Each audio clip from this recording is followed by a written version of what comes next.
Hey guys, this is God Harry. How are you all? Please support to subscribe this channel for watching new interesting stories. This video includes a self-recorded human introduction for 30 seconds, followed by AI explanation for creative storytelling purposes. So in this video, we're gonna see second part, what if Harry Potter returned from death to end Voldemort's completely. But before we start, if you want more stuff like this, then be sure to subscribe this channel and share with your friends. Now let's start the video. Here is short summary. Victorious but broken, Harry Potter dies after the war, only to be reborn by a phoenix into a world where Voldemort still lives. Armed with future knowledge and ruthless resolve, Harry returns not to fight the war again, but to end it completely. But before we start, if you want more stuffs like this, then please support to subscribe this channel and share with your friends. Let's start the video. It took a few seconds for Sirius and Remus to grasp what Harry had just said, but when they finally did, they stayed silent, knowing that things couldn't be that easy. They did well to follow their instinct because the dark-haired boy gave them a pointed look as he walked in front of the portrait guarding his quarters again. They just stood there, apprehensive and clueless, until he opened his mouth. Slytherin and Gryffindor united, he hissed, and both marauders jumped backwards, suspicion and fear written all over their face. Harry didn't mind them and entered his quarters to get more comfortable. A few minutes after he was in and they still hadn't entered, he showed his face out of the portrait, surprising them out of their stupor. "Well, are you getting in or not? I'm warning you, though, if you turn around now you will not have this opportunity again." Sirius and Remus eyed each other first with uncertainty, and then with resolution. With one mighty step they were in, yet they still jumped when the portrait closed behind them. Now they knew what Harry meant by treating him like a kid. Unlike the mysterious and dangerous persona that was James Evans, they sure felt threatened now, in the inescapable room, and by Harry Potter, no less. Both boys were indeed one and the same. Sirius rasped his throat, his voice was shaky. Since when? What was why? How? The right question just wouldn't come to his mind, and Harry had to lift an eyebrow at the usually blunt man. He snorted. "Where's your Gryffindor courage, Sirius? Forgot it in your bedside drawer this morning." "Oh yay, that's right, you were in the hospital wing because of whatever stupid rescue plan Dumbledore made up as you were all being injured." Harry sneered and then caught himself and breathed in deeply. "Why don't we sit down? This is going to take a while. Do you want something to drink?" Sirius and Remus fidgeted in the entrance and looked around a tad uncomfortably at his choice of colors. A deep gold for Gryffindor, which was acceptable, but the deep green reminded them too much of the Slytherin house, which made them fidget again when it reminded them of the Parselmouth ability that was unexpectedly demonstrated. Truth is, the Gryffindor red reminded Harry too much of blood, whereas the green was a calmer color and not the vibrant green of the Killing Curse. They were surprised at the more gentle tone of voice Harry used when he invited them to sit down, which they did, and they declined the offer of a drink. "So Harry, are you going to tell us how you can talk in Parseltongue?" Remus asked out of the blue while eyeing the green-eyed boy who was retrieving something from a cupboard. Both men were curious to see Harry put down a pensieve on the table in front of them. "You must understand that I'll need your loyalty and that you will need to understand yourselves before I can even think about showing you my life," Harry started without further ado. "That's why I will show you your other selves first, bits and pieces of what I remember, and feelings we all felt when we were together." Sirius and Remus startled when he took his wand out and pointed it against his temple, only to drag a rather small amount of silver threads out and dropping them in the pensieve. The empty bowl glowed for a moment and then Harry backed away. With a pained expression etched on his face, he had dug deeply to get those memories, almost out of his heart, when the wounds were still fresh even after all this time. "I'll leave the two of you alone, now. Call for me if you need anything, I'll be in my room." The marauders eyed the bowl in front of them and, with a renewed need to know and understand Harry, they touched the liquid at the same time and got lost in the memories of treachery, isolation, prison, hope, fear and everything in between. An hour later, Harry heard sharp intakes of breath and calmly stood up from his bed. Hedwig, whom he was petting just now, followed him and perched herself on his shoulder. He wasn't surprised to see Sirius and Remus wearing dazed, and then horror-struck faces and their body lax. "Merlin," Sirius breathed almost inaudibly. "Azkaban, Remus. I am my other self Azkaban. For 12 years. And Pettigrew." The name was spat out of great hatred. "He cared so much for you, Harry, this other me. I could feel it. It's indescribable, Remus finished softly, 1,000 of emotions running through them both. They were still completely lax, though, in the deep green leather couch. He died for you. I acted as a shield against the killing curse without even hesitating, the werewolf whispered, shaking from head to toe. Why? Why were you there, Harry? Why are you so intent on participating in our war when you've seen what it does firsthand? Why is it that Voldemort targets you so much? Sirius asked in one go, a tad bit frustrated and scared for the life of his godson. Harry sighed and muttered, as he was emptying the pensieve, neither can live while the other survives. Sirius and Remus perked up. What was that you just said? I've heard you mutter this a couple of times now, the animagus said. So he never told you, figures. He must have thought there was no interest in the prophecy anymore, Harry said to himself while he emptied memories after memories in the bowl again, and this time there were a lot of them. Both men had to gape and thought that the boy was literally emptying his entire mind out until Harry stopped and collapsed on the couch in front of them, panting slightly out of exhaustion and looking at them with a somewhat dazed expression. Go on. I'll take a nap, this is going to take a lot of time and there's no way I'm coming with you. Some of those memories are too painful to bear. Harry got up sluggishly and left both men behind, who didn't hesitate this time to enter the memories. I grow impatient, Lucius. I need reports. Your son is an imbecile, he should have stayed in Hogwarts to gather information, a voice drawled dangerously and Lucius Malfoy, kneeling in the circle of the most powerful and loyal Death Eaters, fidgeted nervously and kept quiet. Now he isn't worth anything to me. Maybe I should punish him for his idiocy, Voldemort said to himself with a sadistic smile, which made the older Malfoy fidget again. Do as you see fit, master. But may I make a suggestion to my great lord? He waited anxiously for the blow to come but it never did. You may. Malfoy blinked and nodded quickly. Maybe, to vent your frustrations, you could play with some muggles. There are far too many anyway. The red-eyed man clapped his hands once and got up, surprising the members of his circle. Delightful idea. I am itching to use my wand. Lucius let out a silent breath of relief and put his white mask on at the same time as his colleagues, readied himself to apparate and was about to when the voice of his master made him freeze. Oh, and Lucius. Why yes master. Crucio. Finite incantatum. This is for trying to divert my attention away from your son. You are lucky I have other people to take care of, like Severus Snape, the traitor spy, and the boy who dared confront me, James Evans. They will regret their choice of not following me. Pettigrew. The short man with beady and wild eyes jumped and almost threw himself on his knees. Yes, my lord. Bring me my cloak, I am going out. The rat did as asked without hesitation. Good man. Ah, I really did miss your loyal services all these years. My lord is too good. I do not deserve such praise. Pettigrew bowed as low as he could. Voldemort let out a chilling bark of laughter and turned around. Let us be on our way. Lucius grit his teeth in jealousy of all the attention Pettigrew, the ex-Gryffindor, was receiving but once again kept quiet and apparated with the rest of the circle. When he arrived, his lord was already wreaking havoc and having fun scaring the entire Muggle neighborhood by himself. You're so jealous, Malfoy. You got it good today. Bellatrix taunted and snickered behind him. Lucius growled and sneered, taking advantage of his lord's inattention to send a stunner in her direction, which she evaded with another snicker. One day, all this taunting would be the death of her. Stop babbling and start killing. Put that mouth of yours to good use, for the love of Grindelwald. The bee-owned man growled and left the trio of Lestrange, Bellatrix, Rabaston and Rodolphus, plus Regulus Black alone to fend for themselves. He needed to vent his frustration and stalked away from the circle members, nearly trampling Peter as he passed by. The thin man, aged by Azkaban, let out a squawk of indignation and almost cowered away. On his part, Voldemort was having fun, according to his version of fun, that is. One would think he was trying to break a record of killing muggles in as less time as possible. House after house he blew apart the hinges, not leaving any traces of hope for survival to the scared inhabitants.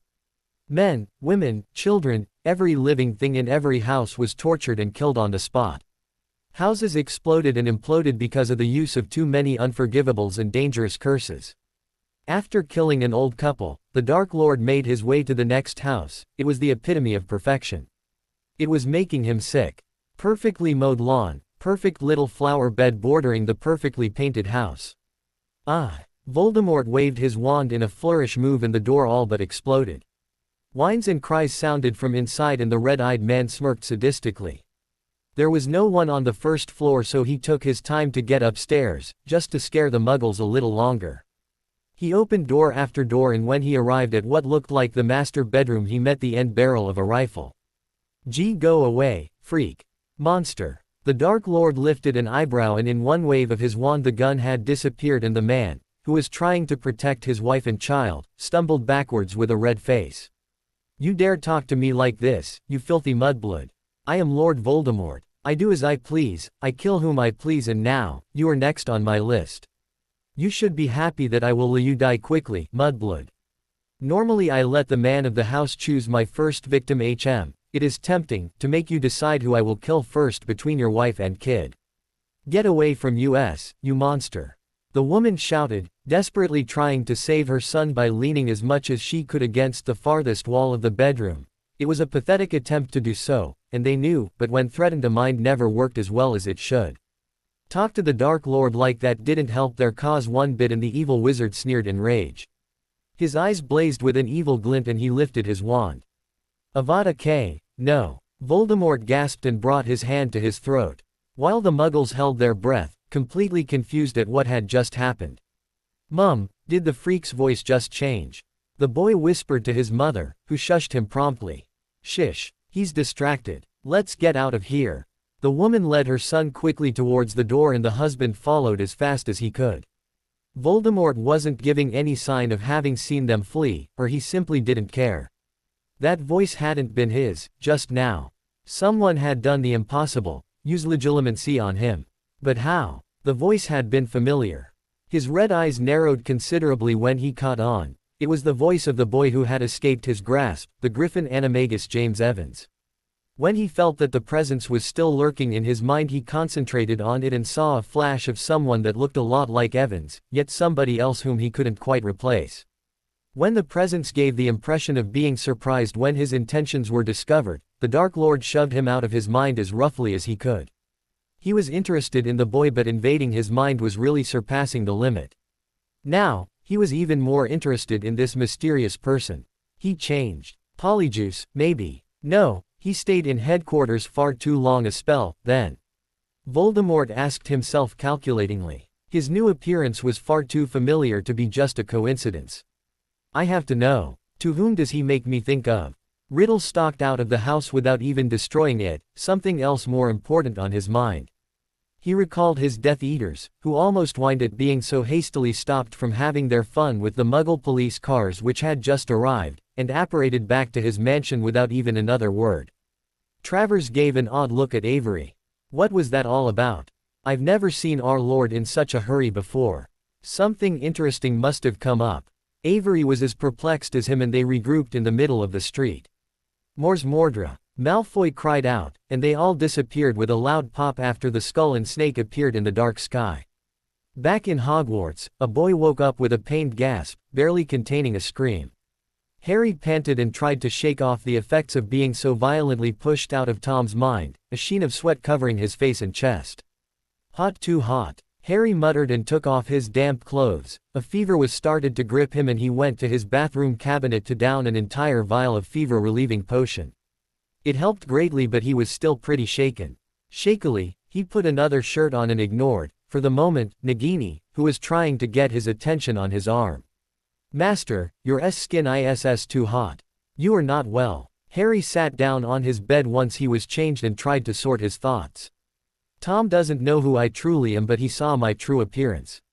It's a matter of time until he finds out who I really am. He sighed tiredly and leaned on his bed. He really needed a potion to counter the after effects of the curses that Tom had used against the Muggles, but he didn't have any with him. Strolling around the castle and asking Snape for such potions was out of the question. Excuse me, Snape, but I just mentally experienced the Reductor Curse, a lot of blasting curses, 1 or 2 entrail expelling curses and 1 too many Cruciatus curses. Could I have a potion to relieve the massive headache and the pain it caused me? Harry snorted ironically at the thought of asking that to the potion's master who, at the present time, trusted him as much as Pettigrew could be trusted. He sighed frustratingly and sat up, mussing his already wild mop of hair, and his breath caught in his throat when he noticed the people standing in his bedroom's doorway. "You did not just hear that," Harry muttered, but it was in vain. Sirius and Remus were both frozen in the doorway. "I must be more tired than I thought. I didn't even hear them come out of the pensieve." "For how long have you been standing there?" the boy whispered hoarsely. Both men couldn't trust their voice at the moment, but they surprised Harry when, in 2 big strides, they were on their knees in front of the boy who lived and hugging him as if their lives depended on it. "Oh Merlin, Harry," Sirius choked, trying for all he was worth not to cry. "We've been standing there long enough, Harry," Remus answered shakily while petting his hair affectionately. Harry was too astonished, confused and tired to respond and, for once, just let it go and embraced them back fiercely. Sirius, Remus. They weren't his, but they were a start to his new life. They understood him. Remus stepped back and put a hand on Sirius' shoulder. "Padfoot, make Harry lie in bed. I'll harass Snape for some pain-relieving potions, so God help him if he doesn't want to give them to me." The werewolf stalked out of the room hurriedly with a determined frown and was out and on his way to the dungeons in mere minutes. Sirius did as Remus said and almost shuddered. Harry blinked at him from beneath the mountain of blankets the animagus put him under, and Sirius smiled warmly. "It's just that I wouldn't want to be Snape right now." Harry chuckled weakly. "Sirius, you never would want to be Snape. You hate his guts." Sirius smirked. "Too true. Try to get some sleep, emeralds. Remus will return shortly, I'm sure." Harry lifted an eyebrow and mouthed, "Emeralds." Sirius played the game and mouthed back, "Your eyes." Harry smiled softly and, unable to fight the call of Morpheus, he fell asleep not too long after. Sirius sighed, conjured a chair and sat down beside his godson's bed, watching him sleep like a protective parent. "I'll watch over you, Harry. Always. You'll never be the godson I lost, and I'll never be the godfather you lost, as Remus will never be yours, but I promise you this, we'll get through this together and we will forge our future together from now on." "Yes we will." Sirius startled, and Remus found himself at one point, until the animagus realized his friend had returned. Remus stayed silent and gave the vials to Sirius, who in turn woke Harry up to make him drink them all. The boy blinked half-heartedly at Remus and promptly fell asleep again due to the massive dose of potions he took. He hadn't really needed the sleeping potion because it didn't have any effect on him, so Remus hadn't asked for this one. With one last look at the sleeping boy, the remaining marauders stepped out of the bedroom and sat back on the couch. "What did Snape say when you asked him for his best potions?" Sirius asked curiously. "He didn't really have anything to say when I shoved him against a wall. He gave me the usual evil eye, trademark sneer and suspicious gaze, but he was wise enough to know to shove any comments he had up his ass," Remus simply answered, making Sirius almost barf the butterbeer he had just conjured. Padfoot gave him a look of total bafflement and Remus shrugged, unable to completely hide the devilish smirk from his lips. "What? You mess with my cub, you mess with me. You kind of said so yourself back there, when you were alone with Harry. I think it's the first time I've heard something so profound coming from you." Sirius almost blushed from the comment but reinforced the fact, anybody who messed with his godson would become an enemy. "What do you think Harry dreamt about before he first woke up? What did Voldemort do to make him so tired?" Remus asked out of the blue, and Sirius cussed. "Shit, I forgot to ask him. I guess we were too caught up in the moment. We'll have to ask him when he wakes up." Remus. By the way, how the hell did you come in? You're no Parselmouth," the animagus added with a suspicious tone. Remus looked sheepish. "Before going out I transfigured a quill into a rock and blocked the entry. It was small, so it was practically impossible to make the difference between a closed entry and an open one. I know it was wrong to do that, but I didn't want to make Harry get up. I think the portrait was mad with me though because it quivered when I touched it." Sirius rolled his eyes. Harry, wake up. Emeralds." Sirius tapped softly on his godson's cheeks to wake him up. The boy let out a muffled groan, and in an instant he was sitting up and pointing his wand towards the startled Sirius. The day's events caught up with his sleep-induced mind and he carefully lowered the weapon. "Sorry Sirius. It's a habit, and since you and Remus are the first people I let in I guess I forgot myself." After breathing in a big gulp of air, Sirius quirked his lips. "It's okay, kid. Man, I wouldn't want to be one of your enemies. He joked, but soon turned serious, catching Harry's attention. I'm sorry to wake you up like this, but Dumbledore is calling for a meeting in the Great Hall. Remus doesn't know the exact reason. He just came up here to tell me to wake you up and he went back down. We figured you would like to be kept informed. Harry nodded tiredly, all trace of adrenaline gone, and he silently put his clothes on. Sirius watched him intently and took a step towards him, almost hesitant to touch him. Harry knew what he wanted and lifted his left arm. Yes, Sirius, this is Nagini. Say hello to my godfather, Nagini. Don't bite, he then hissed, scaring Sirius half to death when Nagini slithered out of his arm, hissed in the man's direction and went back under Harry's skin. Harry laughed shortly and put his armbands on, effectively hiding the snake. She just said hello, Sirius. I asked her not to hurt you. I'll have to present her to Remus also. And this is Hedwig, my very first familiar. Though you must already know because of the memories. Hedwig flew to her master's shoulder and hooted. Sirius smiled and petted the snowy owl. We should go, Harry. The young man nodded and both were off to the Great Hall. So Sirius, you really don't have any idea of what this is about? The animagus shrugged. Remus said that the old man was pretty shaken this morning, so Voldemort probably showed up somewhere. It's been a while since we haven't heard of him, so it wouldn't surprise me. If it's a Dark Lord matter, though, I'm sure Dumbledore will call a private order reunion. Sirius gave a disgruntled look at nothing in particular. I wish you could go. I wish I could tell you what's going on during those meetings, but we're under an oath. No one has the right to talk about them outside the office. Harry didn't return the disgruntled look and instead chuckled conspiratorially. Don't worry about that. I already have a secret messenger within Dumbledore's office who is way more than ready to tell me everything that's being said there. Oh, Sirius was curious to know who it was. Harry winked. Phineas Nigellus. The animagus, eyes widened and he chuckled. You got into Dumbledore's office, didn't you? You little trickster. How did you do it? I didn't see that in your memories. Harry quirked his lips. The gargoyle didn't want to let me in, but it doesn't matter, I have Fawkes on my side. I needed to go there to retrieve something that belonged to me in the first place. Padfoot thought about it for a moment as they were nearing the Great Hall. Back in your second year, the sword you were wielding in the Chamber of Secrets. Harry nodded. Yes, it can be useful. My circle of allies is growing. Sirius was about to ask about that, but they were already in front of the open doors of the hall. Well, I guess you'll have to sit with your Gryffindor friends. It must be so hard for you. The glint in Harry's eyes dimmed and he smiled sadly at his godfather. Let's go, Sirius. It was a way to close the subject and both men went to their respective places. Snape gave Harry one of his best sneers and calculating look as he made his way to the students' table, which Harry expertly ignored.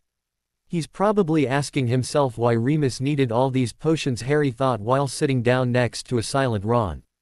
The redhead's eyes, though, were screaming at him. Where the hell have you been all this time? But Harry also ignored him in favor of listening to what Dumbledore had to say. Everyone, I fear the Dark Lord has restarted his activity. Panicked whispers broke out in the Great Hall, but McGonagall made them stop by making red sparks come out of her wand. Thank you, Minerva. Now, as I was saying, the Dark Lord has attacked a Muggle town just a couple of hours ago and he has killed an entire street worth of its inhabitants.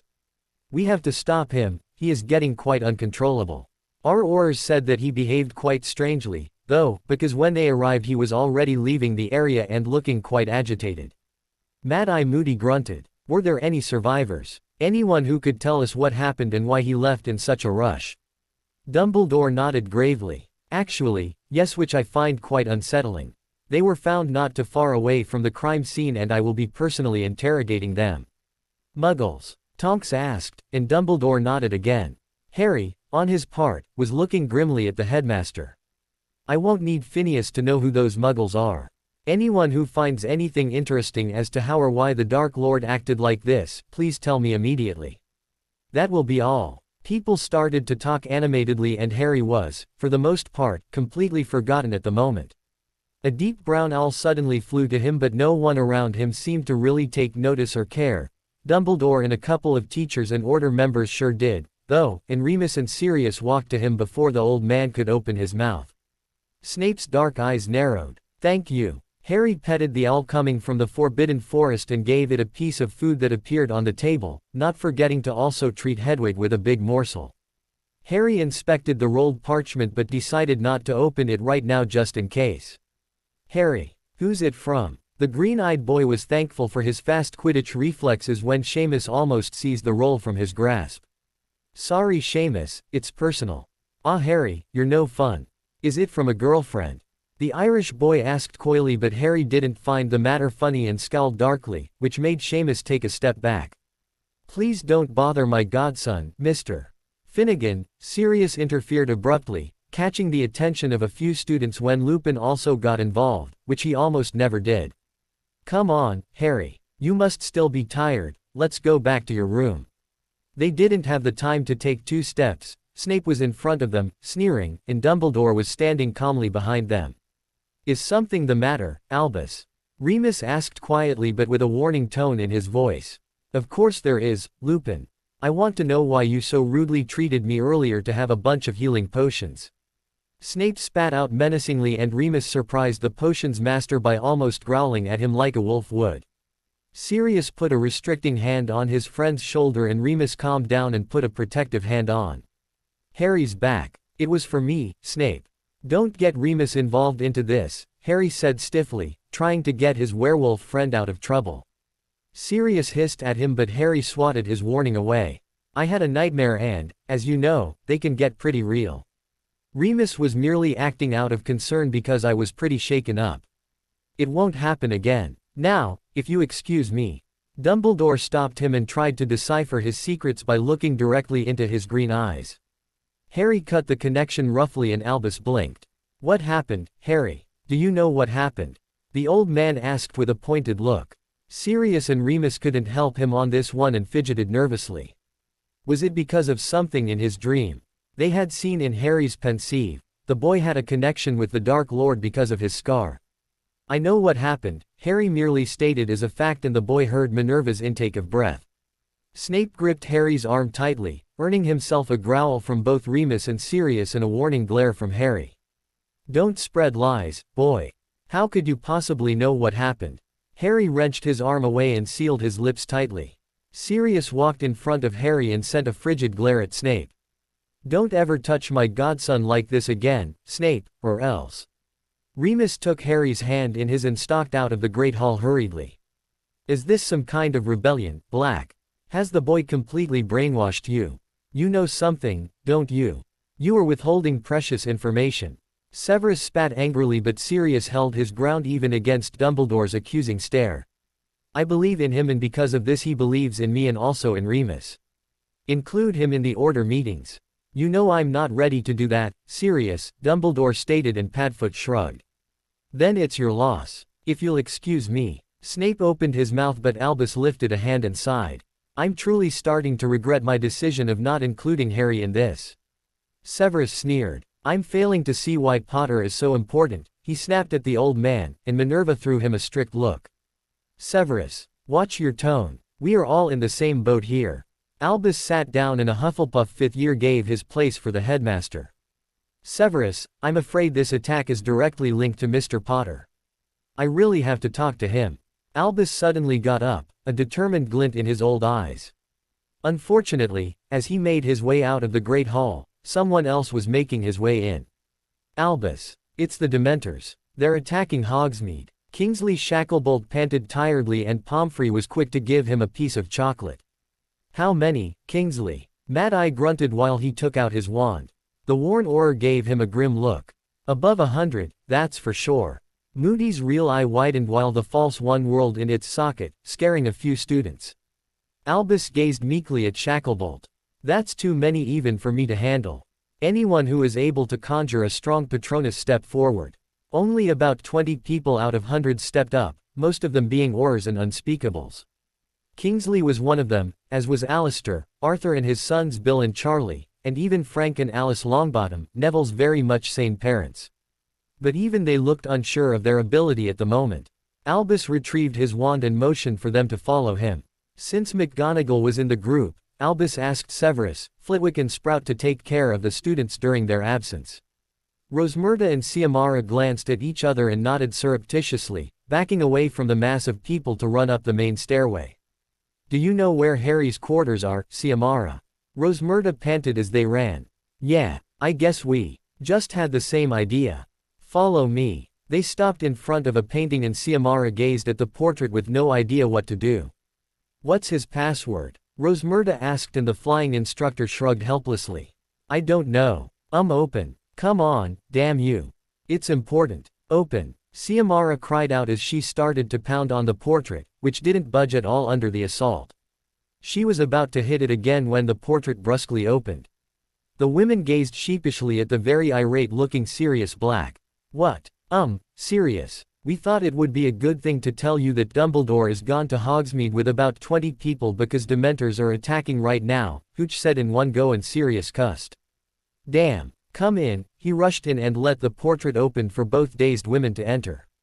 Harry. Remus. Dementors in Hogsmeade. Those words alone were enough to make Harry and Lupin run in the living room which Ciamara and Rosmerta were eyeing with some sort of morbid fascination.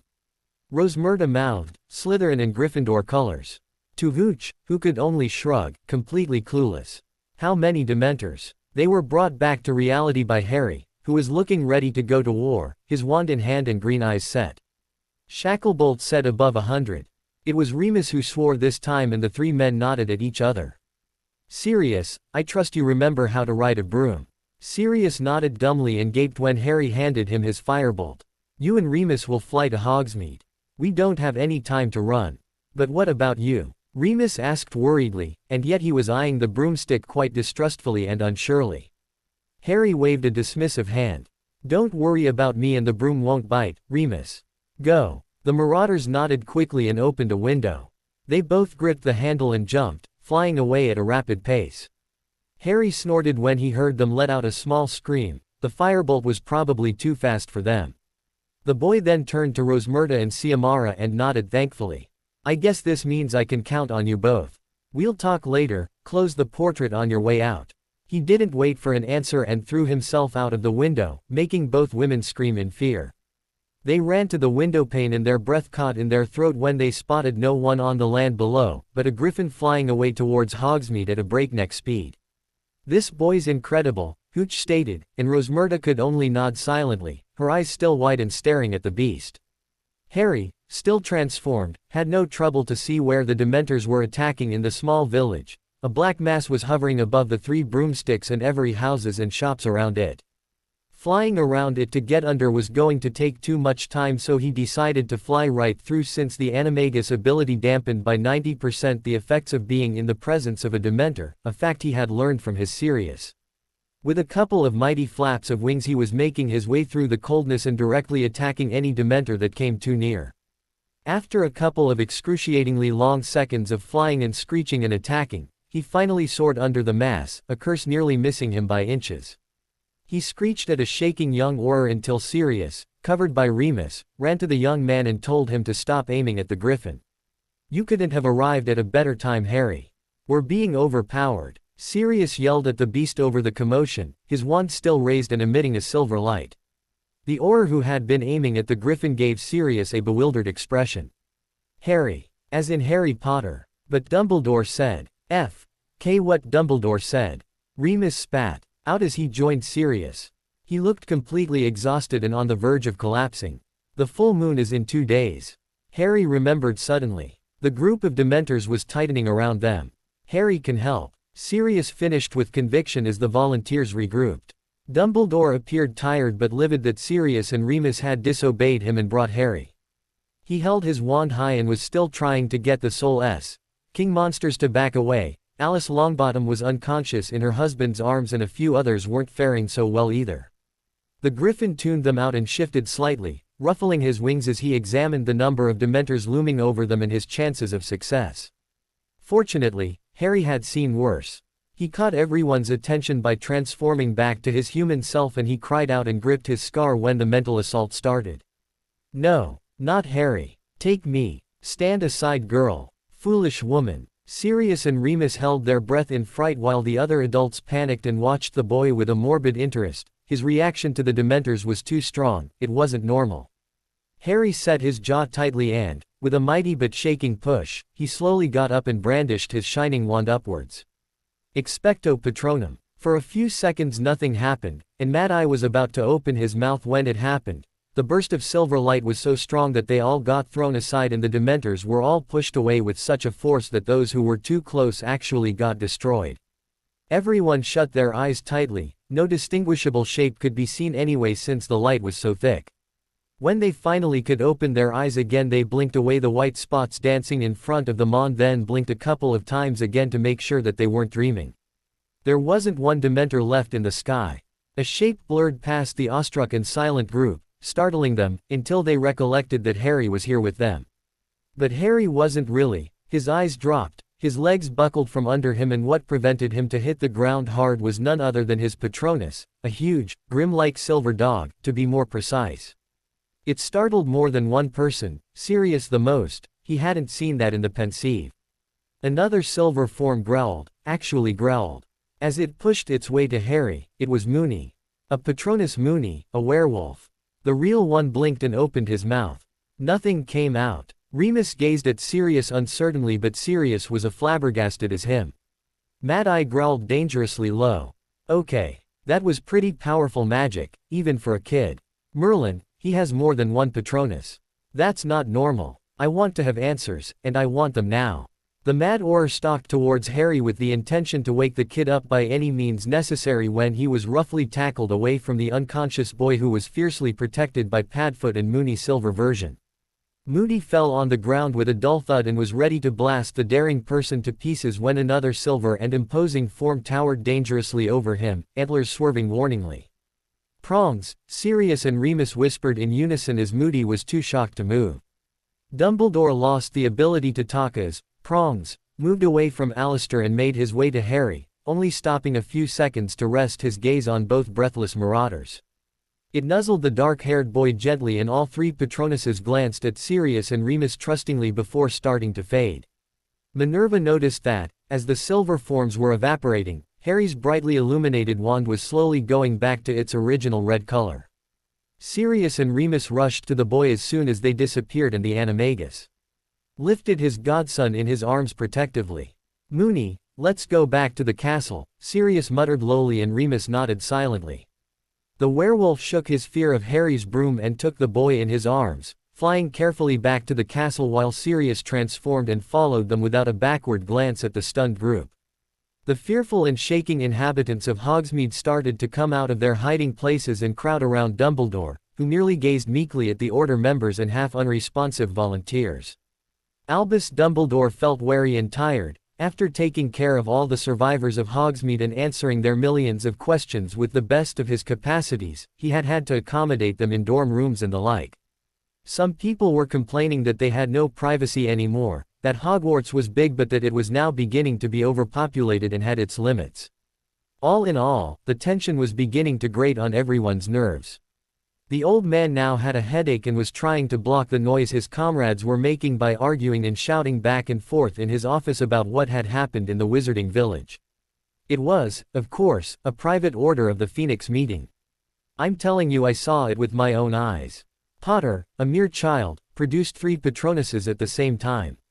They were so strong even the strongest Auror and Unspeakable would pale in envy at the sight. Professor Vector, the arithmancy teacher, shouted at the pig-headed and disbelieving potions master. Snape refused to listen to their story. It was making Potter appear as a saint and Potters were no saints, in his opinion. Forget the fact that he has 3 for now and concentrate on the fact that they were rather familiar. Mad Eye growled and glanced meaningfully at those who knew the identity of those Patronuses. The fact that Moody made resurface made Albus blink and forget about his headache for the moment. His eyes went from worn out to serious and calculating in seconds. Alistair has a point. We also have to talk to Sirius and Remus. Their behavior is no mere coincidence, they must know something that we don't. Right now I don't even know if I can fully trust them or not, that's why I didn't even bother to search for them. They must be in Harry's quarters and it's getting quite frustrating that I cannot get in, Albus muttered the last part darkly. What do you mean? What's so important about the appearance of the boy's Patronuses? Simeon McGavin, an Unspeakable, asked dumbly. Minerva shot a nervous look at the man but finished by answering, "They are linked to Black and Lupin directly. It isn't common knowledge but Remus is a werewolf." "I already knew that," Simeon interrupted, "but why do you think that this werewolf Patronus is the exact representation of Lupin?" Snape sighed loudly and rudely in exasperation, rolling his eyes in the process. "For the love of Merlin, McGavin, you're quite slow for an unspeakable. Are you sure your brain hasn't been turned to mush when you faced the Dementors?" The unspeakable was about to open his mouth to argue but Snape wasn't finished. "What most people don't know is that Black is an unregistered animagus, a big black dog to be more precise. It was no coincidence if Potter's Patronuses had this shape. Black's an animagus. But that's illegal not to be registered." The ministry employee exclaimed in shock. Minerva sighed. "Simeon, it was necessary for Black's second identity to remain a secret.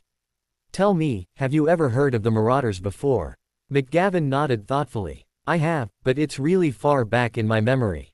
They were pranksters here at Hogwarts in the 70s or so, right?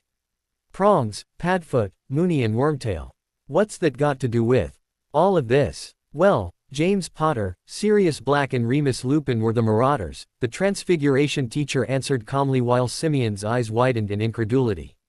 "Black is Padfoot, the grim-like dog. Remus Lupin is, of course, the werewolf Moony and James Potter Icewas Prongs, and his form was that of a magnificent stag. Ring a bell, now." Simeon gaped. James Potter was also an illegal animagus. So the stag that attacked Alistair. "Bingo," Snape muttered under his breath. "Okay, but what about the fourth Marauder, then? Potter only had 3 Patronuses, not 4. It was Albus who spoke next with a somber voice. "I surely hope he has only those 3. If this is the case, then the events of his past must be comparable to ours. You see, Simeon, the fourth Marauder was discovered to be a spy for Voldemort but only after the dreadful occurrence at Godric's Hollow. Peter Pettigrew, alias Wormtail, a rat animagus who is worth every ounce of the animal he is representing." "Pettigrew." Simeon bellowed angrily. "Pettigrew was a marauder. Merlin, it's all coming together now." The man sat down and tried to sort his thoughts. Severus frowned. "Albus, do you think that Pettigrew also framed the Potters in the boys' world like he did here?" The headmaster nodded glumly. "I pretty much think so. The only interrogation spot is why or how Harry was able to stay alive during that fateful night. I have my idea but I will have to interrogate him to be sure. Then interrogate him and end this child's play, for Merlin's sake. You are a wizard, are you not? Just blast the damn portrait guarding the entrance open and get on with it." The potions master snapped impatiently. Albus shook his head. "As much as I would like to, I can't.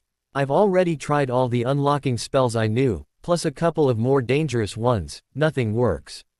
There's a new ward protecting the entrance so either Sirius and Remus combined their best magic to put it there or Harry did something to it by himself.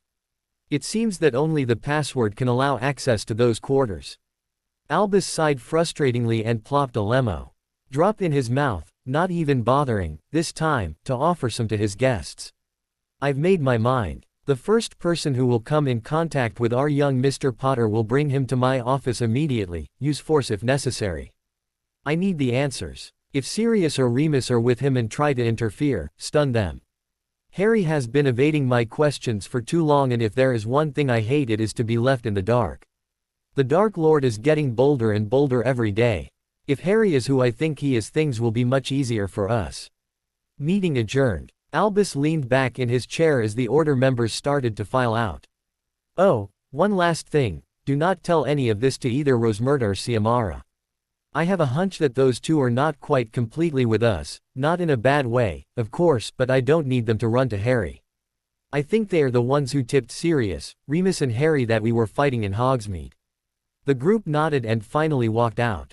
"I hate Dementors." Sirius and Remus looked up and stopped their conversation when Harry woke up with that sentence flowing from the tip of his lips. Both men hurried up to his bed and Harry had a mouthful of chocolate in a second, courtesy of Remus. The boy scowled but swallowed the sweet morsel nonetheless, glad for the regenerating effect it provided. "I hate being weak in front of them. I hate having to hear my parents, especially my mother, beg to Voldemort for me to be spared." Sirius immediately hugged him but before Harry could embrace him back the man had put his hands on his shoulders and pushed him so they were face to face. The animagus eyes held a tint of fierceness and sincerity that shook Harry into really listening to what his godfather had to say. Listen, Harry. You are not weak. You drove hundreds of Dementors away by yourself with an amount of power that would drive any wizard jealous. No one else would have been able to do that with the memories that haunts you. And normally you create the Patronus before being in their presence, not when you're in the middle of the fight. It was normal in those circumstances to be affected badly by their presence. But you fought back nonetheless and you won. Dumbledore must be so irritated right now. Harry couldn't help but smile at Sirius. Remus put a hand on Harry's shoulder when the animagus stepped back. I'm proud of you, Harry. Those Patronuses were really something special. Harry thought about it. It's the first time I've been able to produce a Patronus other than prawns. I guess that now that my magical powers have increased, it's possible for me to produce Padfoot and Moony. It's no secret why it was those two who appeared next. Sirius and you were and are the most important people in my life. You're my family, the family I've never had. The animagus and werewolf were touched by those words. Hedwig flew in by the open window and hooted to make herself known. Harry laughed and raised his arm so she could land on it. Hello, girl. Harry cooed softly. I'm happy to see you. He petted the snowy white owl and something clicked in Remus' head. Hey Harry. Didn't you receive a letter earlier? Did you open it? Harry hit his forehead with his hand and groaned. I completely forgot about it. Hedwig hooted in annoyance at being bothered and flew away on his desk. Harry took the letter out of his robe pocket and grimaced. It was all crumpled from the earlier activities, but he could discern the crest of the centaurs. Who is it from? Sirius asked curiously. He had never seen such a nice but intricate writing before. The boy who lived opened it and started to read. That's something I had yet to talk to you about. I made an alliance with the centaurs with Bane's and Ferenzi's collaboration. The news is good. Harry set the letter aside and sighed in relief, missing the wide and astounded gazes the marauders sent him. You created an alliance with the centaurs. Even Dumbledore was unable to do that. Sirius exclaimed in amazement and eagerness. So what is the good news? Remus asked once he regained his usual coolness. I wanted to invite the Acromantulas to join us in this war, and Bane was successful into persuading Aragog and Mosig, his mate. The unicorns will stay away, but the Thestrals are on Hogwarts' side.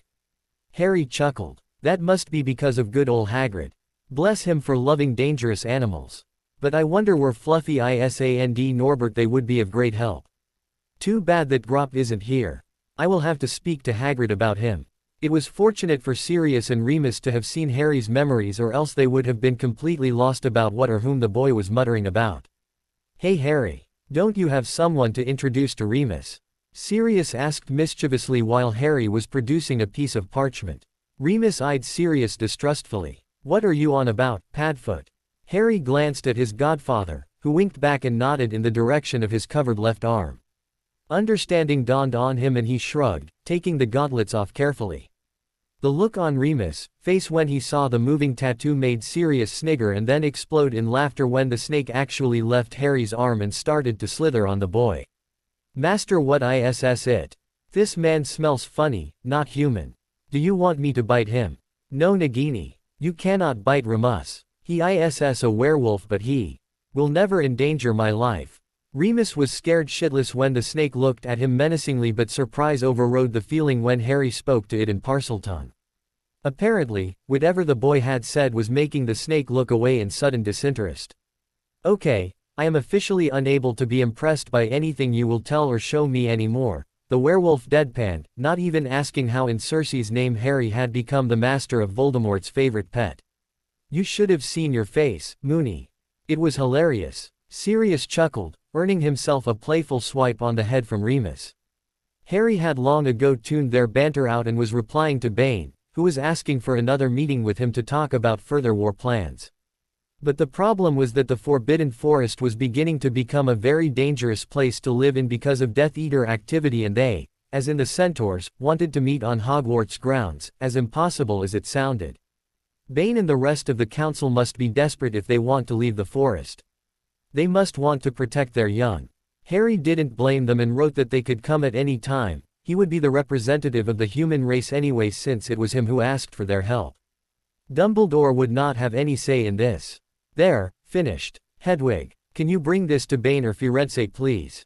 The owl glided to him, took the letter in her beak and flew away in haste.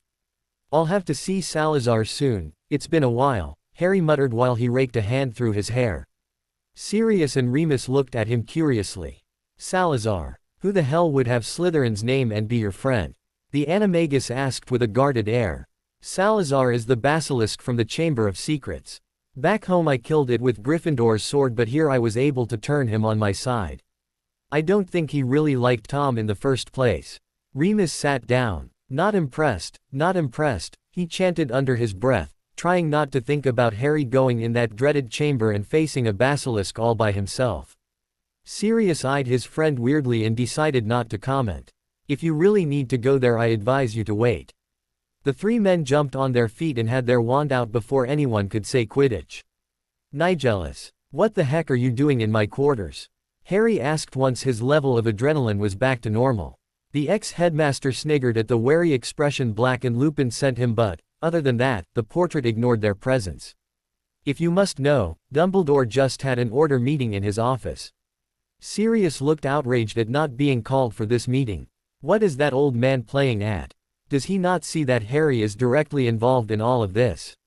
He has no right to keep us away from the worthy information. The animagus cried out in anger. Remus growled but bit his lips and kept his thoughts to himself. Phineas disregarded their indignation and became concerned about the health of the portrait he was presently residing in. Harry was gazing at him so calmly it almost made the painting shudder. You can't get out now. There's an Auror guarding your door and waiting for you to show up. Dumbledore asked his order members to capture you, for lack of better word, and bring you to his office. Even to stun Black and Lupin if they tried to protect you. Phineas cried out and was barely able to jump to a nearby portrait in the room before the painting he was in was destroyed in a backlash of magic. Sirius and Remus shielded themselves and stayed away as Harry vented his fury on the furniture. Why is he being so difficult? EXURO. A couch lasted barely 3 seconds before it was engulfed in inferno-hot flames and reduced to ashes. He's not even giving me a chance. Why does he always want to have supreme control over everyone and everything? COORIOR Priscilla. Nigellus and the Marauders were long gone from the living room and had decided to take cover in the kitchen. A wise move from their part because it actually started to rain in the living room, a downpour with thunder and lightning included. Harry was spared, though, because at the moment his magical aura was strong enough to shield him from the rain as he expelled his frustration. It ended as quickly as it had started, and when they came back in the living room, Harry was sitting on the soaking rug with a murderous expression etched on his normally collected face. Did you finish throwing your temper tantrum now? Phineas asked cautiously, and Harry nodded stiffly. The ex-headmaster sighed. I'm going back in Dumbledore's office now. If something new comes up, I'll make sure to warn you. Sirius chuckled nervously. I'll make sure I never get on your bad side, Emeralds. Harry got up and changed clothes, grumbling all the way to his bedroom. When he finally came out, he appeared to have reined in his rage, and he restored the living room as it was with a wave of his hand, plopping himself down on the loveseat. Remus approached him carefully, but such wariness wasn't needed when it came to them. Harry bade them to sit down and do as if nothing had happened. You don't have to be scared of me, you guys. You know you weren't the targets of my anger. Both men nodded silently, and since there wasn't anything else to do than stay in Harry's quarters, they just searched for good defense books to read and tried not to look at the time too often. Harry woke up hours later to the muffled sound of someone having a dispute with another person. From the sound of it, it was Rosmerta and Ciamara who were trying to get near his door, but the Auror guarding it refused to let them pass. He set his defense book aside and yawned soundlessly, rubbing his stomach when it spoke its hunger up. Sirius and Remus had also fallen asleep with some books in their laps, and he tried not to awake them. Remus was really tired because the full moon was tomorrow, so they would have to get out one day or another. For now he decided to ignore the bickering women in the corridor and walked in the kitchen, grimacing when he saw that there wasn't anything good to eat in the magical refrigerator. Thank Merlin for Hogwarts and her hidden passageways, Harry whispered and opened a closet in his bedroom. He set the clothes aside and, after writing a small note to his godfather and Remus, he disappeared in a tunnel that led to the kitchens. Nagini, can you seek Salazar and tell him that he can go hunt in the forest? He must be hungry. You can accompany him if you are hungry. The cobra slithered on his arm and down his leg, taking another junction on the right. All right, master, but I will come back as soon as the message ISS delivered. I already ate this week and my senses are tingling. I do not feel like leaving you alone. Harry decided not to ponder on this and bade his second familiar good luck before he resumed his trek towards the kitchens. He was immediately attacked by a bunch of house elves as soon as he showed up. Oh, a small master. We is happy to see you. Not many people know the way to the kitchens. Is you wanting something, sir? Harry smiled softly, knowing that the house elves were dutiful and loyal creatures to have around except creature, but that thing was another matter altogether. They reminded him of Dobby and his smile dampened. He truly missed the courageous, if not ambiguous house elf who had given his life so readily to protect Harry. Hi. I'm really hungry. Would it be possible to have something to eat? Anything will be fine, and some pumpkin juice would be nice. Their already big eyes widened and they nodded frantically, disappearing with a loud pop. And reappearing not seconds later with handfuls of goodies and drinks. They set everything on the table and Harry sat down and started to munch a delicious shepherd's pie. That's really good, as usual. Thank you very much. The house elves opened their mouth and started to jump up and down in excitement. A thank you from a small master. Nobody ever thank us house elves. Sir is too good. Harry chuckled at their familiar antics. You know, sir makes me sound so old. You can just call me Harry. The small but powerful creatures gaped in awe at being spoken to with so much respect and they crowded around him. Master Harry, sir is too good. Too good. Nobody ever tell I to call master by their name. Master headmaster sir never come here, oh no, never. And he give us too much work. Too much since guests arrived. Wow, they must really be tired if they're complaining without banging their heads, Harry thought in a daze, but listened to their complaints without interrupting. Suddenly they all stopped talking and backed away in fear, quivering and muttering apologies as they vanished. Well, what do we have here? A mocking voice sneered right behind him. Harry mentally hit himself for being careless but he stayed calm and turned around, giving a glacial look at Severus Snape. I never thought I'd be finding you here, Potter. Just like your father, breaking rules as always.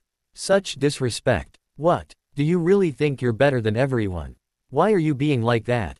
So childish. The Severus Snape I knew actually grew civil after a while, but you seem to hold a grudge against me even when you don't even know me in the first place.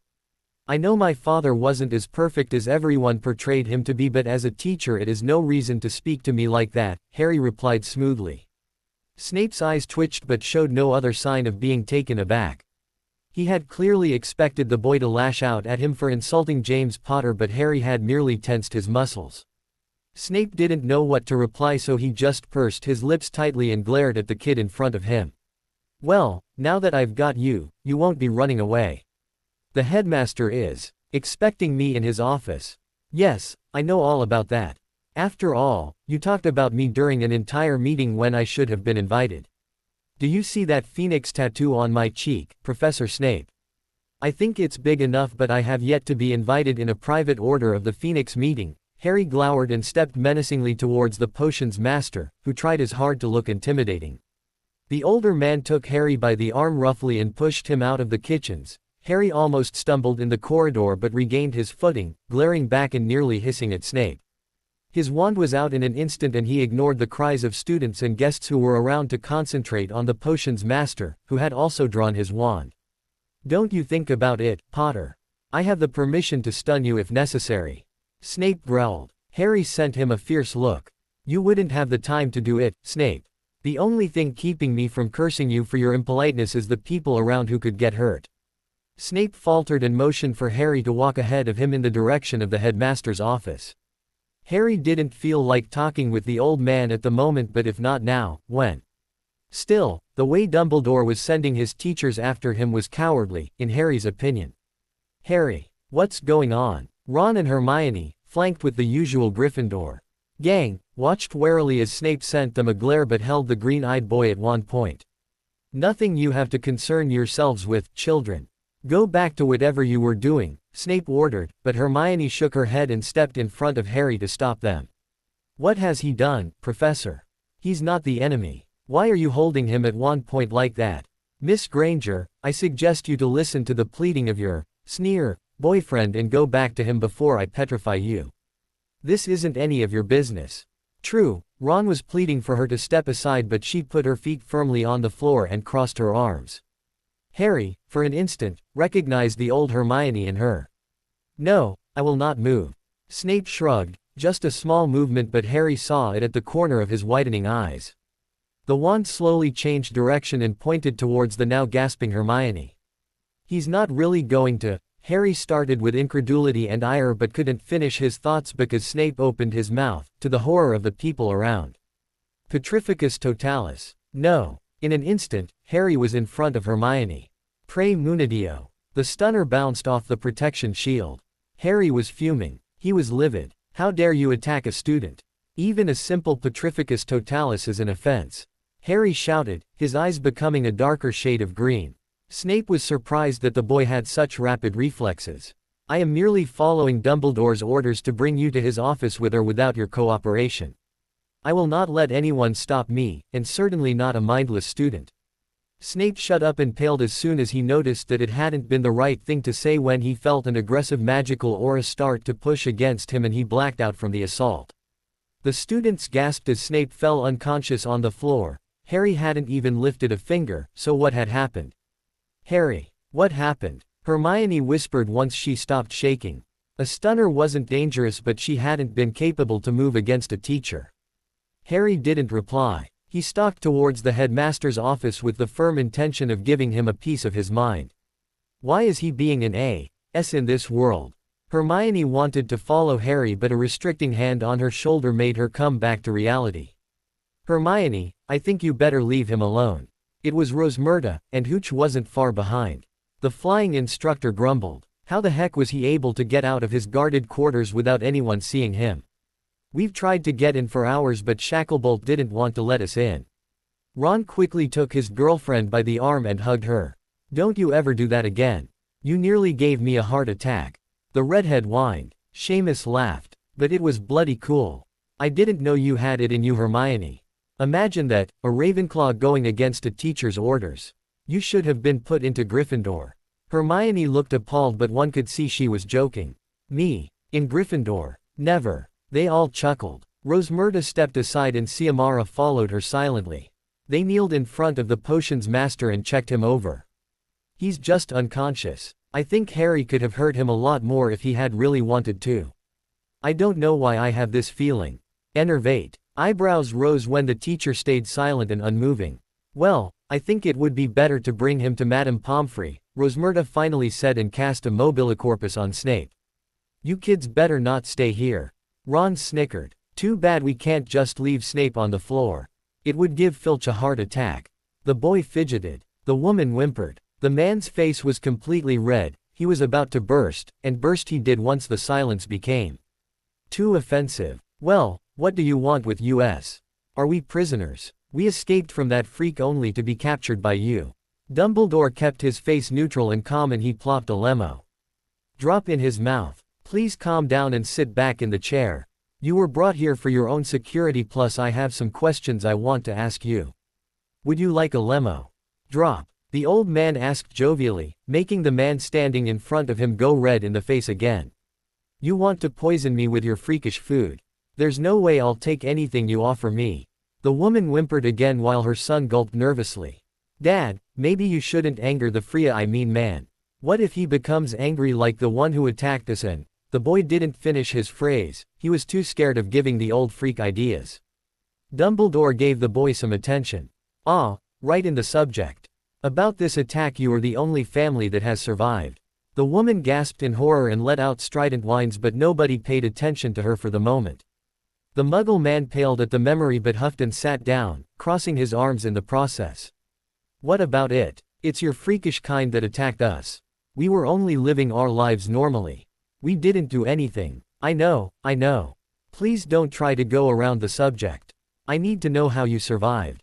What happened in the house when the freak was about to kill us? The man deadpanned. I pointed a riffle at him. He did something freakish and swatted aside. Then he did something else that's even more freakish, and we had enough time to escape. only to be caught by other weird-clothed men and brought here against our will. When I find a lawyer I'll sue you so bad." The Muggle man sneered, but compared to Snape's sneer it was nothing. Albus disregarded the foul language and the empty threat by plopping another lemo drop in his mouth and happily king the calming potion hidden inside out of it. "To quote you, what kind of freaky things did he do before you were able to escape?" The man refused to look at the headmaster. It was the boy who blurted it all out when he saw how imposing the old person in front of him was. He said something and then stopped himself. The father of the boy growled. The woman was still eerily silent. "What did he say? What happened, my boy?" Albus pressed. The 17-years-old raked his brain for the memory. "It was, UHA Avenue. Avada Kedavra." Dumbledore interrupted stiffly. The boy nodded and the father grunted. "That spell is the most dangerous and forbidden one to use, it's the killing curse." "But how can you still be alive?" The boy whined. But I don't think he said it completely because he stopped and shouted no at the last second and he gripped his head as if it hurt. The freakish thing is, his voice changed at that very moment before going back to normal. It was the voice of someone way younger than that monster, a boy's voice. "I see Voldemort killed so many people. Just trying to use the killing curse can land a wizard to the prison of Azkaban and be given the Dementor's key." 3 sets of very wide eyes whirled around to look at the woman who had whispered softly. What is a Dementor? How do you know of those abnormal things?" the husband asked dangerously. The woman fidgeted under her family's, but especially under the old man's piercing stare. Her facial expression turned bitter and she pursed her lips together. "If you must know, I heard my sister talk about it one summer day between 2 school years, but by that time I had already cut any friendly ties I had with her and her freakish ways. Mother and father might have been proud of her accomplishments, but I didn't." Dumbledore. The door of Dumbledore's office quivered as it was assaulted with a raging burst of magic. The boy had only enough time to squeak, "That's the voice," before the door immediately started to melt. The family ran aside and tried as much as they could to blend in the walls.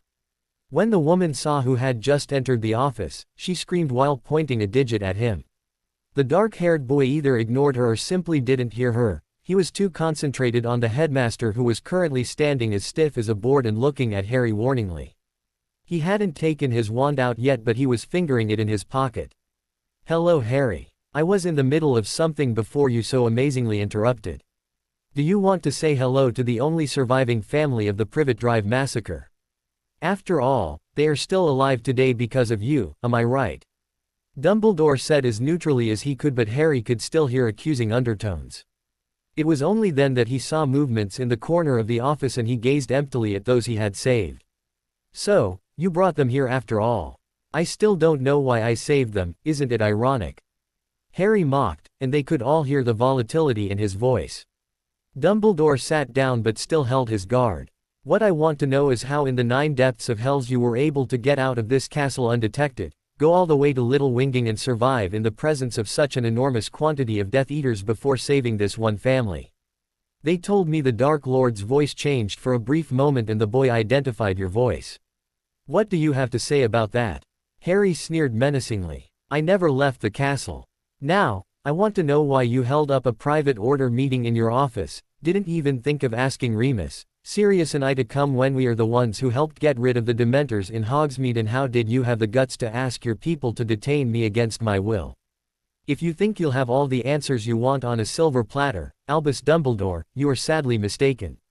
A couple of trinkets in the office cracked and exploded, making the Dursleys cry out.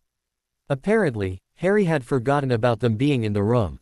The headmaster's eyes became deadly serious and interested. Tensing was the only outward appearance he showed at the offense of being talked to that way. "How do you know about the order meeting?" Harry grinned wickedly. "I am an order member. I have my ways. I have my allies. I have my spies. And no, you won't know anything until you stop being an ass. The Dumbledore in my world was meddling, but in no way as daring as you. I agree, I didn't let anyone know of my past but Sirius and Remus, and that's pretty recent, but you didn't have to try to force it out of me and push me away from the battles for it. You'll never be able to get rid of Voldemort if you all act like this. Believe me, I know," Harry added spitefully. Dumbledore's countenance deflated slightly. "I'm almost afraid to ask the prophecy." Harry crossed his arms and, for an instant, Albus thought he saw a flash of pain traverse the unusual green eyes before it was replaced by nothingness. You tried to sick the prophecy on Neville Longbottom, didn't you? But it didn't work. Tom didn't even try to go after Neville. True, it could have been him, but then again he would have had. Harry lifted a black forelock, revealing a lightning bolt-shaped scar, that on his forehead. In my world I was called the boy who lived. After all, I was the only one in all wizardry history to survive the killing curse.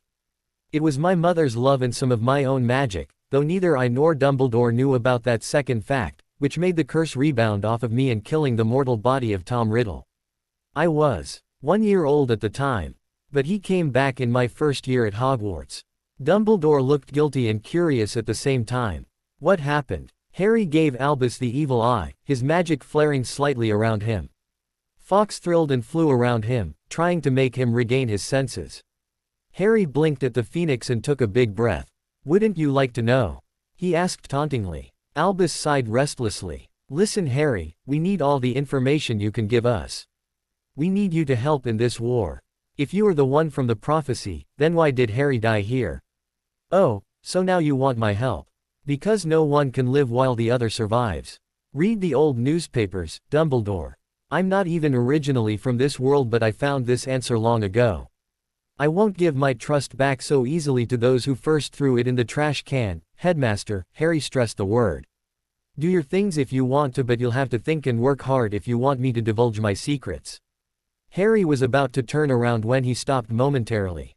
Oh, and if you even think of laying a hand on Rosmerta, Hooch, Sirius or Remus, you'll regret it dearly. Snape already paid the price for messing with me. Don't treat me like a kid, it could prove to be a fatal mistake, one which cost Tom Riddle's life in my world. Then he turned around and stalked out of the office, leaving a trembling family behind. His gaze had been frigid, cold and unforgiving, and a floored headmaster. Said headmaster ignored his lemo. Drops and sighed heavily, leaning his head on his desk. Fawkes ignored his distress. I royally Ket up. Harry would have loved to hear that coming from Albus Dumbledore's mouth. Dudley Dursley was still gripping his mother's blouse tightly. I didn't understand half of what was said, but one thing I know, I won't be messing with that guy anytime soon. Petunia was still shaking, not from the threat of the boy but from his overall appearance. Vernon was being Vernon. Who the hell was that boy, Petunia? He spat angrily. His wife whimpered and stuttered. I thought it was O.H. Lord. The skinny woman shook in fright. I thought it was James Potter. Albus Dumbledore got up silently. His body was lax and his eyes showed how really tired he was and how guilty he felt. I will show you to your quarters. Until the threat is over, you won't be able to leave the castle without being targeted again by Voldemort. He probably knows that you escaped and he never lets anyone escape. He'll try to track you down. The headmaster's voice was eerily empty. Vernon was about to open his mouth and shout his ire at being held here with all the freaks when the old man spoke up again, but this time mainly to the pale woman. And that was not James Potter, Mrs. Dursley. It was Harry James Potter, your nephew who died 17 years ago, but this one is from a different dimension, to be more precise. The woman's breath caught in her throat and she wobbled on her feet before she fainted. Vernon caught her before she hit the ground and snarled at Dumbledore. We are not associated with that freak. So stop talking and just lead us where we are supposed to go, old man, before I lose my temper. Albus nodded silently and didn't even attempt to cast the levitating charm on the man's wife. Vernon's anger transformed into terror when he followed the headmaster in the mind-boggling corridors of the castle. Countless students and adults were running around, giving orders, obeying, staring at his family and him curiously or apprehensively. Freaks the lot of them, the beefy man thought sourly.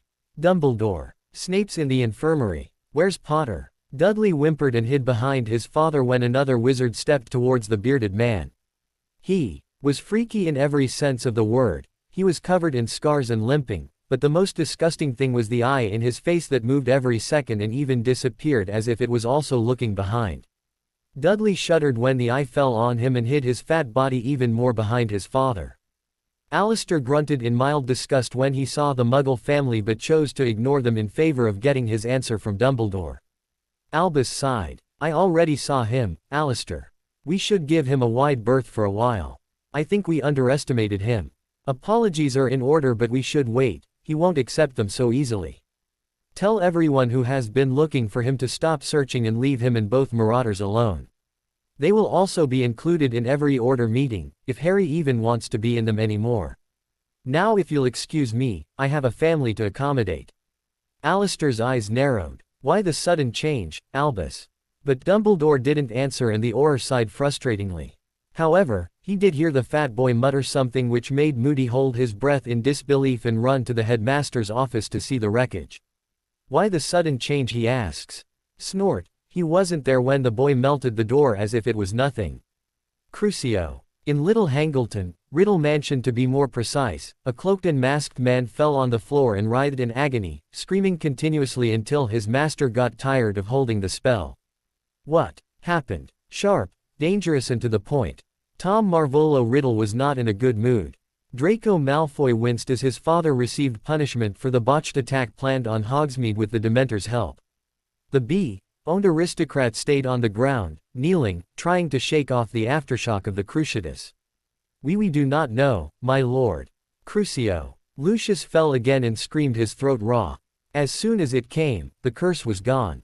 Lucius, you are one of my most trusted and powerful followers. Why must you torment me so? Why do you let yourself be struck like this when all you would need to stay unscathed would be an answer to my question? Lucius stayed silent, not knowing how to respond. He had been certain the attack would kill Hogsmeade's inhabitants, but no. The Dementors just had to come back here, screeching, and in fewer number.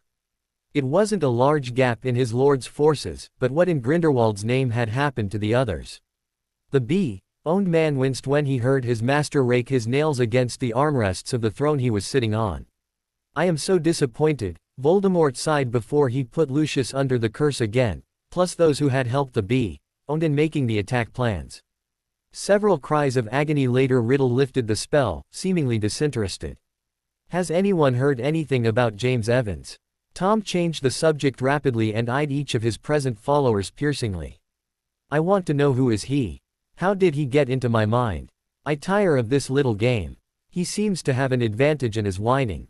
I don't like that. No one answered. I see. Pathetic, useless fools. He was about to raise his wand against the whole lot of them as a punishment when a voice timidly interrupted him. Two may know who he really is. The Death Eaters all wanted to stare at Peter Pettigrew, but no one dared to lift their head. The blood traitor may have saved their hides right now. Wormtail. Come here, my favorite little traitor. The wild-eyed man quickly made his way to his master and fell in a heap on the floor, dotting his lord's robes. Master, they were winning in Hogsmeade. They were winning, your Dementors. The old man and his pitiful order members were backing away right when they arrived. Wormtail whined and seemed more agitated than the usual. Lucius was pissed. He knows what happened in Hogsmeade.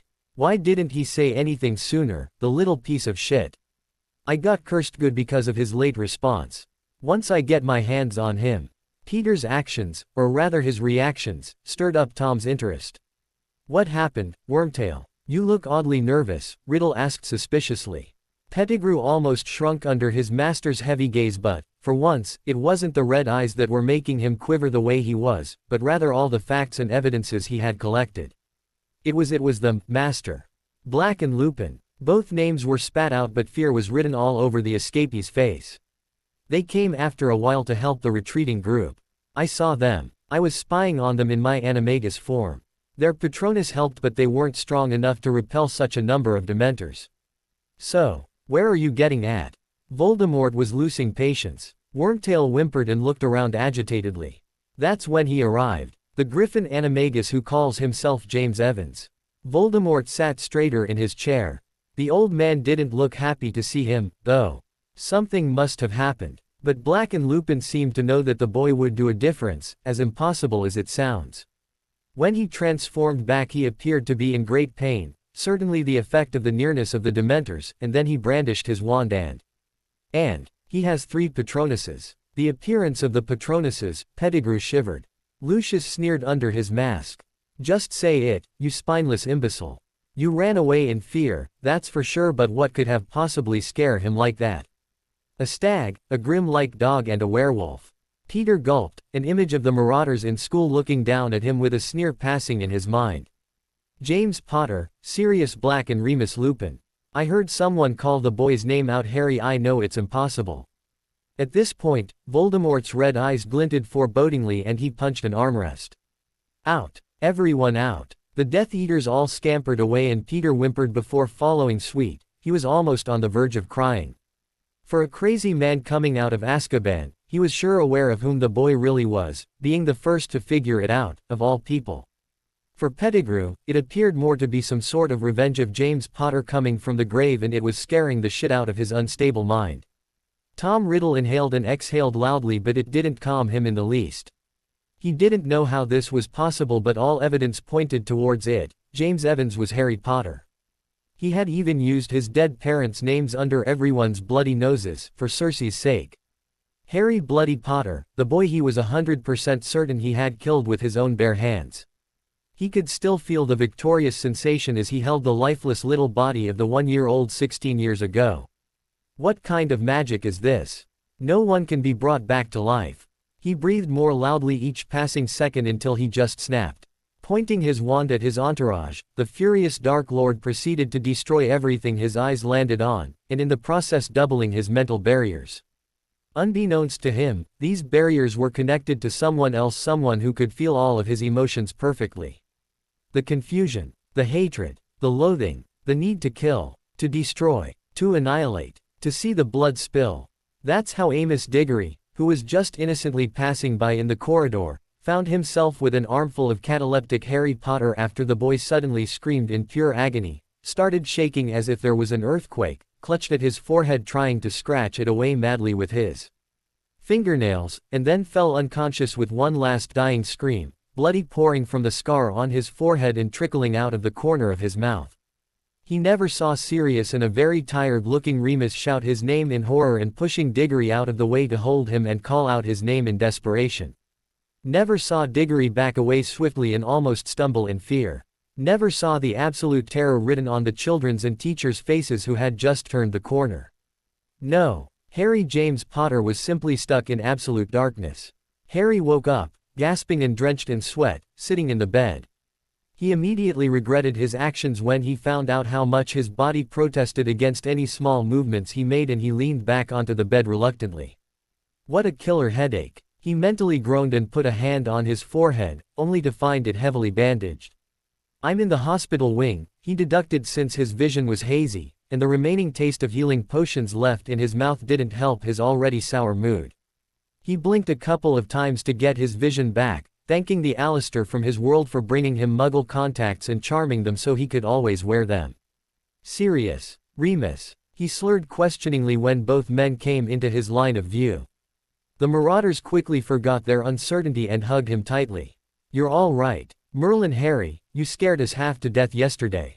Sirius breathed out. Harry looked around him and noticed that the infirmary was rather crowded. Madame Pomfrey was shaking her head at Sirius and Remus' demeanor and was probably itching to do a complete check-up on Harry. Dumbledore looked contemplative but stayed silent, and Amos Diggory looked as traumatized as yesterday when Harry fell into his arms. Most of the Order was here, plus Rosmerta and Hooch, who were still glaring at Kingsley Shacklebolt and Moody. McGonagall was as tight-lipped as always but kept sending Harry worried glances, while Snape, awake at last, was standing in a corner and looking rather subdued and thoughtful, sending the green-eyed boy some odd looks. Harry stiffened in the Marauders' arms. What are they doing here? He nodded his head in the direction of the members of the Order. Remus sighed and sat back in his chair, and Harry saw how tired the werewolf really was. He quickly forgot his animosity towards the Order of the Phoenix's members and gave Sirius and Remus all his attention. I'm sorry, Remus. You must be so tired and I'm only making you worry more. Tonight's the full moon, right? The boy asked, suddenly afraid that they would say it had already passed. Remus put a hand on Harry's. Yeah, it is. But don't blame yourself, Harry. I'm always tired on the day of the full moon. Actually, I think the wolfsbane potion helped already. Normally I would have been beside you in a hospital bed. Harry smiled slightly and exhaled. That's good to hear. I didn't want to miss it. Molly Weasley looked downright alarmed.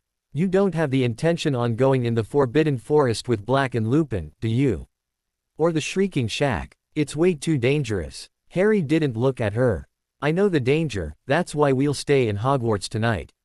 Remus, eyes widened while cries of objection echoed in the infirmary. Harry shut them up with a fierce glare. Dumbledore stepped in front of his complaining teachers and they backed away. First, it's not that I mind, you said that the potion Remus is taking would make him keep his mind during the transformation, but how do you intend on hiding a werewolf in a school full of wandering children and adults? There is a curfew, but it's still very dangerous to hide such an animal in any classroom. Harry rolled his eyes. Remus was still very worried, as was Sirius. Honestly, Dumbledore, do you really think I'd let Moony, even with all of his mental faculties intact, roam in the castle or simply be locked away in a small classroom? I know of a place where we'll be perfectly safe and we'll have all the place we'll need.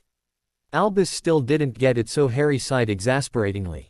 The room of requirements, Dumbledore. The old man's eyes widened in remembrance and he nodded while the teachers gave him curious gazes. None dared to voice their question, though. I had forgotten about this place. Since you and I are the only ones who know about it, I will keep it secret. Now, about that incident yesterday, Albus let his phrase trail once he found himself pinned by Harry's glare. The green-eyed boy took the bandage on his forehead off, much to Pomfrey's protests, and he traced the scar, which was still red but no longer bleeding. I don't see how that's any of your business. Have you already forgotten our talk from yesterday? Please, Harry. Albus pleaded, but Sirius stepped in front of his godson protectively. The animagus couldn't help but be equally concerned about his scar, though, and he glanced at Harry. The boy sighed, acknowledging Sirius' silent question. Voldemort knows who I am. Gasps of fear rang through the room, but Harry ignored them. It's Wormtail. He was there when I faced the Dementors and he saw my Patronuses. He reported it to Tom and Tom put 2 and 2 together. He wasn't happy, let me tell you. He's still fuming, but I'm able to handle his anger now with a stronger occlumency wall. Sirius and Remus nodded while the others looked at him suspiciously. How is it you know all of this information, Harry? Rosmerta asked for the other's sake. Harry shrugged carelessly and got up, intent on leaving the crowded infirmary. Voldemort, my Voldemort, gave me that scar when I was 1 year of age, and since that time our minds are linked whenever we feel deep emotions or simply when we want to bug each other. The Voldemort here doesn't know that, and I'd like to keep it that way. It's grave enough that I feel every damn curse he puts his victims under. I don't want him to forcefully try to enter my mind. Some of my memories area, you catch my drift. Nobody really knew how to apprehend the new information, so Harry used the stunned silence to make his getaway, his godfather and Remus running after him. Where are we going again? Harry smiled at his curious godfather, who watched him walk back and forth 3 times in front of a bare wall. The Marauders knew a lot of shortcuts and hidden passageways, but they didn't discover everything. This, Harry opened a door which magically appeared, is the room of requirements. He entered and let his friends take a look. Wow, I never thought there was a room like this one in Hogwarts. Sirius exclaimed while Remus silently took in his entourage. It didn't appear to be a room but rather a small forest within a lengthened room. There was still a stone wall near the door with a couple of chains if need be against the werewolf, but the area was a replica of a part of the Forbidden Forest, enchanted night sky included. Harry chuckled at their childish awe. It doesn't stay that way, Sirius. This is why it's called the Room of Requirements. All you have to do is walk 3 times in front of the wall while thinking about what kind of room you need and it'll appear, whether it is just a place to relax, a dueling arena, a potions classroom, a library. Basically, it can become anything to the finest detail you want it to be. Sirius whistled. That's bloody awesome. Too bad we never discovered it in our school days. Remus sat down in tiredness. Just 2 more hours and the moon would be fully up in the night sky. They also had to run away from a couple of inquiring Gryffindors and Hufflepuffs on their way here, so the werewolf was exhausted. Are you sure no one will come in while I'm transformed? I don't want to hurt anyone, Remus said worriedly. Harry and Sirius sat beside him. Don't worry. I've cast a soundproof and notice me not spell on the door.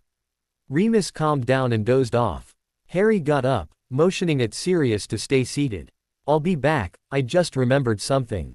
Watch, Remus. Sirius nodded and understood when a window appeared where Harry stopped. Its view landed right on the security tower. Harry opened it and jumped out as if it was an everyday occurrence. Seconds later the animagus could hear powerful flaps of wings and see a black body flying toward the castle's highest tower. Harry almost snorted when he landed silently and transformed back.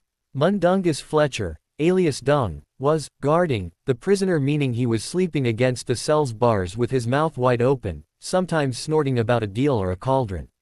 Harry rolled his eyes. Dung was still Dung and nothing was going to change that. Stupefy, he whispered, pointing his wand towards the sleeping man. Mundungus just froze with his mouth wide open and didn't even wake up. Now that he was certain no one would bother him, he leaned on the bars and smirked at the current prisoner, Magnus Manx. So you finally woke up. Firenze did quite a number on you. Manx sneered from his place but didn't get up. He knew the boy couldn't be underestimated. What do you want from me? I told those bastards that I wouldn't say anything that could compromise my master. He'll come for me. Harry laughed at the man. I don't think so. It's been a while, so you're out of date. The Dark Lord has new priorities than setting you free.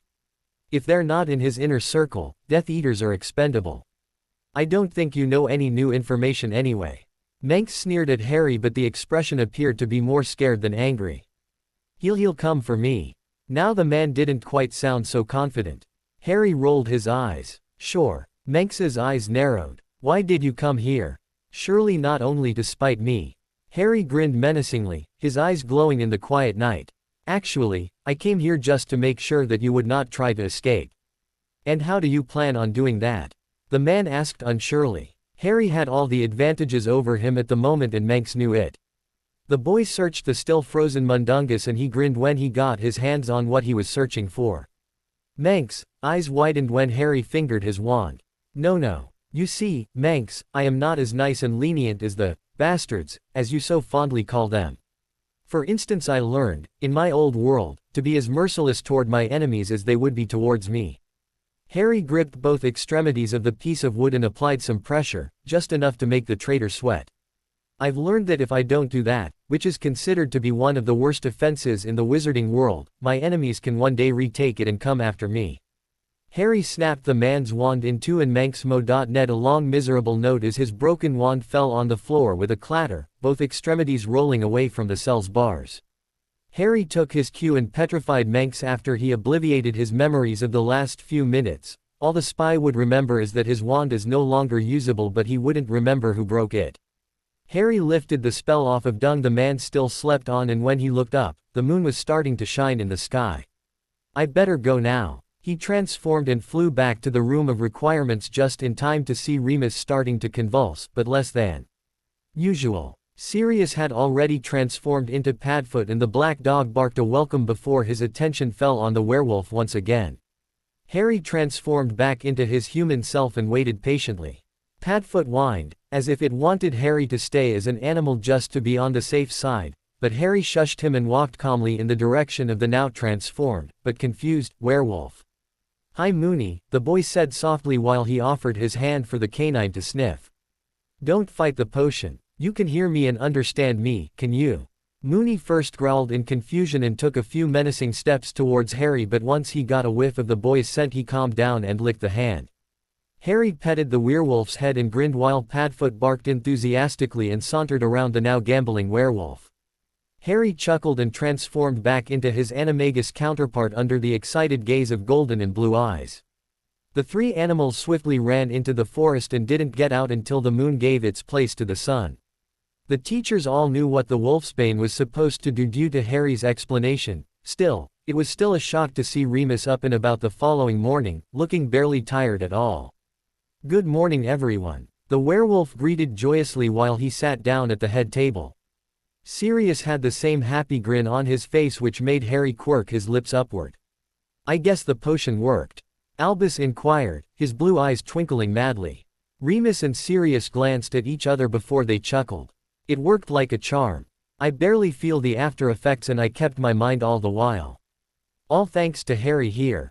The golden-eyed man ruffled Harry's hair even more until the boy swatted the hand away playfully.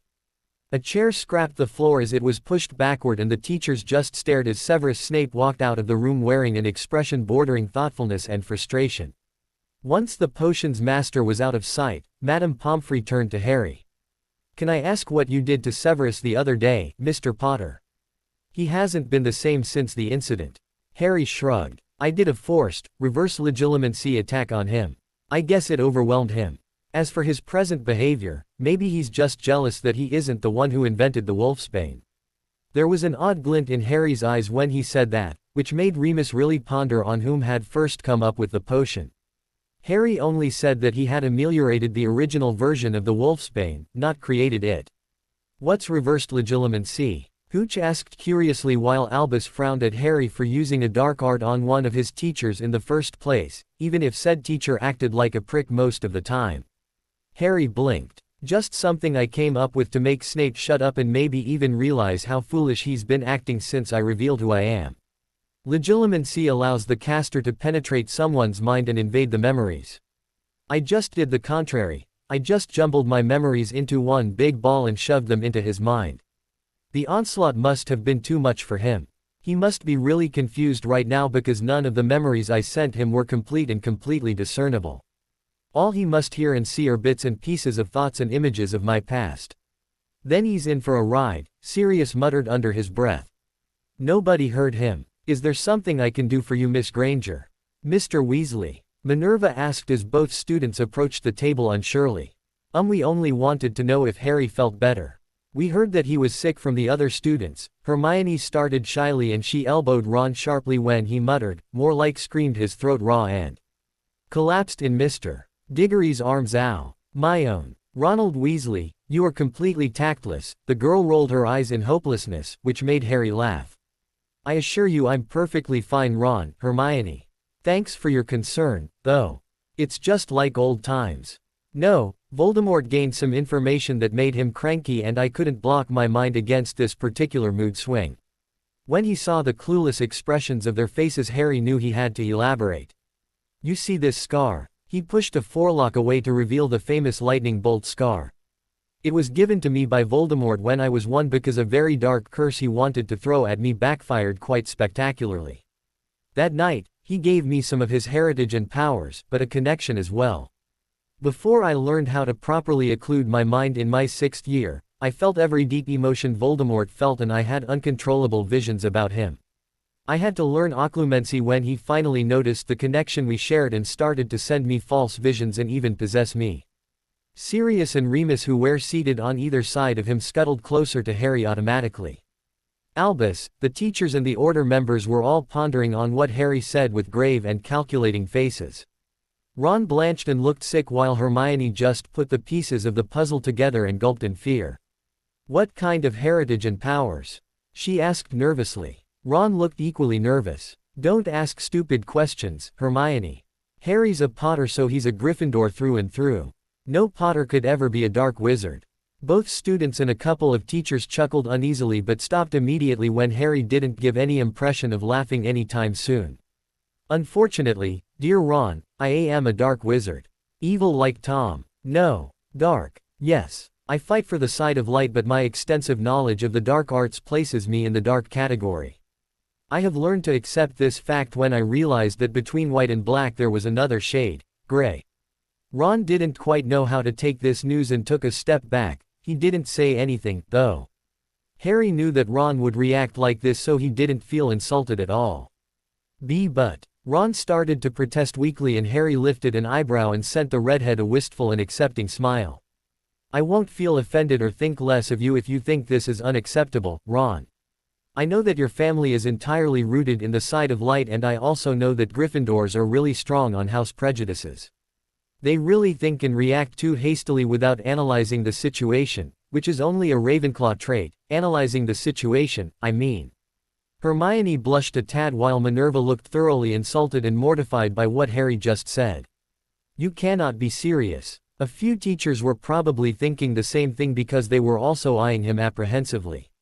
Sirius was about to open his mouth, but Remus elbowed him in the ribs and sent him a warning glance. It's not time to blurt out some old joke about your name. He meant to say, you speak as if you weren't a Gryffindor at all.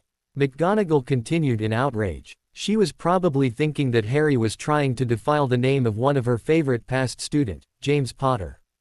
I never said I wasn't a Gryffindor. Harry frowned, but his expression turned back into a calm one. However, I never told you that the Sorting Hat wanted to put me in Slytherin in my first year, no. That's something I even kept for myself in my world. Minerva said in a breath, as did most of the people around him, and she slumped in her seat, to Harry's visible amusement. Great Merlin, she breathed out in consternation and blinked when Harry had the balls to chuckle at her expense. But, being young and easily influenced, I believed, when people told me this, that all the Slytherins were evil and on Voldemort's side. I had to actually argue with the hat for a good couple of minutes until it grudgingly accepted to put me in Gryffindor. Harry stopped and a dark look crossed his face. Maybe things would have been different if I had accepted the first choice, but I can't go back on it now, can't I? A great sadness and bitterness flew out of Harry's mouth with each word he said. Anyway, in my 6th year I put the hat on again just for the heck of it while Dumbledore was out of his office. I remember clearly that I didn't want to have anything to do with him at the time. I wonder why, Sirius muttered darkly, sending a crossed look at Albus, who didn't quite know what to say. He didn't know how Sirius had died there or what the other Dumbledore had done to make Harry hate him so much. Anyhow, the hat told me that he stood by his first decision, but that Gryffindor was also a prominent trait in me. It said, your heart will always belong in Gryffindor, but your mind belongs in Slytherin. Harry let out a snort. Isn't it ironic? The heir of Gryffindor in Slytherin. Albus' head snapped towards Harry and Ron gaped. You're the heir of Godric Gryffindor. So you knew? The headmaster asked, ignoring Ron's outburst. Harry nodded and retrieved something from his pocket, muttering the enlarging charm on the minuscule object. Albus' eyes widened. How did you get this? Nobody knows where it was hidden all these centuries. Minerva strained to look at the object, which proved to be a sword. Albus, what is that sword? That sword belonged to Godric Gryffindor himself, his name is engraved on it. But we've never been able to discover where Godric hid it. Harry chuckled and spelled the sword again. Gryffindor and Slytherin both left things behind. You normally use one of Godric's things each year. With Salazar though, it's a little bit more complicated. Each year, we see something of Godric Gryffindor each year. Ron asked, wide-eyed. Hermione hid her fist in the palm of her hand. Of course, the Sorting Hat. Leave it to Hermione to be the first one to get it. Harry said, and Hermione blushed. I will forget the fact that you probably entered my office while I was gone. Albus let out a pointed look at Harry, who merely smirked in satisfaction, to get that sword, and I will ask you what you meant by the mind of a Slytherin. Harry opened his mouth to tell him that it wasn't any of his damn business when he felt a warm sensation on his hidden left forearm. He smiled as he rubbed said forearm. Albus narrowed his eyes considerably. This gesture was rather familiar, but only coming from Severus Snape. Are you hiding something, Harry? He asked suspiciously. Sirius' fist hit the table and Remus glowered. What are you insinuating, Dumbledore? Sirius Black, calm down. Minerva snapped. The animagus growled. They were starting to cause a commotion and the noise in the Great Hall was starting to diminish. Ron and Hermione were backing away, not wanting to be a part of the wrangle with the easily angered Professor Black. Parvati Patil watched all the fuss in the front like everyone else, until she noticed something moving near the doors of the Great Hall. She looked behind her, but there wasn't anything until she looked on the floor. Ah! Everyone jumped and turned around just in time to see her leap on a table and point at the floor. A snake! A snake! Make it go away! The children all started to scream and run away from the reptile, and a few courageous people pointed their wand at it. Vipera Evanesca. But, to everyone's surprise, the spell bounced back off the angrily hissing snake without even harming it. Harry narrowed his eyes as he heard Nagini spit angry comments and insults at the humans. Discuss sting human SSS. I'll bite you. I'll poison you. I'll kill you all. All thos eatable mudbloods SSS, but no. Master wants me to find an SS spy on a miserable little human. But maybe I could take a bite. Or paralyze him with my venom until he SSLOWLYDs in agony. Nagini let out a long hiss as she raised her body to get a shot at anyone who came too near. That's when Harry understood that he had almost been fooled. This was Voldemort's Nagini. Harry took his wand out and pointed it at the cobra, slowly but surely approaching it with a wary expression. Harry, what are you doing? Sirius asked curiously. Why is he pointing his wand on his own familiar? He was asking himself, but he quickly realized that something was very wrong with Nagini as the snake recoiled menacingly with each step Harry took. "Nobody makes a move," Harry said softly as he gazed in the snake's treacherous eyes. "She belongs to Voldemort and she's ready to attack at any wrong shift." Seamus gulped. "But we're meters away, it wouldn't be able to get to us," he said shakily. "I'm sorry to burst your bubbles, Seamus, but just look at Nagini's size and length. If she wants to give herself a push, she can reach you in mere seconds, you won't even see it coming." "How is it you know the snake's name, Harry? What do you plan to do? This snake isn't magical, so it cannot be banished. The Dark Lord probably also put strong shielding charms on it." The headmaster walked slowly to Harry but was stopped by Rosmerta when the woman noticed that with each step the old man took, the snake hissed louder and swayed from left to right. Harry frowned but didn't detach his gaze from the snake's. "I've encountered Nagini before. But why did the mark on my arm warm up? This Nagini isn't connected to me unless mine is coming, and this is just a misunderstanding. Albeit an unlucky one." Harry, though grimly, said Cobra started to advance slowly and Harry reacted immediately, swishing his wand lightly as to not surprise his enemy's pet. Finite incantatum. The spell zoomed in the reptile's direction and hit its head. Harry waited. What does he think Hess doing, the pathetic human? Harry sighed in frustration. This'll get ugly. She's not under the Imperius, but he had the misfortune to release his attention for a second and the hissing snake lunged at him. Harry swore as Nagini coiled tightly around his body and started to choke him while preparing to take a bite. Another scream shook the room, but this time nobody dared to move when another snake slithered quickly between the tables, hissing equally menacingly for different reasons. "Headmaster! Another snake! Is the Dark Lord attacking?" "They're identical," Hagrid yelped with his loud voice. He loved dangerous animals, but snakes coming from Voldemort. Repulsive follower. Evil plotter. Bad blood. Get off. Get off. My human. My human. I'll kill you." The good Nagini hissed so loudly that she surprised the evil one, who loosened her grip on Harry and slid on the ground in front of the other. "What magic isss this? This cannot be." The bad Nagini spat out dangerously while she eyed her twin carefully. Harry panted and tried to regain his breath, and then he sneered. "No pity for the evil side. Nagini, kill her. Kill the one who attacked me so maliciously. SSSHE has to die before SSHE tells anything to her master." Sirius wished he had a camera right now when the people's faces changed when his godson spoke in Parseltongue. It was ranging from disbelief to fear and to pure horror. Dumbledore's mouth could have hit the ground, but no one would have seen it but the Animagus, who, even being aware of the seriousness of the situation, was snickering under his breath at the old man's expense. "A gift from Voldemort," the old man whispered in awe. When Nagini heard Harry's command, she didn't waste any time and launched herself against her evil twin, who retaliated just as strongly. Both cobras coiled around each other and attempted to bite and choke the other.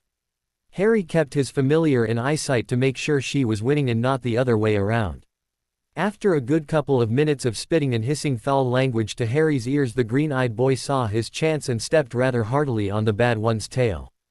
The evil Nagini hissed an obscene blaspheme, and when she turned towards Harry it was already too late. The good Nagini had used this moment of inattention and had coiled around the Dark Lord's servant. She bit the other's head harshly and suffocated the servant to death. Harry exhaled loudly and sat down on the floor when everything was over. "I never want to do that again. Master. Master, are you all right? I knew I should have stayed with you. I sensed it." Nagini coiled around Harry's arms and flicked her tongue on his cheek to reassure him. Harry petted her on the head and got up. "You did a good job, Nagini. How come it took you so much time to come back? Was Salazar difficult to find?" "No, but humans were in the forest. Masks humans, bad one SSS. Fiery one had to set bus Hess on fire. The horse beasts were mad. The masks one SS kept attacking. I had troubles finding my way back. Salazar had already gone too far to hunt, said he would be back in 2 summers utmost." Harry completely ignored the shudders of fear that ran through the room and concentrated on his familiar. His body had become so tense. Sirius and Remus were afraid that the news, whatever they were bad. The Death Eaters were attacking the Centaurs. Is Fiery One alright? Who won the battle? Fiery One ISS okay, if only SS lightly ruffled. The horse beasts were able to drive the bad humans away, but I think they will be back. Harry sighed and nodded. Nagini hissed and flicked her tongue before she slid down Harry's shoulders. Harry took the gauntlets off, he wouldn't need them any longer, and, to everyone's bewilderment, the snake slithered under his skin until her entire body was no longer touchable. The green-eyed boy smiled when Nagini stopped moving altogether and dozed off. She deserved it. That's amazing, Albus whispered as Harry walked to the dead snake still left on the floor, as if the thing on his arm didn't bother him in the least. The kids and adults gave Harry a wide berth as he picked the lifeless Nagini up and looked at her with disdain. Harry dear, what are you planning to do with the snake? Mrs. Weasley asked while she grimaced at the dead reptile. The boy shrugged. I'll give her to Snape. He'll be able to use her venom and skin for his potions. That's about the only thing Nagini is good for anyway. Harry felt a prickle on his arm and added quickly, of course, I'm talking about the evil one, not my Nagini. He shot an annoyed glare at his familiar whom, through his arm, was looking at him in a scolding manner. Don't look at me like that, Nagini. You were evil once too, you know. Don't forget you made my life hell at one time. But I was as under a spell, snake boy. Harry chuckled at her comeback and looked at Remus and his godfather. Padfoot, Moony, can you explain my relationship with Nagini to everyone? I wouldn't want anyone to be confused about who the enemy is and who isn't, Harry muttered darkly. The Marauders nodded. Sure thing, Emeralds. You going to see Snape? The Animagus asked curiously. Harry nodded and walked away. Sirius turned to Remus. I wish I could have come with him. Snape's face will be hilarious when he sees Harry's tattoo, and even more when he sees his lifeless ex-master's reptilian servant. Remus rolled his eyes. Albus rasped his throat. Now gentlemen, could we have an explanation as to why or how in Merlin's name the heir of Godric Gryffindor is a Parselmouth and has the Dark Lord's snake as a servant? Remus shrugged. Nagini isn't his servant, per se. She's more like his second familiar, his owl Hedwig being the first one. As for being Gryffindor's Harry, but he's not only the heir of Godric anymore. So you failed to conquer the Forbidden Forest. How utterly weak you all are. Crucio. The Death Eaters screamed in agony until Riddle saw fit to stop the curse. Master. For a reason we cannot comprehend, the centaurs were all rallied at the same place. Our surprise attack did some damage, but we weren't nearly numerous enough to stop them. And there was an Ashwinder, Master. It kept setting the bushes on fire, thus making us retreat. We could not do anything. Not babbled, trying to save his hide from another curse. Voldemort growled and sent them away. Pathetic, incompetent fools. But this is disconcerting, a snake, against the servants of Lord Voldemort. Why do I feel like the boy has something to do with this? Wormtail. Pettigrew squeaked and jumped before he grovelled in front of his master. Master. Wormtail, you will tell the group to attack again. Let them rally anyone they see fit to help. Then, I want you to transform and go to Hogwarts. Spy on them. Everything was at a standstill in the dungeon area. No one set foot in that area nowadays except for Severus Snape and Albus Dumbledore every so often. That is, until the door of the potions classroom opened slowly out of the blue and out walked an equally silent boy. Harry Potter glanced one last time at the man sitting at his desk before he closed the door with a soft click. The rest would be up to Severus, it seemed, but they had at least come to some kind of truce.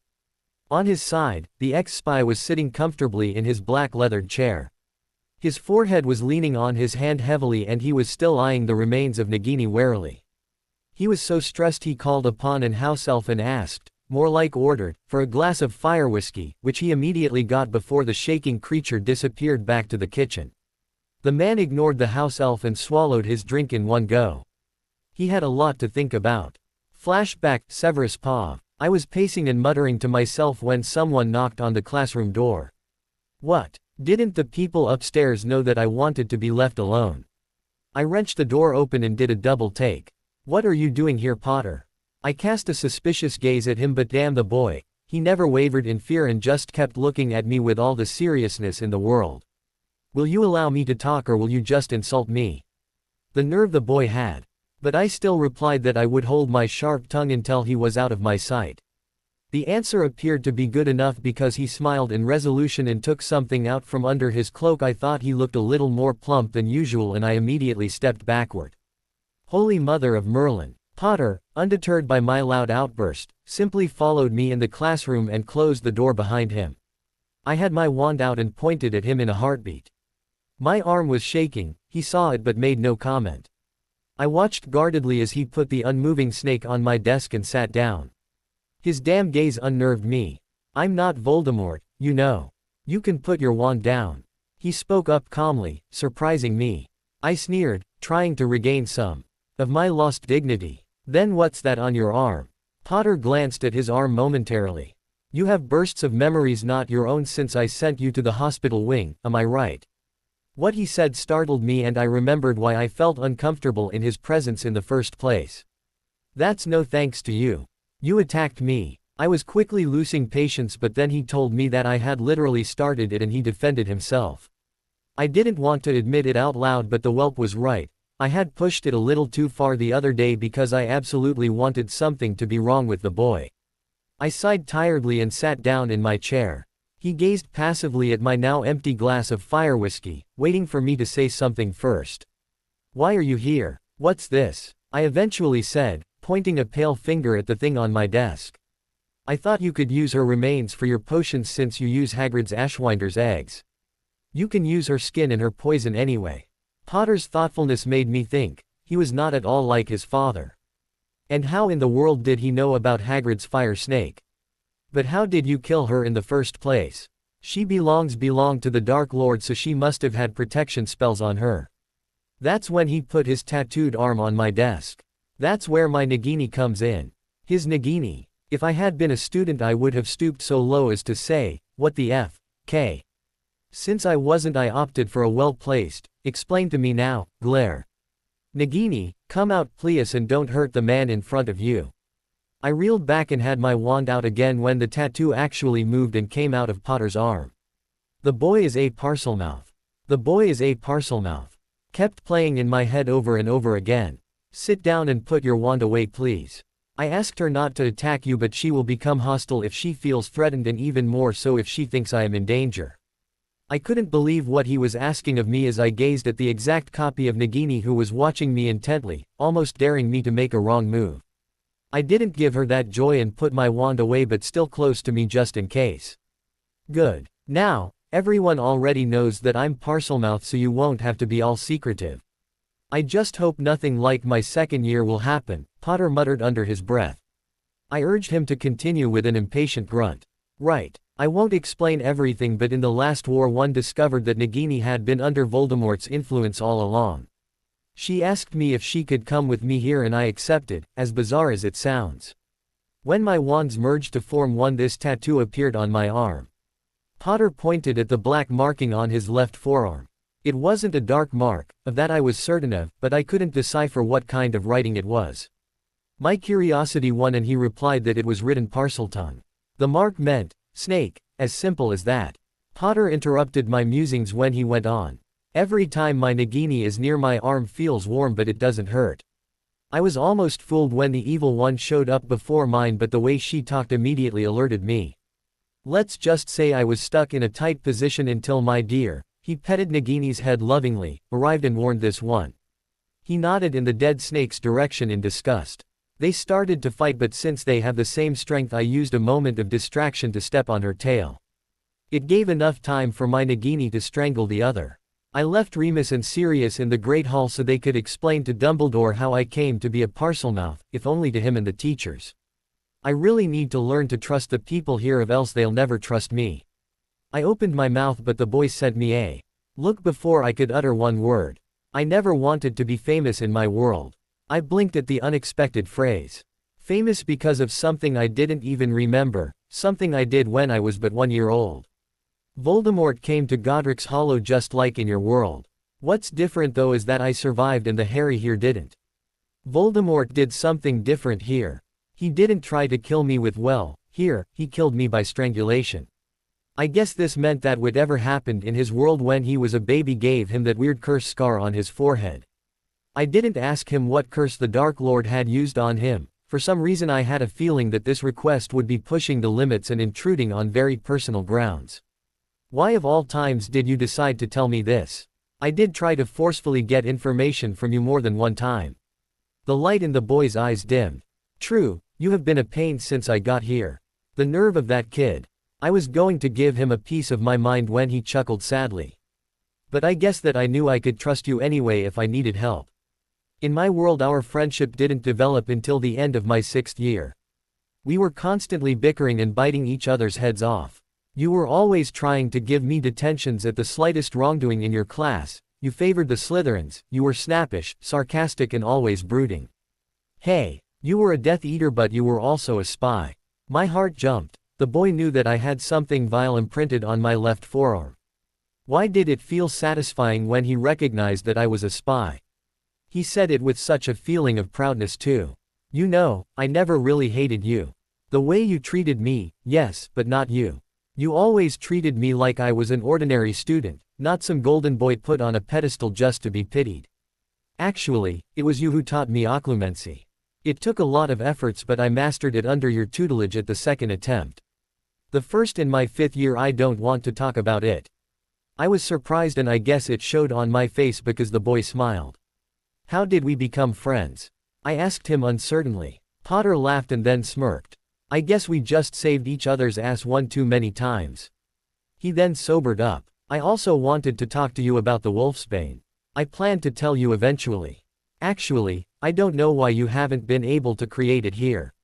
I guess always having Voldemort around didn't give you enough time to complete the potion. You mean, yeah, you were the one who originally created the Wolfsbane but I was the one who perfected it so the transformation would be less painful and the taste less repulsive. Who would have known that not having you around me, staring at every movement I make and breathing down my neck, I would have some talent in potions. Though, defense against the dark arts was and still is my favorite subject. The only class in which I beat Hermione and I'm proud of it, though I was never far behind. Being educated by the Dursley didn't help when I entered the wizarding world for the first time. I glared at the wall behind the boy. Stupid muggles. Potter got up and moved to the door. His snake was coiled snuggly around his shoulders. It still put me off to see Nagini but I didn't show it. After all, her counterpart had terrorized countless Death Eaters on her master's wishes. Our gazes crossed before he walked out and I felt an immense relief in my head suddenly. I was thankful that he finally abated his memory's influence in my head and I nodded at him. Yes, I had a lot to think about indeed. End flashback, end Severus POV. Harry closed the door and sighed. This went better than I expected. He was about to walk up the stairs leading to the main hall when he heard some noise in the shadows. His eyes instantly narrowed and with a flick of his wrist his wand was in his hand. He tensed, waiting for an attack but it never came. His eyes twitched in annoyance when he heard snickering and low whispers. He knew exactly who it was. Is there a reason why you would hang out in Snape's part of the castle, Fred and George Weasley? He called out lazily. The noise stopped. How did you know it was us? Fred, or was it George? Asked curiously once they came out of the shadows. Harry sighed. I just knew. Why are you here? Just leave poor Snape alone already. He has enough pranks played on him to last a lifetime and I'm not talking about yours. The Marauders did quite a number on him. Come on, let's get out of here, it's cold. Both redheads followed him, eyeing the silent snake around his shoulders warily, but not in total disinterest. What about you, Potter? What were you doing in Snape's classroom? Call me Harry. We simply had a chat that was long overdue. Say, how does it feel to talk to snakes? Doesn't it scare you? Harry stared at the twins and deduced it was Fred who had asked him the question. I'm surprised you have the balls to ask me that. I know everybody else will give me a wide berth because of Nagini. But I guess that's why I liked you both so much in my world. You were never afraid to say what was on your mind. Both boys blushed. To tell you the truth, I never knew I was Parselmouth until my 2nd year at Hogwarts. Malfoy and I were dueling when he used the Serpensortia spell. The snake was pissed when Lockhart used some wacky spell on it and I told it to hold its attack. That's when I learned I was a Parselmouth and nearly all the people in the school shunned me because of it. This knowledge couldn't have come at a worse moment because the Chamber of Secrets had been reopened and Muggleborns were being petrified. It was becoming dangerous but I eventually ended this problem. Ginny was almost killed that day. Fred and George looked at him with horrified expressions. I don't know what the Chamber of Secret is but it sounds scary. And did you say Lockhart? Why was he there? He was my 2nd year teacher. What? Both twins cried out at the same time. Tell me about it. The defense post was cursed. No defense teacher lasted more than 1 year, either they resigned, became crazy or were simply servants of Tom in disguise, Harry muttered darkly, thinking about Quirrell. That bloody S.K.S. mate. Who were your other teachers? I prefer not to talk about them, but the single decent one out of all of them was Remus, in my 3rd year. Fred and George's eyes widened in astonishment. Mr. Lupin has been a teacher alone in your world. What about Mr. Black? They both mentally winced when Harry's eyes darkened and the boy's entire demeanor changed drastically. Sorry mate, we didn't want to offend you or bring bad memories. Harry sighed. No, I'm the one who's sorry. Even though I've learned occlumency, I still have the tendency to let my emotions get the better of me sometimes, especially when it concerns Remus and Sirius. Life hasn't been really nice to me and I treasure everyone who is close to me. It's Remus and Sirius who are making me feel like I'm home here, so it's only natural that I let my tight mask down around them.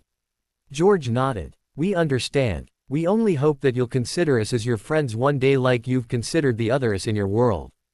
Harry smiled mischievously when he got an idea, making the twins blink at him curiously. You're already my friends, guys.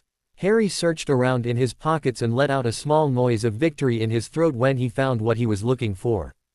Engorgio. The minuscule pouch widened and Harry dumped it in the bewildered twins' hands. What? Harry. I did this in my world too. There must be around 500 galleons in there. You'll have to start with that and I'll give you the rest when I have access to Gringotts. I want you guys to start a joke shop and give Zonkos a run for his money. Don't think about giving this money back to me. Just consider me your secret partner and allow me to have any new products you come up with. The redheads nodded in a complete daze. Why are you doing this? Fred asked breathlessly while his brother still eyed the pouch in disbelief. Harry smiled softly. We're in the middle of a war. We get hurt and lose people every day. Everyone's morale is down. We need laughter in these times, believe me, I know. People were starting to flood out of the Great Hall, so Fred and George hurriedly hid the big pouch. One last thing boys, Harry whispered lowly so no one could hear him, don't tell Mrs.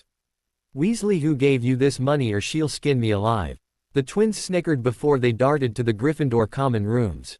Harry sighed when what he had predicted happened. The people were avoiding looking at him directly in the eyes and were giving him a wide berth. Only the teachers were looking at him with a contemplative gaze. McGonagall looked as if she wanted to dissect him and it gave him the chills. He leered at her and she blushed before looking away in embarrassment. Someone gave him a friendly slap on the back. Don't mind them, Harry. They're really close-minded. The green-eyed boy gave both women a grateful look. Thank you Rosmerta, Ciamara, but I think it'll take some time before people accept who I truly am. Where are you going, Harry? Sirius asked him when the boy started to walk away. I just need some fresh air, Sirius. Don't worry about me. The animagus was about to follow him, but Remus put a hand on his shoulder and shook his head sadly. Don't. I think he needs some time alone. Sirius sighed in frustration. I just hope he'll be okay, Remus. The werewolf knew what his friend was going through all too well. I know Sirius, I know. He's precious, isn't he? Yea, but if he continues to take every matter into his own hands like that, he's going to worn himself out. Harry felt as if he was being followed again as he walked along the outskirts of the Forbidden Forest. He sighed. Whoever it was, he was not being silent about it. Come out. I know you're following me, he commanded with a voice of steel. Seconds later a small form emerged, or rather stumbled, out of the forest, sprouting apologies by the dozen and hitting its head on the ground. Dobby. The house elf stopped in middle apology to blink at the human boy who appeared rather shocked upon seeing him. You as knowing Dobby. Has you ever seen Dobby before? Harry fidgeted, but his heart still leapt at seeing another familiar face. It's a long story, Dobby. But what are you doing here? The green-eyed boy could only hope that Dobby wasn't here to spy on him. He banished this train of thought to listen to the small elf's answer. Dobby was nervously shuffling around and hitting his head once again against a tree before looking around as if searching for something and hitting his head again. Bad Dobby. Bad Dobby. If Master learned that Dobby is here, Dobby will get the punishment of a lifetime. But Dobby had to come. Yes. Bad things. Bad things will happen. The creature was about to hit his head again, but Harry quickly intervened. Stop that, Dobby. You're only going to hurt yourself. Now, I assume that Lucius Malfoy is your master. Dobby let a keen wail out. I suppose that's my answer. Harry deadpanned in his head. The elf looked too terrified to speak, so Harry took one of his scrawny hands in his and he led Dobby to Hagrid's hut where they could talk safely. Dobby's already huge eyes widened further when the boy actually touched him. You is great. You is Harry Potter. Dobby heard about Mr. Harry Potter from his master's speech about unsuccessful attacks. Dobby nodded. Dobby listens, yes. But Dobby doesn't like what's going on, no. Harry smiled softly when the house elf started to rant and mutter under his breath. It was an all too familiar sight. They sat on Hagrid's doorstep and Dobby became silent. The boy who lived knew that his friend would have to go soon or Malfoy would suspect something. Dobby, why are you here? Did something happen? He petted the creature's head to calm him down. Well, is that a snake on Mr. Harry Potter's shoulders? He asked in visible awe and fear. Harry heaved a sigh. Don't change the subject, Dobby. Why are you here? Dobby heard when his master received strange guests again in his house. Nasty people. Nasty. Dobby heard that master was planning another attack in the forest. Dobby pointed at the forbidden forest with one of his bony fingers, and that an animal would spy on Hogwarts. The long digit changed direction and pointed at the castle. An animal? Harry asked inquisitively. Dobby bobbed his head up and down energetically. Yes, a rat. A rat. Harry bunched his hands in tight fists, making Dobby squeak. Thank you, Dobby, he said through clenched teeth. I greatly appreciate this information. Now, when did you say the second attack in the Forbidden Forest would take place? Dobby doesn't know. Dobby was serving Master and his guests some drinks when Master became angry and told Dobby to get out. That's what Dobby did. Harry nodded seriously. Thank you, Dobby. The house elf jumped up and down and squeaked in amazement. You is thanking Dobby. Nobody ever thanked I before. You is great. Truly great, Harry Potter, sir. Harry patted the small back, chuckling at the way Dobby spoke. Can you do me a favor, Dobby? The creature nodded fervently. You see this snake? Is there a way you can bring her close to Riddle Mansion? Yes. Dobby goes there every day with his master. Dobby has to follow his master everywhere under his master's orders. The green-eyed boy nodded in satisfaction and took Nagini in his arms. Listen, girl, are you ready to go on a mission? A Dangerous one. Of course. I believe I already know what you want me to do. Harry smirked. Good. S's spy on old Voldy, will you? Act like you acted when you were under the Imperius. Maybe you'll actually be able to kill a few Death Eaters on his command and S secretly. Decimate his ranks, will you? Nagini hissed and Harry translated it as a sound of pleasure. He gave the snake to Dobby, who eyed the reptile with amazed eyes. The cobra could have coiled completely around the house elf to choke him, but that never crossed Dobby's mind. He didn't seem to mind the Parseltongue ability either. Dobby will be going now before Master knows Dobby is gone. Dobby will try to come back to see Mr. Harry Potter, though. After a few minutes Harry realized something. I can't believe Dobby just pulled a creature on Malfoy. Harry exclaimed in astonishment. He stalked back to Hogwarts after a few moments of silence and nearly ran into Sirius, who appeared to be giving some pointers on how to duel with Death Eaters to some Ravenclaw, Gryffindor and Slytherin students. Oi, Harry. Is something wrong? The animagus asked worriedly when his godson didn't even spare him a glance. The students stayed silent when the boy didn't even give an answer and started to walk upstairs hurriedly. Moody, who had been listening to Black's speech with some horrors, suddenly pointed his wand in the boy's direction. Defindo. The cutting spell hurled towards the green-eyed boy, but Harry had sensed it without turning around. Damn it. I don't have time for this now. I have to hurry before Wormtail acquires important information. Premunitio. Furnunculus. Harry didn't wait to see if his spells would hit and ran away. Moody jumped away just in time and stifled a gasp. He didn't feel like having boils all over his skin. The old Auror chuckled at Sirius and Remus, shocked faces. Why do you attack him? Black looked furious, but Alistair swatted him off.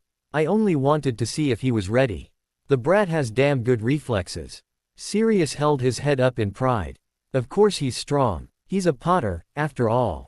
Remus chuckled quietly in the background at his friend's antics.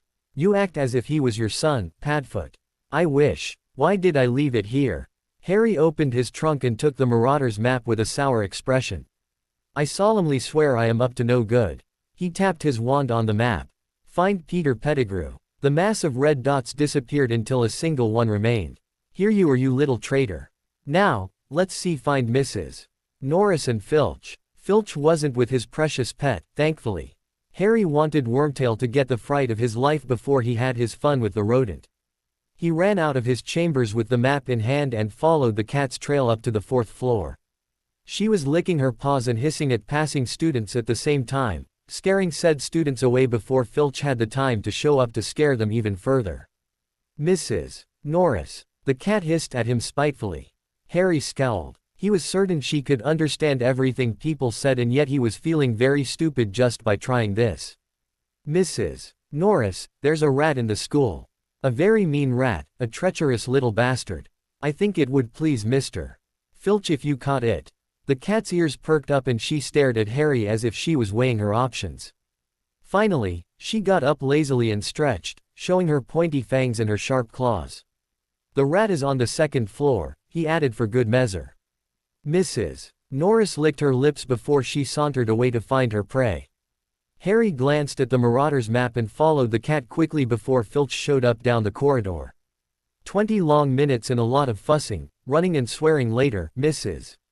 Norris had finally secured Wormtail within her grasp. Harry snickered sadistically as the rodent started to squeak in terror and tried to evade the sharp teeth coming his way. Mrs. Norris, where are you, my sweet? Harry jumped and used the cat's moment of inattention to seize the rat and run away with it, to the feline's discontent. She soon forgot about it though when Filch bent down to retrieve her. Where have you been, my pet?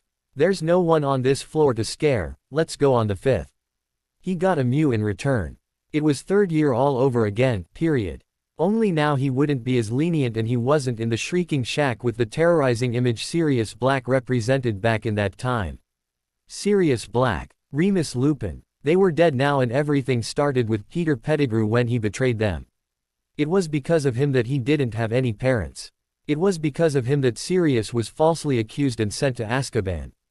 It was because of him that Remus lived alone away from society. It was because of him that Voldemort resurrected. Harry didn't see the difference between his Peter and the other in front of him. For him it was still the same man but missing a silver hand. As soon as the reversal spell hit Wormtail, Peter looked at him in panic before he literally crawled to Harry and tried to touch his robes. Harry, you look so much like your fat Petrificus totalis. Silencio. After putting the convict under the full body bind and making him shut up before he aggravated his case, Harry pointed his wand toward the door of Ning Myrtle's lavatories where they were currently located. It was perfect, nobody ever came here anyway. Colloportus, imperturbatus. Pettigrew's eyes rotated wildly in their sockets when his only way out was shut and put under an anti-eavesdropping spell. The green-eyed boy smiled sinisterly and added a silencing charm strong enough to cover the entire room. Peter's eyes started to water. Oh yes, Wormtail, Harry murmured in perverse pleasure, his green eyes glinting forebodingly. Ning Myrtle was nowhere in sight. You know I'm going to have fun with you, don't you? I can smell your fear from here, it's so thick I can taste it. Harry shivered. I'm going to make you feel everything I've felt since you started this shit. No one will help you now. I'm going to make you scream. Harry grinned darkly and lifted both spells off of his victim. Peter fell on the floor and started to weep pathetically. Harry, he made me do it. No, Harry, your father would have never. I'm not anything like my father. Ask yourself why that is, why don't you? And I'm not Voldemort either. Peter flinched at the name. I'm not as merciful as that bastard. Wormtail's beady eyes widened and he tried to transform into his animagus counterpart, with no success. Potter considered his lord to be merciful. This didn't sound good. The ex-marauder whimpered and cried, backing away until his back was leaning against one of the stalls. Why can't I transform? Harry smirked when the man squeaked. How is it I can read your mind? My not so dear Pettigrew, you're thinking so loudly that I don't even have to use my legilimency ability to know what you're thinking. But I can use it deliberately to confuse your mind and block your ability to transform. It's called magic, Pettigrew, and you're about to feel it until you beg me to simply kill you. You see, Tom isn't the only one who's unafraid of using an unforgivable against his enemies. Crucio. AAAAAARRRRGH. Any normal person would find this sight unattractive and unnecessary, but for Harry, who was watching the man writhe in agony and scream his throat raw by trying to beg for forgiveness, of all things to beg for, it was one of the most enthralling spectacle to see. Yet watching still wasn't enough. In this closed and sealed room he let himself go. In this closed and sealed room he let his emotions completely rule his actions. One after the other, dark spells hit Wormtail. Slashing curses that brought unbelievable pain to the heart. It took all of his willpower not to use the entrail-expelling curse. Harry simply didn't feel like cleaning up the mess after that. He did use Serpensortia, though, and ordered the snakes to bite him many times. He affected Wormtail's vision with a conjunctivitis spell so strong Harry was certain the beady-eyed man would never see again. It didn't bother Harry in the least. Pettigrew didn't deserve to see Sirius or Remus, or even him for that matter. He didn't deserve to see all that he had so eagerly abandoned to serve Tom Marvolo Riddle. When he was finally satisfied, he chained the traitor to the wall just in case, although he doubted that Pettigrew would wake up soon. The man was a complete unconscious and bloody mess, and it left an odd feeling of satisfaction within Harry. "Stay there, Wormy. I'm coming back soon," Harry said with sarcasm as he took the spells off the door. What was his surprise when someone was already behind it, one hand ready to knock. "Dudley, what the heck are you doing here?" The hefty boy jumped and quickly lowered his hand. Hey, you're that boy we saw in the old man's office." Harry rolled his eyes. "Excellent sense of observation, Duddykins. Now can you tell me what you're doing here? I was wondering where Dumbledore made you stay." Dudley glared at him heavily, but it made no impact on the green-eyed boy. "What did you call me? How do you know that horrible nickname? I only wanted to go to the bathroom." "Hey, what's that on your weird clothes?" Dudley tried to touch him, but Harry growled and motioned toward his wand. His weird clothes, as his cousin so charmingly called them, were covered in blood. The wizard smirked in superiority and tried to block the entry of the lavatories from Dudley's prying eyes. "You do know this is a girl's lavatory, right?" he drawled lazily. "Back at you. What were you doing there? What are you trying to hide?" Dudley. 1, Harry, 0. With a shrug, the boy who lived let his cousin pass. The sight that greeted him made him sound like a panicked elephant. "That man's hurt." He was about to rush to the unconscious man when a hand stopped him. "Leave him there. He got what he deserved. I was about to get someone to take care of him." A nice cell in Azkaban would do nicely, but unfortunately the Dementors aren't being very cooperative nowadays. "You did this to him. You're a monster." Dudley cried out and turned his gaze away from all the blood and gore. The smell was beginning to make him feel sick. Harry sneered and forcefully brought his whimpering cousin's face centimeters away from his own. "Listen, Duddykins, because I won't repeat myself. That man is a convict and has been accused of murder. You wanted to know how I knew the nickname your mother gave you. That's simple. I'm your cousin." Dudley frowned. "I don't have any cousin on my mother's side.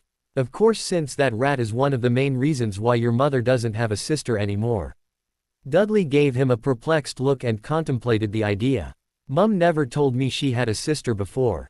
I thought she was an only child." Harry pushed Dudley in the back so they could get out of there and find an adult who was a member of the Order. "Of course she didn't tell you about Lily. She was a witch and Petunia hates anything that has to do with the wizarding world. Blame it on jealousy. I'm not surprised about Vernon hating it because Vernon hates anything that's not normal in his eyes but you. What have we done to you for you to call us freaks?" Dudley gulped. "Mum and Dad told me you were no good. It's your kind that killed everyone in Privet Drive, remember? Are you going to listen to what Mommy and Daddy have to say for the rest of your life, Duddykins?" Harry mocked. "Come on, I know you better than that. You and Piers never did have good frequentations, and I know you hid cigarette packs in the back of your last drawer." Dudley's eyes widened. "And you have to remember that if you're alive today it's because of me and the Aurors who brought you back here that day. Just stay away from old Voldy and his death munchers and the Dementors." "The who and what? Long story," the green-eyed boy muttered, and his eyes lit up with sadistic joy as he spotted Alistair Moody. "Mad Eye." Harry waved at the man to come while Dudley tried to hide behind his newfound cousin. Don't call him over. He's freaky. Look at his eye. And his leg. Harry rolled his eyes once again at his cousin's antics. Alistair limped towards him and his magical eye stayed riveted on Dudley when he spoke as if he was taking pleasure at scaring the poor muggle. What do you want, Potter? I have a gift for you. It's in a bad shape but it's a no-refund deal. I think you'll like it. Anyway. Moody's magical eye whirled around and he concentrated solely on Harry. After a few minutes of deliberation he nodded. Lead the way. The walk leading to the second floor was done in silence, the only sound disrupting it being Moody's wooden leg thumping on the floor in a specific rhythm.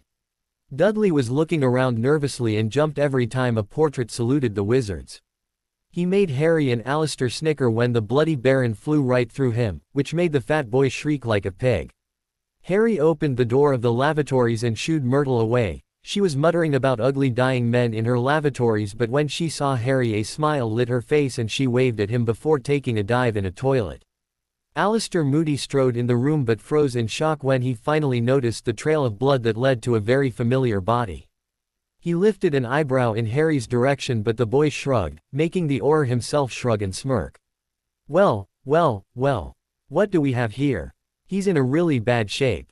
I have a hunch that you have something to do with it, Moody finally said as he finished his inspection of Voldemort's #1 favorite.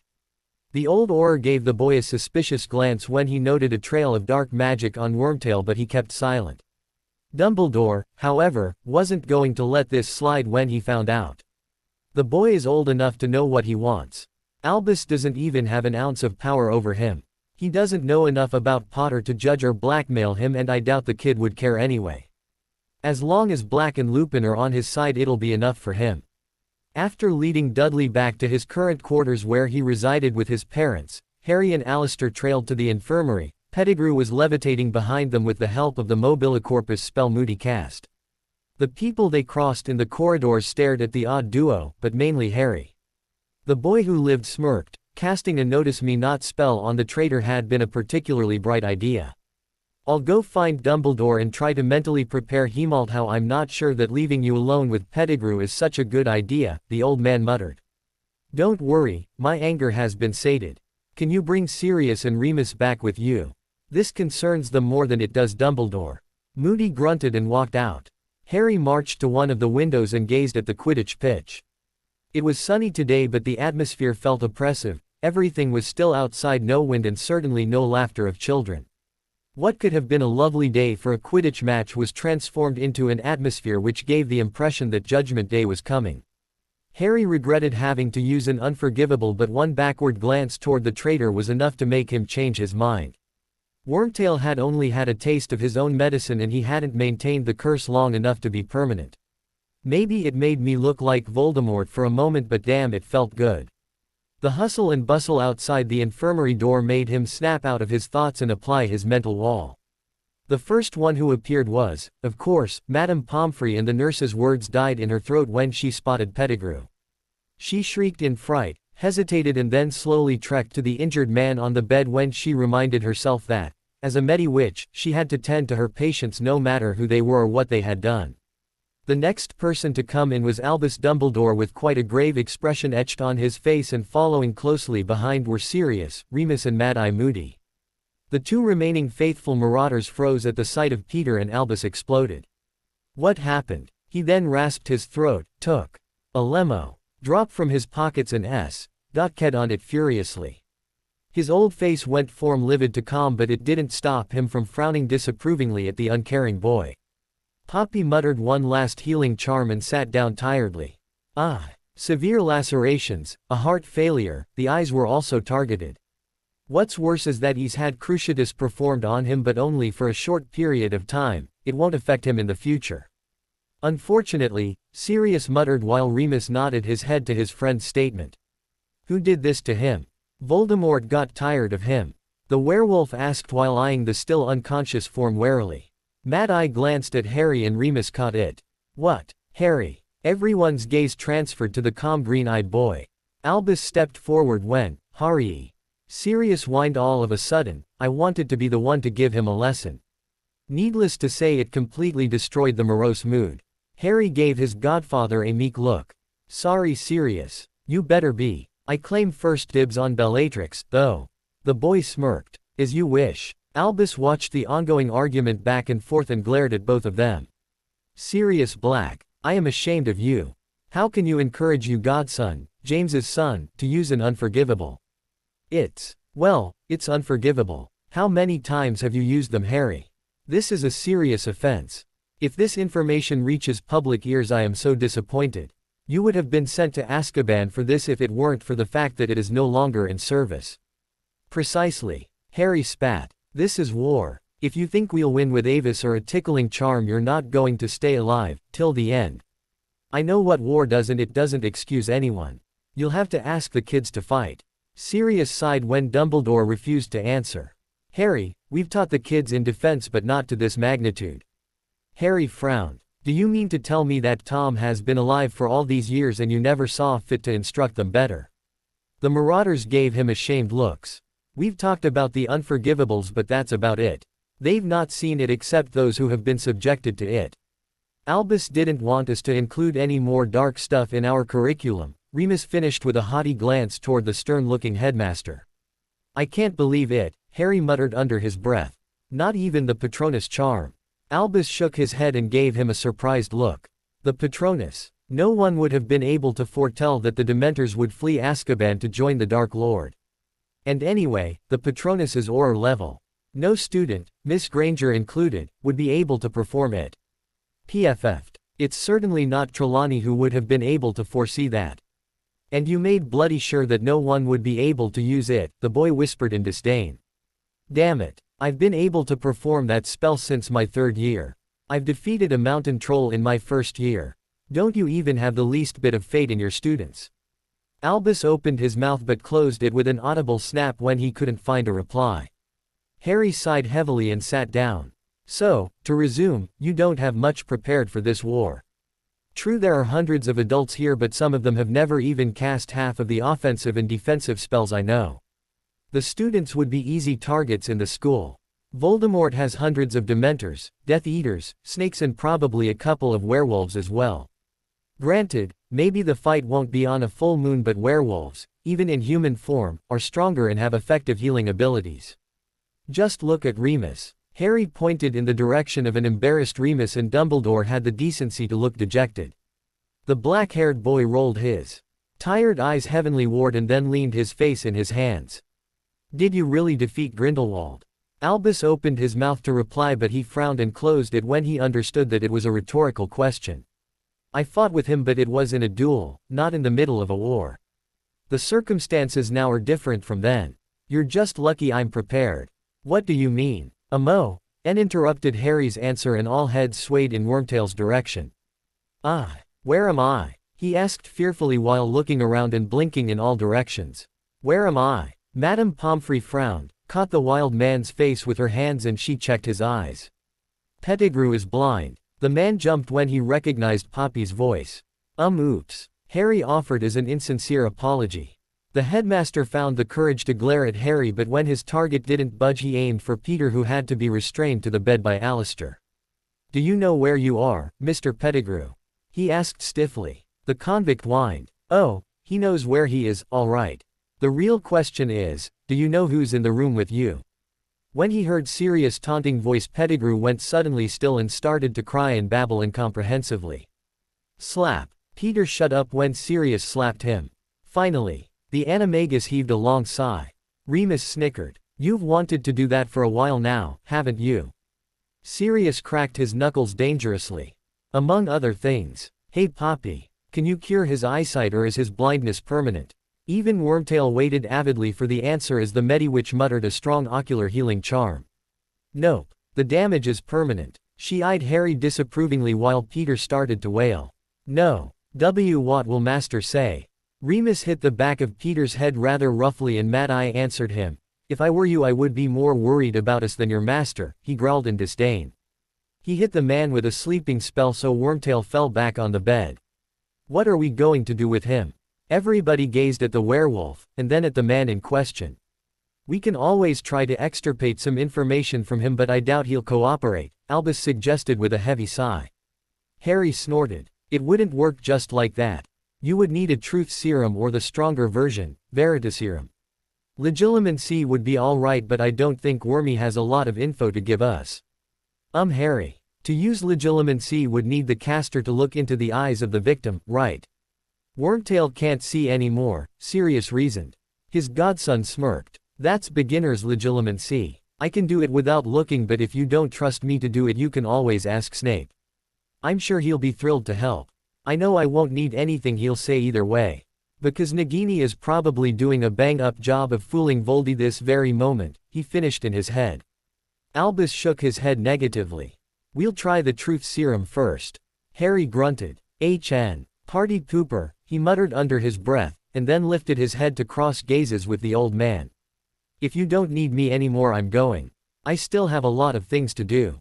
The headmaster quickly cast the locking charm on the door before Harry could take one step further. Wait a minute, young man. Don't think you'll go free after using an unforgivable. Albus, back stiffened in an imposing facade, and magic started to be felt around him, making Harry remember how powerful Dumbledore really is. However, he too had a hidden card, so he didn't back away like the others did. What will you do? Give me a detention. He snickered at the thought. You don't hold any jurisdiction over me. That's why I can attack you if need be. Will you really attack the Chosen One? Harry asked haughtily. He didn't like to use that description of his function, but it stopped Albus from answering with a witty comeback. Everyone could detect a hint of warning in the younger man's voice, and both men stared at each other for a good couple of minutes until Harry smirked and used the counter curse on the door wandlessly. The answer in Albus' eyes was evident. That's what I thought. You should really start trusting me, Dumbledore. Respect is earned, not given freely. I'm tired to argue with you like that. Now if you'll excuse me. Sirius and Remus followed him. You should either leave him alone or let him put his plans in action instead of berating him and try to control him constantly. Alistair left the room. Poppy gazed at her old friend patiently. I'll let you decide what to do with Mr. Pettigrew, Albus. Although I'm not supposed to reason like this, I'll tell you what I think. That man deserved everything James's and Lily's son did to him. And I'm certain that a part of you, as much as you loathe admitting it, is agreeing with me. Dumbledore walked to the same window Harry had been gazing through before they entered. Everything changed since Harry arrived here. Everything went by at an alarming pace. Voldemort acted way faster than usual when he would probably still be hiding beneath the surface. I can no longer ignore it. Harry Potter has installed fear, or at least apprehension, in Voldemort's blackened heart if the man can no longer wait. Albus sighed. I think I'll let him do what he wants for now until this war ends. I'll give him the benefit of the doubt. Poppy smiled softly in response. Auror Whitcomb was on the lookout with Arthur Weasley and scouting the borders of the Forbidden Forest when he started to shake. The man's brown eyes widened in realization and he poised his wand at the ready. Expecto Patronum. An ox sprang forth and it alerted Arthur, who, in turn, brandished his own wand and shouted the spell. A silver fox joined the ox, but even teamed up they were starting to fade in and out of existence. The ground and trees were starting to freeze in the dark forest and it was spreading fast. Whitcomb grunted in exhaustion, so he turned to his comrade. Arthur, go back to Hogwarts and alert our forces. Go. I'll try to hold them here. Hurry. Please don't look back. Arthur stepped back and stuttered, but what about you? Go. The red-headed man gasped and ran away. In the background, the strident cries of the Dementors echoed eerily, and Arthur disobeyed the order of not looking back just in time to see his friend being lifted off the ground and getting his soul cut out. Shit. Whitcomb. Arthur fought the tears of disgust and powerlessness and ran as fast as he could to alert the castle's inhabitants to avoid unnecessary deaths. Many froze and shrieked in fright when the main doors banged open. Dementors. Near the Forbidden Forest. Where's Dumbledore? Ron and the rest of his brothers and sister, along with Molly, ran to Arthur and helped him stand up. The man's face was pale and he was badly shaking. Ron, go fetch Madame Pomfrey. The headmaster won't be too far away. Hermione helped Molly to calm down. I'm sure he's with Madame Pomfrey. I saw Auror Moody ask him to come to the infirmary for some reason. Ron skedaddled when a bunch of Aurors and parents equipped to fight ran outside where the temperature was starting to drop. Dumbledore. Dumbledore. He yelled the old man's name until he arrived on the right floor. Albus was quick to turn around. What's wrong, Ronald? Dementors. Madame Pomfrey. Dad, need help. Forest. Ron panted, making no sense whatsoever. But it was enough for the bearded man to understand, so he quickly followed Ron, along with Poppy after she took hold of her medical bag and a big supply of chocolate. The redhead was running at full speed but was forced to a stop when the old man skidded to a stop in front of a portrait. "What are you doing, Albus?"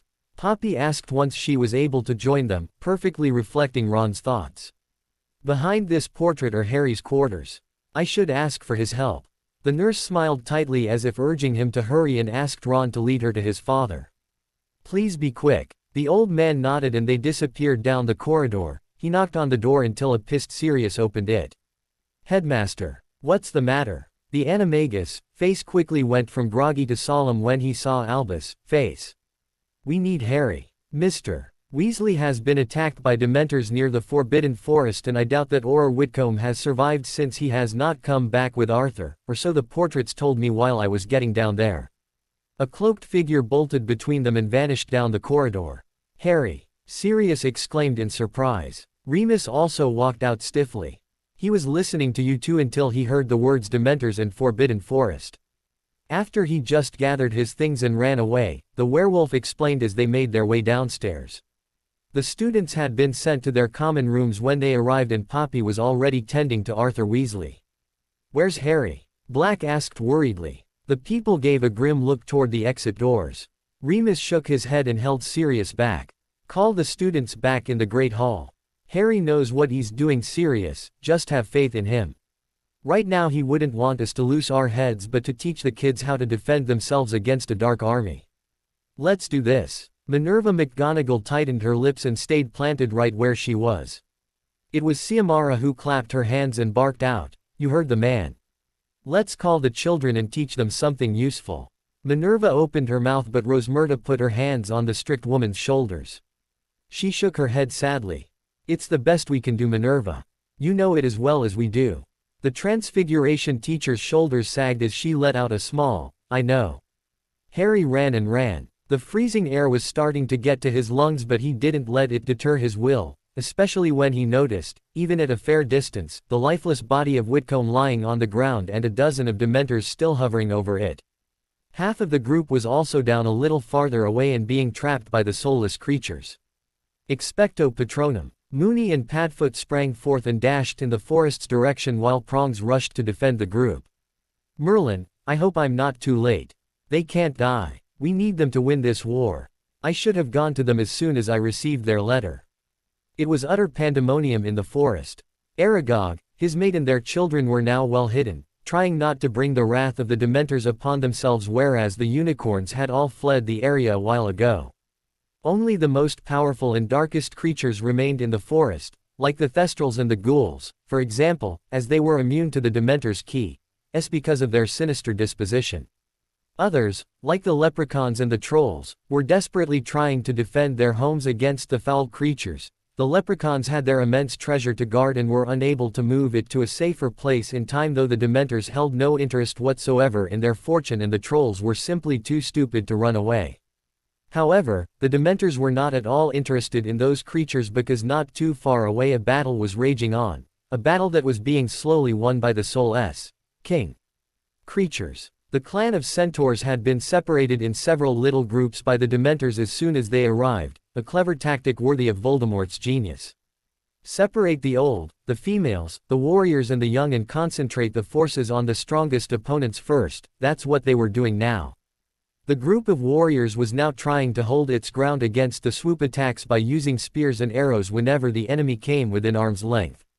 Needless to say, they were having quite a bit of difficulty. Deep within the forest, two silver lights shone brightly in contrast with the frightening darkness. Moving at great speed, one would have thought them to be ghosts when in reality they were Patronuses. Harry was nowhere in sight. He had opted to transform and was now soaring high above the wooded area, trying to locate the herd of centaurs. Scared birds and pixies momentarily crossed his path and he clacked his beak at them angrily. An augury squawked indignantly and it started to rain. Harry could have rolled his eyes. This is just what I needed. Damn it. When his path cleared, he spotted the unfortunately familiar mass of black ribbed cloaks soaring barely above the trees, so he dived. Padfoot and Mooney were circling something on the ground and he immediately transformed when he spotted what it was.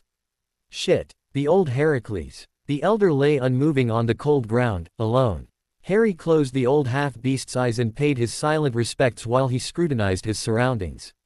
There was no real sign of a struggle, so the attack on the council leader must have been quick and painless. No doubt it had caused terrible panic in the ranks. Padfoot nudged Harry's hand and he went back to his animagus form. Come on Zargoth, we have to keep pushing them back. Zargoth, one of the warriors of the Blue Clan, grunted as he fired another arrow at the nearest Dementor. I know Grim, but as soon as I wound one, another takes its place. My body will not be able to hold their draining effect forever. His friend Grim, also from the same clan, merely told his comrade not to give up even if he himself was worse for wear. There was 100 or so warriors around them from different clans plus some unfortunate souls sprawled on the ground who did not resist the repeated attacks. As a mass of Dementors was preparing a combined swoop attack that was sure to eradicate them, an intense silver light illuminated the area. The nearest soul Kurz disintegrated while the others screeched in pain. While most recoiled, 2 of them latched successfully on Thor, a blonde-coated warrior from Alta's tribe. Thor tried to get them with his sword and thumped his hooves angrily, trying in vain to dislodge the foul creatures. The mysterious light brightened and something jumped on the Dementors at the last second. Thor gaped as a silver wolf, no, werewolf, accompanied by a silver dog viciously pounded the dark creatures into the ground and bit them ferociously. They immediately let out agonized screeches and vanished into thin air. The group of warriors let their guard drop in front of the Patronuses and a griffin flew to them and transformed into Harry. Isn't this a pleasant surprise? The human Firenze spoke so much about. Harry smiled grimly. I came as soon as I got wind of the battle. I should have been more on alert, though, forgive me. A reddish-coated centaur made his way to Harry. He was partly covered in blood and limping slightly from a wound on his foreleg, but if it hurt his pride never showed it. What's important is that you are here to help now. The Dementors have separated the whole tribe. We are worried about the children. So I ask you, please find them and bring them to Hogwarts with you. This is a highly unorthodox demand, but the elders would have agreed with me if they were here. Especially Master Heracles, Altair added when some of them started to argue. Harry's eyes saddened. About Heracles. What of him? Zargoth lifted a thick eyebrow. So they don't know, the boy thought mournfully. I came across him in the forest. Really? How are the elders faring? Grim pressed, interrupting Harry. The boy sighed and motioned for Mooney to go in the direction of some shouts for help deep in the forest. We don't have much time. This will probably sound heartless, but Heracles is dead. The other elders weren't with him, so it's a sign of hope, at least. Deafening silence greeted his statement until they all exploded in a unique fit of rage. Impossible. That's unthinkable. Our most venerate elder. Those creatures will pay. Voldemort will suffer the consequences dearly. Harry actually took a step back. It felt like a stampede under his feet. If Tom actually thought that they would surrender under such an assault, he was dead wrong. It just made them stronger. Idiot. The boy watched as Altair trotted to him, his expression severe but voice under the most perfect control. We will fight the Dementors. Find the young ones and the females, if possible, and then bring them back to Hogwarts. We'll try to find the elders. Firenze and Bane are probably still with them and they are able warriors. That's when Harry noticed that Altair had the same red coat as the aforementioned centaurs. You're in Firenze's tribe. Altair nodded briskly in response. Harry told Mooney to follow them when the Patronus came back and they went on their way. Come on Padfoot, we have to find the kids. He transformed back but this time galloped on the ground. He didn't want to miss them. Padfoot led the way and barked silently at each passing Dementor. Even in all this chaos, Harry considered it to be a lucky day. He found the females easily because of their battle cries, and to top it all, the children were all huddled together tightly inside the circle the women had formed to protect their progeny. The griffin and the dog quickly got rid of the hellish nuisances and rallied everyone, to their great astonishment. Harry. The boy smiled when he noticed his friends Vega, Matthias and Orion, safe and sound, if only a little ruffled. Hey guys. You'll have to follow me. I met with the group of warriors and they told me to bring you back to Hogwarts with me. The females gave him skeptical looks but didn't dare contradict him. He had saved them and was in Ferenzi's good graces, plus if the children liked him they could definitively trust him. "We'll follow you. Lead the way," a black-coated female said while the troop tightened the formation. Harry didn't transform back, so Matthias let the human ride him just for the fun of it, to the children's bewilderment.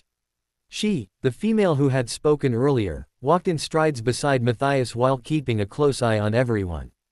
Padfoot kept running around them in circles to prevent any Dementors from approaching until the Patronus light brightened and Prongs joined them. "Where does it come from?" Vega asked curiously, pointing at the majestic deer. "It was fighting Dementors at the outskirts of the forest. They must be all gone if Prongs is still here," Harry offered as an explanation. Padfoot barked silently but happily at Prongs and they resumed their watch together. After a couple of needless bad encounters, Harry finally noticed the small shivering form huddled between Orion and another, teen, centaur he had never met. Vega noticed where his gaze lay and explained, "The little one is called Trix. His mother was killed by the Dementors, so Orion and Strauss are taking care of him until we can find Trix's father. He's only 15 years old, so he can't take care of himself alone." "That's nice of them." The rest of the trip was spent in silence, except for the occasional Dementor screech. No one was around to welcome them at the edge of the forest, no one alive, that is. Several bodies littered the floor and Harry was pained to recognize some of them as Good Order members. The group was very adamant about walking out of the dark wooded area, but Harry reminded them that war was everywhere and that casualties were to be expected, even at Hogwarts, which, at the moment, was the safest stronghold against Voldemort. Well, Gringotts was safer, but the goblins refused to let humans invade their precious bank. "Are we going inside the castle, Harry?" Vega asked out of the blue. The older females looked appalled by such an idea. "I know this won't bode well with some of you, but I'm supposed to keep you safe until the return of the males. We can't stay out in the open like this, and all of you know it. I will ask Dumbledore for a secluded room." The group tightened in response and Harry was forced to get off Matthias' back lest his legs were crushed between two overprotective females. Van, a 75 years old from Bane's clan, fidgeted beside him when he pushed the doors open. The main hall was silent, so Harry thought that everyone was asleep, until McGonagall showed her face from beyond the Great Hall's doors. "Oh dear, Merlin's ghost. Albus, he's back. No, you stay here, Mr. Potter has company. Go back to your seat, Mr. Creevy." Harry tried not to laugh when Minerva quickly closed the doors so the curious students stayed inside. Dumbledore reopened the doors minutes later with a frantic Sirius and Remus by his side. They all froze when they noticed the boys' special guests. "Merlin's balls," the animagus muttered under his breath. Albus was the first one to regain his bearings. "I assume you and your friends will want to stay here for a while." Harry nodded. "Yeah, they'll stay here until the return of the males. I don't think they'll want to stay cooped up inside for too long." Now it was she who nodded. "Quite right, but thank you for your hospitality." She seemed to force the words out, but if it showed Dumbledore didn't comment on it. "Follow Harry, then. I'm certain he knows the best place for you to go." Harry smirked. "The room of requirements, and I now just the way to take without being seeing." He walked away with the reluctant group in tow, but not without sending a, "We'll meet in my quarters later," look at his two marauder guardians. "What is this room of requirements, Harry?" Vega asked once they were out of earshot. "You'll see once we get there, but I think you'll like it." "Open," he hissed to a blank stone wall in a secluded dungeon area. The centaurs were surprised to see the wall turn into a huge doorway big enough to fit the whole clan, and then some. This is one of many passageways Salazar uses to move around freely in the castle, pipes not included. "It's a real labyrinth in there, but I'll find my way." The room is on one of the highest floors. They started to trek silently in the tunnel, Harry's wand tip producing all the light they need. The little Trix once asked who Salazar is and simply kept quiet after Orion told him Salazar was a fabled basilisk. "We're here. Wait a few seconds, please. I solemnly swear I am up to no good." The Marauder's map became alive in his hands. "Good. There isn't anyone around. Filch and Snape are in the Great Hall, but that doesn't mean we can dally." Harry paced 3 times in front of another wall until a door appeared. The half-beasts were all in awe in front of the forest inside the room. "I think I will revise my judgment of Hogwarts. This castle truly is full of surprises," she said once the youngsters started to run around. momentarily forgetting about the traumatizing experience they went through not too long ago. Harry smiled softly at her own softening expression. I will leave you to settle and I'll bring the men once they reach Hogwarts. You don't have to worry as long as you stay in this room. I made it to be unplottable, and if you need something just think about it really hard and it will appear. She nodded and rallied the group to make camp while Harry walked out of the room and out of the castle once more. What is your plan, my lord? Do we try to get Pettigrew back? Tom Riddle glared at Lucius Malfoy. Are you happy, Lucius? Of course you are, your eyes and thoughts betray you. My lord, I would never rejoice of your misfortunes. Tom's red eyes narrowed dangerously. Lise, you dare lie to me? Crucio. The blonde aristocrat writhed on the floor in visible agony. The other Death Eaters, his own son included, watched the spectacle with sympathetic winces. To answer your question, though, no, I will not do anything. I will not jeopardize my plan to rescue the rat. He doesn't know enough to put my plants in danger, so if he wants to get out he'll have to find his own way. Master. A man as huge as Vernon Dursley rushed in the room, panting in exhaustion. Karkaroff. Essek an undignified entrance. To what do I owe the displeasure? Karkaroff shuddered and grovelled pitifully on his hands and knees up to his master's robes to key the hem of them. My lord, the attack on the centaurs has been thwarted. It's that boy with the 3 Patronuses. The centaurs are all out of the forest and on his side in Hogwarts. The Dementors came back in fewer number than when they left. Karkaroff shut up when he started to feel his master's malevolent magic flux. What? That boy. Beside him a snake started to get restless and it hissed at the shaking man and other Death Eaters, whom were slowly starting to back away. Yes, of course you can play with him. His failure will serve as an example for the others, Voldemort hissed right back in a disgustingly sweet tone. The snake slithered over the shivering ex-Durmstrang headmaster and wrapped itself around Karkaroff, who started to panic and cry out incoherently for his master to forgive his failure. The man moved too much, so the snake hissed and embedded its fangs inside the man's throat and choked him. The Death Eaters flinched visibly when the snake finally let go of Karkaroff, who fell boneless on the floor. Tom lifted an eyebrow in incredulity at his pet. This is the SSIXTH time this week that you lose control, Nagini. This isn't like you. Nagini slithered up to her. Master. I apologize, but I cannot bear to SSCSS such failure amongst your ranks, master. You were right, but SSC to it that it never happens again. Of course. Nagini could have applauded her acting skills if only she had hands. But now if Voldemort didn't accept the free killing anymore, she would have to do it secretly. She had already taken care of 4 Death Eaters and 2 werewolves, and by the time Voldemort discovered the deceit she would be long gone, back under Harry's wing. Dobby the house elf was coming every day with the Malfoy family and had enough time for himself to check on the snake's health to report it back to Harry. He had to iron his hands at least 2 times a day, but it was well worth it. Pettigrew brusquely woke up to the unpleasant sensation of being kicked in the ribs and he yelped in pain when it added to the wounds he had previously obtained. Wake up, you big good-for-nothing lump of shit. You've slept long enough. A rough voice, no doubt belonging to the owner of the foot that had just kicked him, said in disgust. The rat animagus mo.ned in pain when his ribs protested greatly against all movements and he furiously started to rub his eyes. What's going on? Where am I? Who's there? He cried out in terror when everything remained black. He got slapped on the cheek. Hard. Calm down, you idiot. We're in the security tower of Hogwarts. It's me, Manx. I think you've been drugged with Veritaserum, cause when they dragged you here you were completely out of it. The ex-teacher frowned when Wormtail continued to look around furiously, and when his gaze fell a little more at his left than him, Manx took the other's dirtied shirt in hands and shook him. Come on, man. Concentrate a little. What are you, blind? He mocked. Peter whined. Yes, I am. And he started to wail as Manx let go of him in surprise. Well shit. I'm stuck with an unstable cry-baby in a tower that's probably been loaded with hexes, curses and anti-apparition wards, and who won't even be able to help me escape cause he's blind. Pettigrew heard, rather than saw, Manx shuffle around and sit down in a huff. Well, sorry. I haven't heard of you trying to escape. He countered snappily and sat down himself, closing his sightless eyes.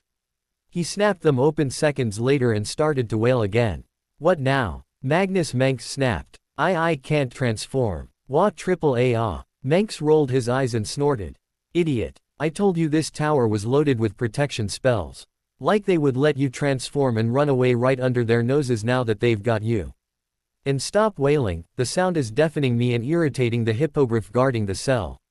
Count yourself lucky you can't transform. You could have been eaten as a hors d'oeuvre right as you passed the bars. On cue, a screech resonated through the air, which made Pettigrew cringe and shut up. Right. Riddle Manor was immense, a 3 stories house with as many, if not more, traps than the Great Hogwarts. However, for one with as much experience with this death trap of a mansion like Nagini, whose memory was infallible, it was no problem at all to move freely around. What was great for our favorite spy was that, personal callings from Voldemort aside, she could move freely wherever and whenever she wanted and was a symbol of respect and fear to Tom's servants. All the more, she was privy to all the information going around since she had to be present to all the gatherings. However, there was no gathering right now and the master of the house was out to do some more of his dirty deeds, meaning that Nagini had the chance to strike without fear of being caught. What do you think our Lord will do when he gets his hands on the Potter brat? Nagini stopped in the middle of the corridor and slithered in the shadows when she heard 2 approaching Death Eaters debating on the fate of her master. They walked so quickly that she didn't have the time to hear the response, but she obviously knew it had to be something nasty. All SS start with Thos too. Quickly, but stealthily, she followed the scent of the servants and was overjoyed to see that they had organized a little reunion since Voldemort was absent from the mansion. She made a count and decided that 20 Death Eaters was not totally impossible to deal with. She would only need to act fast and get the hell out of there as soon as Dobby came back with his current master, Lucius Malfoy. Too bad the blonde aristocrat wasn't there, she would have had a lot of fun biting him. She slithered in the shadows the room provided and moved to another room, connected with this one and providentially deprived of a source of light. Her plan was simple: lure a Death Eater in the room by making some noise and strike like lightning. Another would see if everything is alright and she would strike again. She used her tail to make an ashtray fall from a table and hissed quietly in victory when she heard a man wonder about the noise. Slowly, dangerously, she poised herself for an attack and then strike. The shocked Death Eater slumped to the ground after a couple of seconds and Nagini uncoiled from around the man's neck. 1 down, 19 to go. Did you hear that, Wilkes? It came from the other room. You're imagining things, Brahms.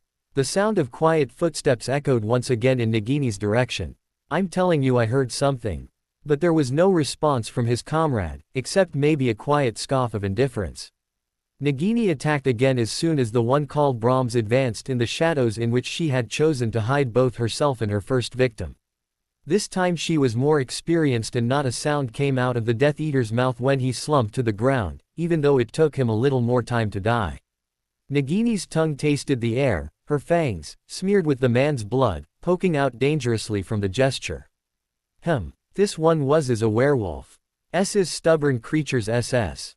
For a moment there was only silence as Nagini pulled the second body next to the first one. Brahms. What's taking you so long? Brahms. Oi, Derek, come with me, Brahms is trying to trick us. A snicker. The idiot. Take your wand out, we'll get him. This would prove to be a little more difficult for Nagini. The men came in with their wand at the ready and both looked around curiously when they didn't see their comrade. Brahms. You idiot, come out of your hiding place, you're not fooling us. Wilkes called out with a gruff and impatient voice. As soon as he set foot in the shadows of the room he yelped and fell brusquely on his back. Derek turned around and pointed his wand in the other Death Eater's general direction, but he snickered and relaxed when he spotted Wilkes on the floor, rubbing his sore back and muttering obscenities under his breath. My, Wilkes. You're so full of grace today. Derek laughed and walked in his friend's direction, putting his wand back where it belonged. It's not funny, Derek. I swear something caught my ankle and pulled me down. Oh, come on. You probably just tripped on something.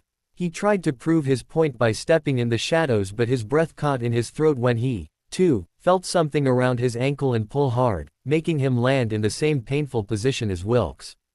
Damn, what the F.K. was that? He spit out, trying to see in the darkness while his friend continued to laugh his ass off, hurting his sore pride even more. They were so caught up in their own little world that they didn't even see the heavy, scaly tail hurled toward their heads. It then coiled around their tangled legs and pulled them in the darkness. Nagini's collection kept growing, slowly but surely. There was now 16 Death Eaters left to deal with. Nagini hid again, but no one came in the room to check on the 4 missing men. It was time to get risky and count on her status of Voldemort's familiar. She spotted a precious-looking vase and deliberately pushed it off the table. It fell on the floor and broke with a crash. What was that? A voice asked on the other side. Many loud footsteps later, 6 Death Eaters came in the room with raised wands. Is somebody there? Show yourself. One called out menacingly. Something moved in the shadows. Stupefy. The spell rebounded unexpectedly and hit the caster, who was, no surprise there, Theodore Nott, ex-Slytherin. Theodore Nott, the father and experienced Death Eater, kneeled beside his frozen son. Finite incant, what's that? He asked suddenly, when the thing slowly came out of the room's dark spot. The 5 others immediately pointed their wand in the right direction but quickly lowered them when they recognized the slithering terror that was their master's pet. Geez, it's only Nagini, Travers said while raking a hand through his hair. What is it doing here? Barty Crouch Jr. sniffed in disdain. Nagini secretly bristled at his tone of voice. How should I know? Terrence Higgs snapped back, equally pissed at the snake's presence. Probably here to scare us just for the fun of it, again. I swear, that thing can understand what we say sometimes and is doing all it can to piss us off. Did you see how it killed Karkaroff? Mental that thing is. You have no idea, USS stupid human, Nagini, though, while she slithered across the room freely, more and more in their direction. She used her huge length to her advantage. In a swift shove she swung her tail at them, effectively making them drop to the ground before they could even utter a word. She was already upon them when they regained their bearings. Each bite was fatal. Theodore Nott, still paralyzed on the floor, started to freak out. His eyes kept moving left and right, trying to see what was going on, but without success. After a few almost soundless thumps, an eerie silence encompassed the dimly lit room. Then, a hiss. Low and weak at first, but gaining volume quickly. His eyes moved to his left side slowly. His insides were shaking. He was probably sweating all the water of his body out but could do nothing about it in his current condition. The hissing sound was now right by his ear. He didn't want to turn his eyes on the other side, he dreaded what he would see. He knew, he was no fool even if he was only 17, a young Death Eater in the making. Eyes riveted or not on her, Nagini didn't have a care in the world. Since her target was frozen, there was no need to apply much pressure on the boy's neck. Nott's eyes widened in pain for a brief moment until they started to close gradually. The last thing he saw was a scaly green blur slowly gliding away. Nagini hid the 6 bodies with the others. No remorse for the dark side. Now was a great time to act against the rest of the dark servants having their conversation in the other room before they started to worry about their missing comrades. She slid in said room with a great care not to be spotted, a rather difficult task with some werewolves in there, and one, if not the most dangerous one if her senses were correct.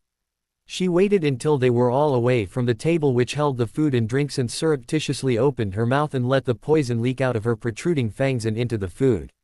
Then, she targeted a pitcher that contained a sweet-smelling amber liquid and repeated the process. She quickly slithered away from the table and waited avidly for all of them to serve themselves. I feel my mark burning. I hope our master is all right. He hasn't been the same since this Potter brat showed himself. One of the Death Eaters, Millicent Bulstrode, winced visibly and clutched the marked arm. She received a slap at the back of her head from her once Hogwarts classmate Adrian Pusey, and quite a few glares from the older servants. Are you saying you doubt our Lord's power? Do you want us to be the prey of them? Pusey whispered harshly to her, his eyes swaying in the other's direction. You're right. It was stupid of me. She tried to erase the nervousness she felt by taking a glass of butterbeer, inviting the others to do the same. A toast. To Lord Voldemort and to the war he offers us. This seemed to lower the tension in the room and they all responded to the call of faithfulness. Toast. Hogwarts will soon be our lords, and then the world. Bunch of idiotses. Minutes later, twin thumps resonated in the silent room. The adults ran to Millicent and Adrian who lay motionless on the floor. Hey, are you okay? Ah. Before they could reach the kids, they fell one after the other. Greyback clutched his chest but was successful in getting his wand. What the F.K. is going on? Nagini would have frowned if she had been dotted with eyebrows. SS's two-born creature. She slithered behind the last man standing and tripped him with her tail. Shit. His wand clattered on the floor and rolled away, which gave Nagini the necessary time to attack him. She quickly coiled around him and viciously bit him in his muscled neck. Greyback choked but grasped Nagini's body and tried to dislodge her by squeezing hard. It hurt Nagini so much she almost let go, but instead her tail coiled around his chest in a double attack. Greyback gasped and struggled wildly, scratching Nagini's thick skin with the help of sharp fingernails, a werewolf's fingernails. She applied more pressure on the neck and torso, hissing angrily. "Why?" Greyback wheezed out in agony, a desperate plea to know. "Why is our master sending his S-snake on us?" His eyes rolled in the back of his head and he finally slumped on the floor, and on Nagini by the same occasion, if it wasn't already enough for her. She pushed him away impatiently and tiredly. It's finally over, for now. With the werewolf leader finally dead, she relaxed. She was completely extenuated but had one last thing to do. One by one, slowly but surely, she hid them with the others in the dark room and pulled on the doorknob. The cobra then stopped moving altogether and fell asleep right then and there. The day passed slowly. Nobody else came in the deserted room. Sometime in the night, the house became alive again as the Dark Lord came back from his raid with the members of the inner circle. The servants who had stayed bustled around to accommodate their lord. A crack resonated in a lonely room of the mansion. Its single occupant didn't move. "Dobby is here. Where is Mr. Potter's snake?" "Ah, there it is. Snake. Dobby is here to snake. Why is you ignoring Dobby?" The house elf used a bony finger to push the tired reptile gently. Nagini opened her eyes and hissed faintly, but did not move. "Mr. Potter's snake isn't feeling well. Dobby doesn't know how to care for snakes. Dobby should bring you back to Mr. Potter so he can take care of you." The little elf carefully took hold of Nagini and disappeared with another loud crack. "My lord, you must be tired after such a long raid. Why don't you sit down?" Rabastan Lestrange said in a humble voice. Red eyes fixed the man a glare. "Do not press Sume to tell me what to do, Rabastan, if you do not wish to be at the receiving end of my wand." "Of course, my lord," was the only hurried and stuttering response the older man got before he decided to sit down. "Where are the others? Why aren't they here to greet me?" Riddle grumbled dangerously. Rabastan and the others in the room with him felt the dark mark burning in warning. I will go get them immediately, master." Rodolphus Lestrange's brother bowed as low as he could and ran away. Riddle sneered and ushered the rest of the inner circle away. As lost in his thoughts as he was, he still heard Rabastan come back a while later, shouting out for his lord. "Master! Master! Will you stop screaming Lestrange? You do not want to give me a headache. Do behave like a man of your status would," Voldemort drawled tonelessly, his head cocked on one side. Rabastan threw himself on the floor as a hurried apology. "I apologize, my lord, but there is an emergency. I found the 20 missing men." "So where are they, you idiot?" Tom interrupted impatiently. "My lord, there they are dead." "What?" Riddle got up so quickly that the chair he was sitting in flew backwards and into a wall, making Rabastan wince pitifully. The older man's red eyes were blazing in fury and, dare Rabastan think it, perplexity, as if he didn't know what to make of these news, before he reined it all in. The dark mark blazed and echoes accompanied Rabastan's own screams of agony everywhere within the mansion and beyond. "Who? My lord?" Voldemort sneered. He was this close from performing Cruciatus on the babbling, incompetent fool. "The dead one you immense waste of my time," he finally said between clenched teeth. Rabastan shut his eyes and bowed on his knees until his head touched the ground. He could not bear to feel his lord's gaze almost seeping through him. David Quill, Ludovic Bagman, Augustus Rookwook, Crouch Jr., Jugson. Rabastan's voice shook as he spoke the next name, Rodolphus Lestrange. He breathed in deeply, yet his voice still shook. Not both father and son, Travers, Wilkes, Rita Skeeter, Derek, Terence Higgs, Montague, two of the new recruits, Adrian Pusey and Millicent Bulstrode, Abigail Kenton. Rabastan trailed off. He could almost feel his master shaking in pure rage. The dark mark flared to life momentarily. Tom Marvolo Riddle was not a man who could be easily surprised, but the mysterious death of 20 of his Death Eaters, in his own mansion, no less, was bringing him to his limits. Some of them had been at his service for years, the best of the best when it came to executing his orders perfectly. Masterminds in their own right, damn it. He needed them for this war. This was tearing a hole through his plans. How did they die? Who the hell would dare kill them? Who would be suicidal enough to infiltrate his domain? The image of the Potter boy flashed in his mind briefly, but it was almost impossible to believe. Amazingly enough, he didn't carry on with his thoughts of killing Rabastan just to vent some of his anger. His Death Eater rank was decimated enough as it is. That's 17 people, Lestrange. It was not meant to be a question, merely a more than annoyed statement. The bowing man winced, a thing that did not go unnoticed. The last 3 are going to pose a problem, my lord. Penn, Brahms and Greyback. The werewolf community trusted us with them. How can we tell them that 2 of their best members are dead along with their leader? Okay, maybe not kill him, but the Cruciatus did help appease his fury, if only momentarily. Damn it, if he named them Death Eaters it was not so they could die. Where and how did they die? Did you find anything or anyone suspicious? Rabastan was on the verge of unconsciousness when Riddle ended the curse. And no, he spoke up with a faint voice. Salon N next to the conference R room. M. Mulciber investigating, the man fell unconscious after babbling the most important parts his lord needed to hear. Tom strode briskly out of the room and swatted his bowing Death Eaters aside in the corridor. Out of my way, you imbeciles. Do something useful and tighten the security at once. Malfoy, both of you. Don't just stand there, go with them. Lucius and Draco jumped nervously and allowed their pride to be crushed when their lord dismissed them so easily. Draco watched with rapt attention as Voldemort disappeared down the hallway and turned to his father, who was busy giving orders to the others so they wouldn't be punished for disobedience.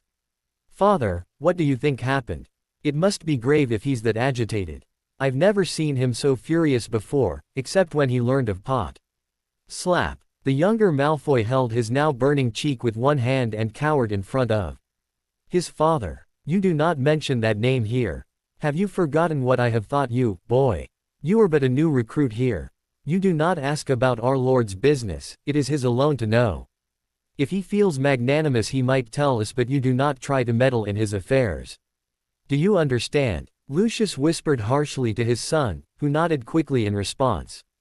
Good. Now, take Stone with you and bring Lestrange back to his room. It wouldn't do well for the Dark Lord to see him still lying there when he comes back. Draco nodded and urged Pierre Stone to follow him. Lucius went back to his work. SSO Mulciber, what ISS going on? Tom walked imperiously in the laboratory and sneered as soon as he saw the 20 bodies lying on the work tables. Mulciber lifted his head from the many jars of potion. I'm still analyzing the blood of the victims and everything they ate and drank. Can't you work any faster? Crucio. Arg. Tom eyed the bubbling potions littering the table and carelessly ended the curse. I'm sorry, my lord. But I'm not a potions master. These things take time. Forgive my slowness. Mulciber begged while trying to get back to the potions. Voldemort's eyes became full of repugnance. If only that half-blood traitor was still here. Severus Snape, I would kill him right on the spot. I'm 1 potions master short. Mulciber. The addressed man jumped and tried to regain his unsteady grip on a bottle full of red liquid when the Dark Lord snapped at him. Yes, my lord. He rushed out. I want a conclusive report in 1 hour. No more, no less. If you fail to get me the results, I will make sure that your family does not recognize you when I send you home. Yes, my lord. He let out in one breath, bowing as low as he could while Voldemort strode out. Mulciber let out the breath he'd been holding and winced at every move. The Cruciatus had done quite a number on him. The master was seriously angry. I pity you, Mulciber. Said man turned toward one of the Death Eaters who guarded the lab. I'm an Imperious specialist, Goyle, not a potions master. But since the traitor isn't here, someone has to do all the dirty work. I received an exceed expectations in potions, not an outstanding.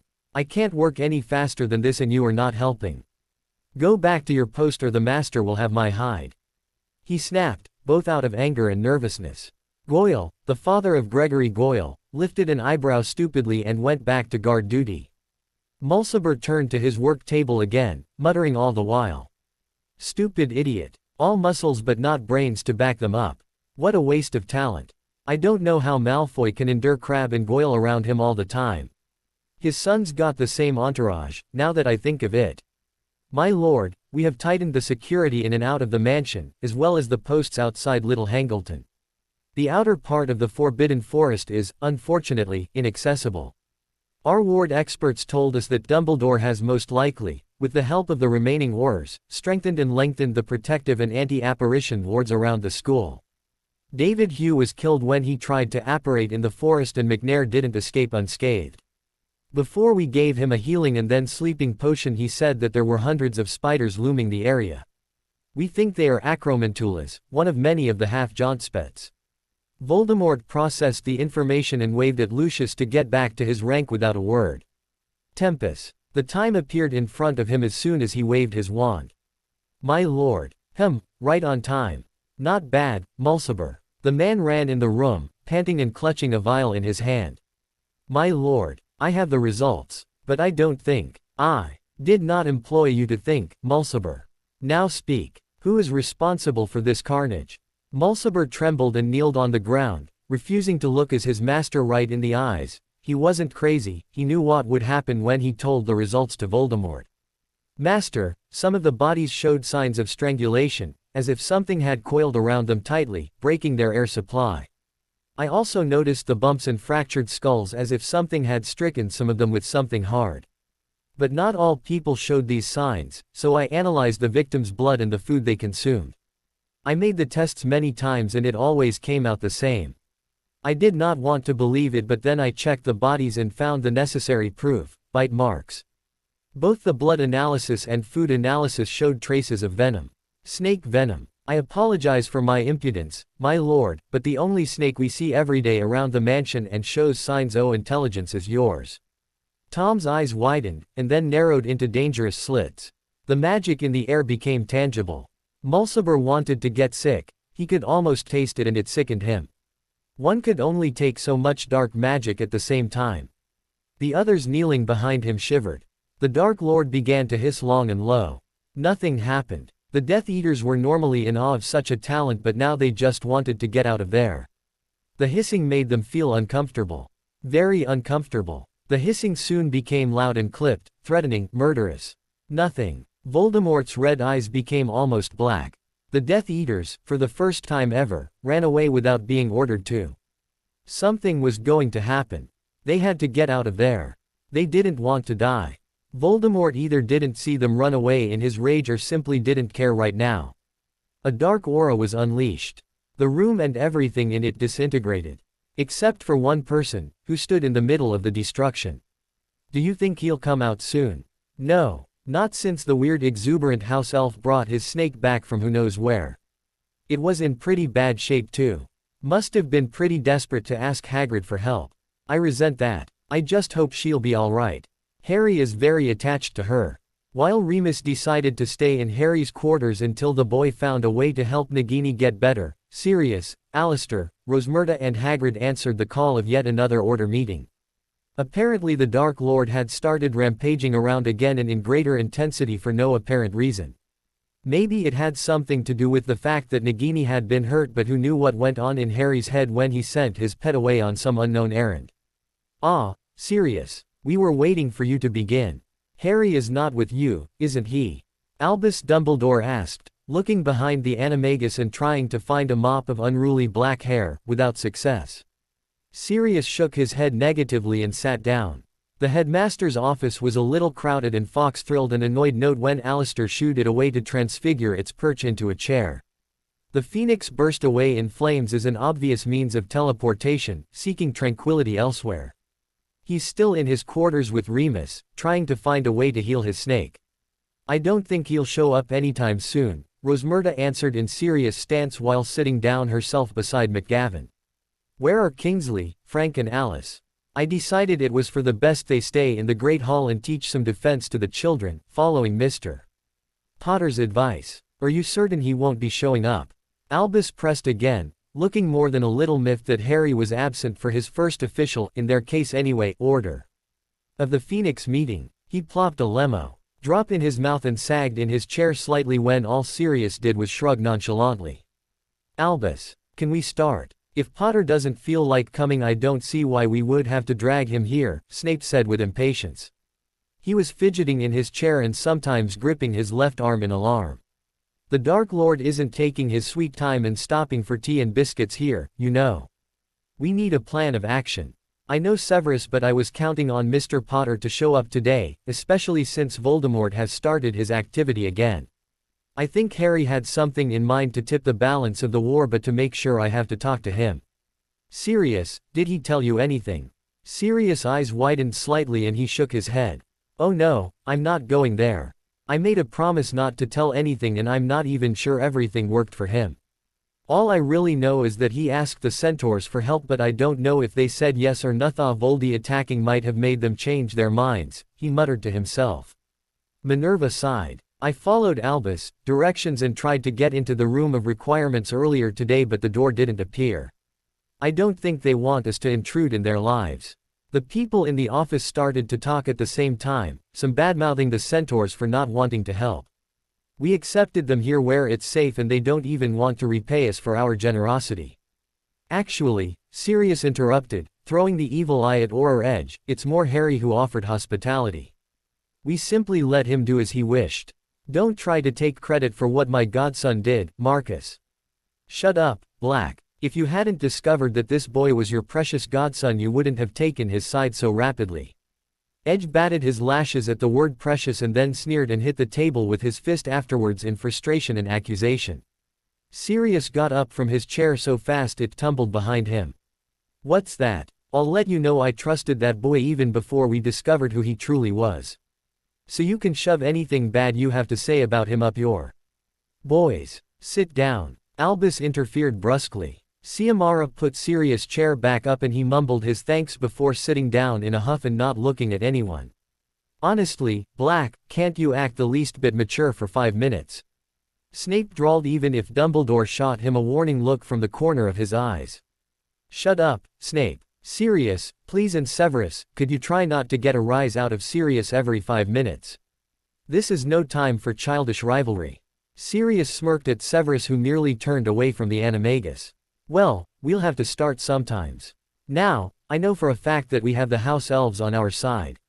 They may not look like a force to be reckoned with, but they are pretty powerful when they fight someone who is not their master.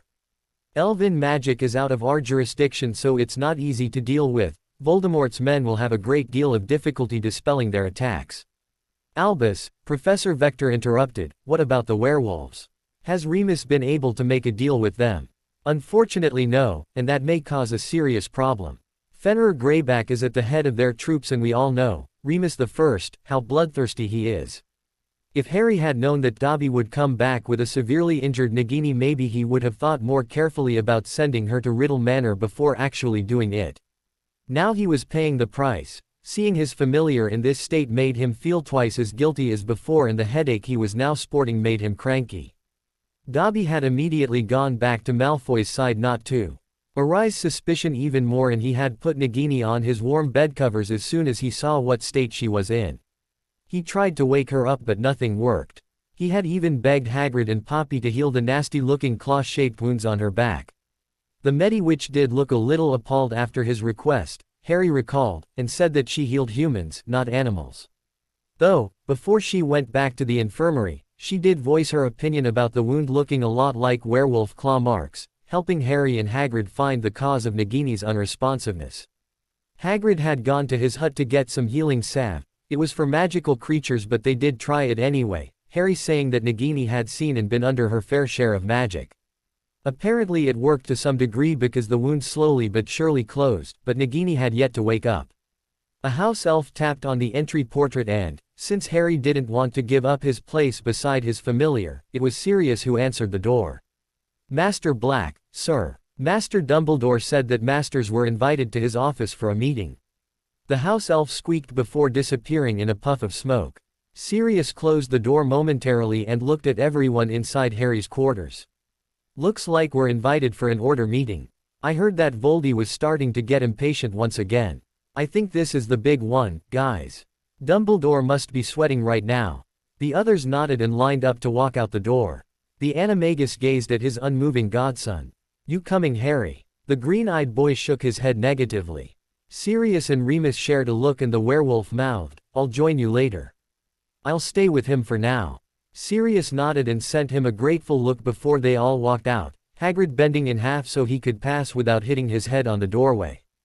Remus. The werewolf startled before stopping at Harry's side. Do you think werewolf scratches are fatal to snakes? He blinked at Hedwig who flew away from the window, probably to go hunt since there was nothing else to do, and turned his attention back to the cobra. Remus shrugged. I really don't know, Harry. I'm sorry. But if it can appease your worry, I really don't think so, at least not for a snake Nagini's size. She's strong so she'll get through. Thanks, Remus. The man hummed in return. Do you want something to drink or eat? You haven't had anything since the house elf brought her back. Harry shook his head negatively. No. With my headache I don't think I'll be able to digest anything. You have a headache. Why didn't you tell us? Is it because of him? He growled. Don't worry. I've been plastering my occlumency walls all over my mind. Something caused Tom to become very angry so the dark mood just seeped through a little. I'm feeling a little queasy but it'll pass. I've been able to block the feeling not too long ago. Remus didn't look the least reassured. If you say so, I think I'll get myself something to drink, be right back. Harry nodded and turned his attention on the sleeping cobra once again, petting it lightly. Master. Harry gasped and bent down to Nagini's level. Nagini, you're awake. Merlin, I was as SSOS scared. What happened to you back there? Nagini moved a little but hissed in discomfort, she was still pretty weak. Do not worry about me, Master. Nothing a good rest won't cure. I have to admit, though, that the werewolf did a pretty good number on me. Werewolf. The boy hissed back inquiringly, attention written in his face. What happened in Riddle Manor? Harry. What's? Harry lifted a hand to interrupt him and Remus shut up, surprised that Nagini was awake. He watched with rapt attention as Harry conversed with his second familiar. After a few minutes of intense hissing, Nagini quieted down and slithered painfully on Harry's exposed arm, going still as soon as she was completely under his skin. Something must be up, Remus thought, as he gazed at Harry's shocked, and then confident face. Let's go, Remus. Go. Go where? What's going on, Harry? Do you think the meeting is still going on? Harry continued, completely ignoring Remus' barrage of questions and taking several of his things scattered around the room before walking swiftly out of his quarters. Remus almost had to run to keep up with the boy. It must be. Dumbledore made the call only 30 minutes ago. Harry hummed beside him and they continued their trek toward the headmaster's office. Deal with them? Unfortunately no, and that may cause a serious problem. Fenrir Greyback is at the head of their troops and we all know, Remus the First, how bloodthirsty he is. They heard the muffled voices of Vector and Dumbledore in the middle of a conversation on the other side of the old man's door, and when Harry opened it enthusiastically every wand in the room pointed at both Remus and he. Headmaster. Harry completely ignored the threat while Remus, hands shot up in the air. Whoa guys. It's just us. Point your wands in some other direction, would you? Well, it's not like we were expecting you two to barge in on a meeting like that. Don't do that again. Mad Eye barked. Everyone slowly put their wand away once their fright passed away. What's going on, Harry? I see Nagini is back on your arm, so she must feel better. Sirius greeted his godson and conjured tow chairs for Remus and the younger man to sit on around the table. Yes, she woke up not too long ago and went back there to rest, but not before telling me excellent news. Apparently my precious pet has dealt with 26 Death Eaters all on her own, dealing a hard blow to Tom's forces. A couple of them were werewolves, so you can guess which one from the two groups managed to scratch her, if you take in consideration that I protected her against magical attacks, not bare-handed ones. Albus' eyes widened and he clapped his hands together joyously. Finally some good news. Snape looked doubtful. Not that I want to insult Yorpit, but how can a snake kill 26 humans and dark creatures all on her own? I'll let you know that Nagini is very intelligent and capable of thinking ahead. Being around humans helped a lot to make her develop a conscience. She did what a snake does best: slither around, poison, choke and hit, if you count her tail as a weapon. That's how she got rid of them, though she had to double her efforts when it came to the werewolves. Does she know, by any chance, the names of the ones she disposed of? Minerva ventured tentatively. Not all of them. I'll make a list later of the names she heard being mentioned, but there's one I'll mention now. Harry paused for dramatic effect, making them sweat. He looked giddy himself and was making the others fidget in their seat. The werewolf leader. Remus, eyes widened. Fenrir Greyback. One nasty piece of work to deal with, too. He's the one who hurt Nagini. Everyone sagged in their chair and let a collective breath out. Remus still sported a look between surprise, happiness and disbelief. My God, Remus. Do you know what this means? The one who bit you, Sirius trailed. Remus was too shocked to nod. Merlin, he finally breathed. Harry, if Nagini wasn't a snake I'd key her. Snape made a face while the rest of the order laughed. This is indeed the best news we could receive in a long time. Tom will have a hard time controlling the werewolves without Greyback around, especially since he was under his protection, Albus chimed. They won't be happy. About Greyback being killed in Riddle's territory, I can tell you that, Harry seconded with a smirk. And what about the centaurs? Will they fight with us? Professor Sprout asked curiously. I still have to talk to them about that, but I think some of them will side with us. Voldemort's stunt with the Dementors made them pretty angry at him since the Soul Curse killed their elder. And what about you? Have you been able to rally some allies? Harry asked the headmaster. Aside from the hundreds of wizards in Hogwarts and possibly the children. The house elves are ready to support us, and Bill and Charlie Weasley have been able to convince the goblins of Gringotts to lend us one of their dragons, which is no small feat. Molly and Arthur looked at their sons proudly while said men blushed slightly under the praise. We'll do anything to help, right, Bill? Yeah, you can count on us. Speaking of house elves, Harry, who was the one that brought Nagini back. The green-eyed boy smirked. He's my spy inside Voldy's territory.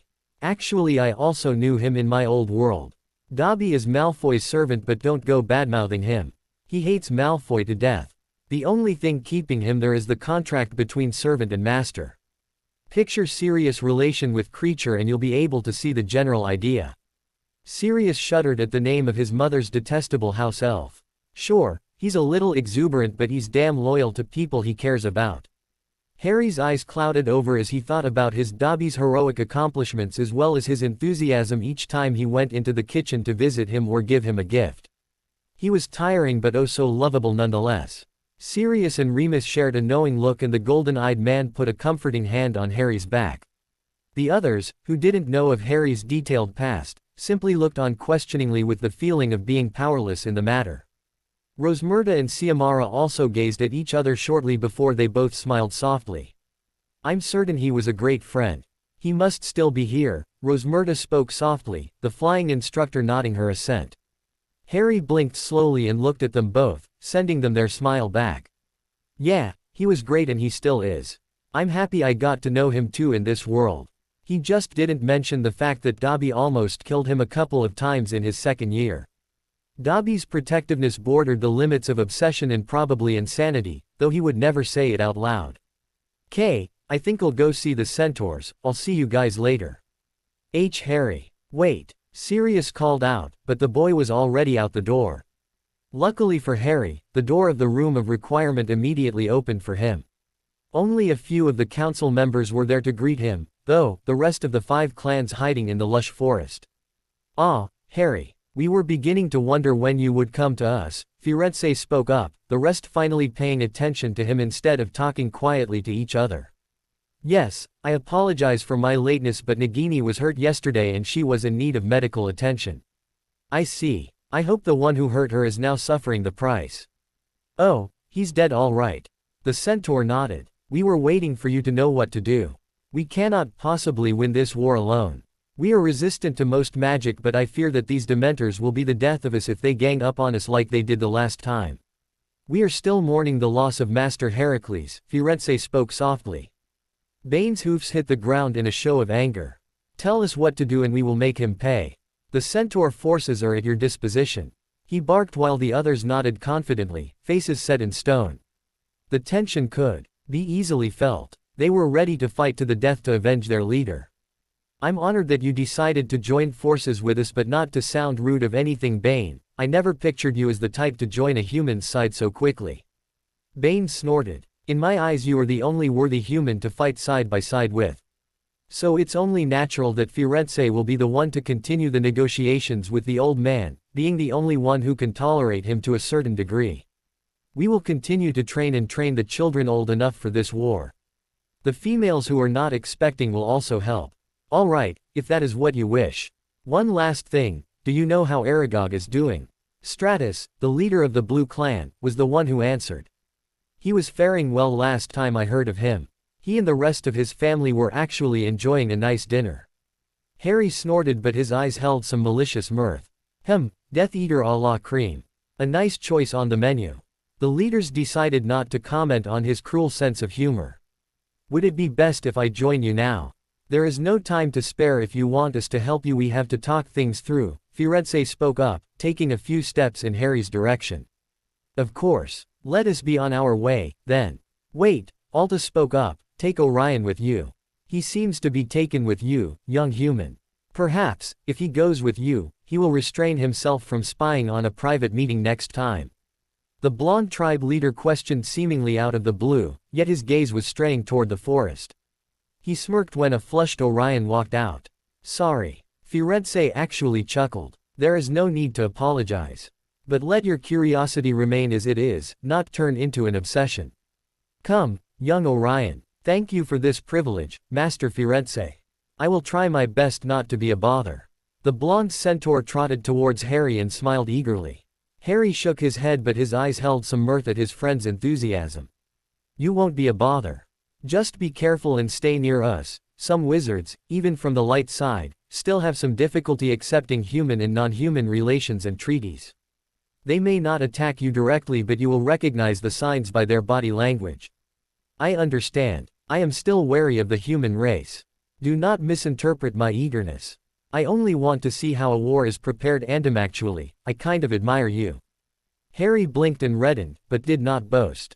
You're still so young but you can obtain someone's trust so easily. I was surprised and more than a little skeptical when I heard that a human had asked for a council mobilization but when I saw you walking beside Master Firenze, like an equal, no less. I understand Orion. I'm honored to have won your trust and friendship. Friends and family are very precious to me, the green-eyed boy said quietly. Orion's lips quirked up and he thrust his hand in front of Harry.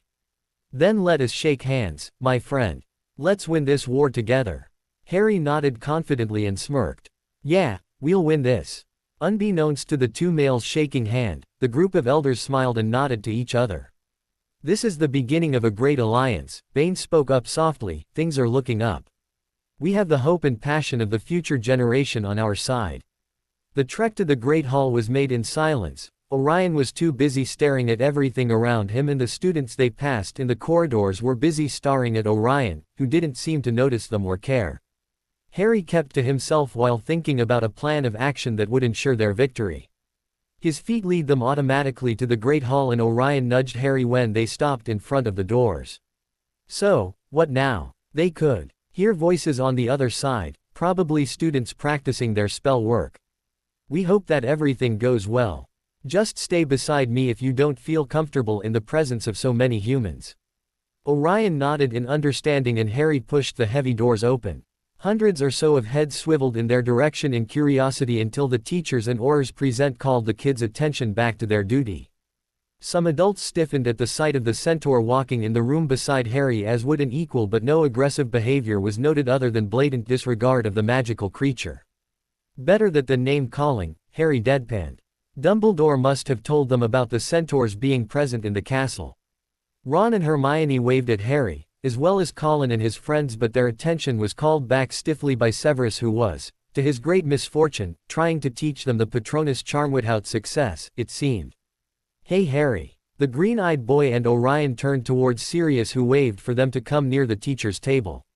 Harry dared a small wave of hand towards the suffering Gryffindors under Snape's tutelage and made his way to his godfather who was flanked by Remus, as always. Hi again Sirius, Remus. What are you two doing here? Is the reunion over already? Yes. Since we were almost certain that you would show up here we decided to wait for you in the Great Hall, the werewolf answered softly. Harry smiled. Guys, I want you to meet my friend Orion. He was very curious about the castle and the preparations, so his leader gave him the permission to accompany me after being caught spying on a private conversation between the leaders and I, the boy added with a playful smirk. The centaur's cheeks colored imperceptibly and he swatted Harry on the back as payback. Hey, Orion, this is my friend, you could call him my uncle or something, but I think we're closer than that. Remus Lupin, a werewolf, and this is Sirius Black, my godfather. You remember my Patronuses? Orion nodded. Well, the werewolf form is Moony, or Remus, and the dog form is Sirius when he transforms into his animagus form. The stag was my father's animagus form when he was still alive, also my first Patronus form. I gained the two others sometime upon my arrival here. Orion inclined his head slightly in respect when he felt no bad intentions coming from them. Remus offered his hand and the blonde centaur looked at Harry before awkwardly shaking it back in greeting. It's a pleasure to meet you, Orion.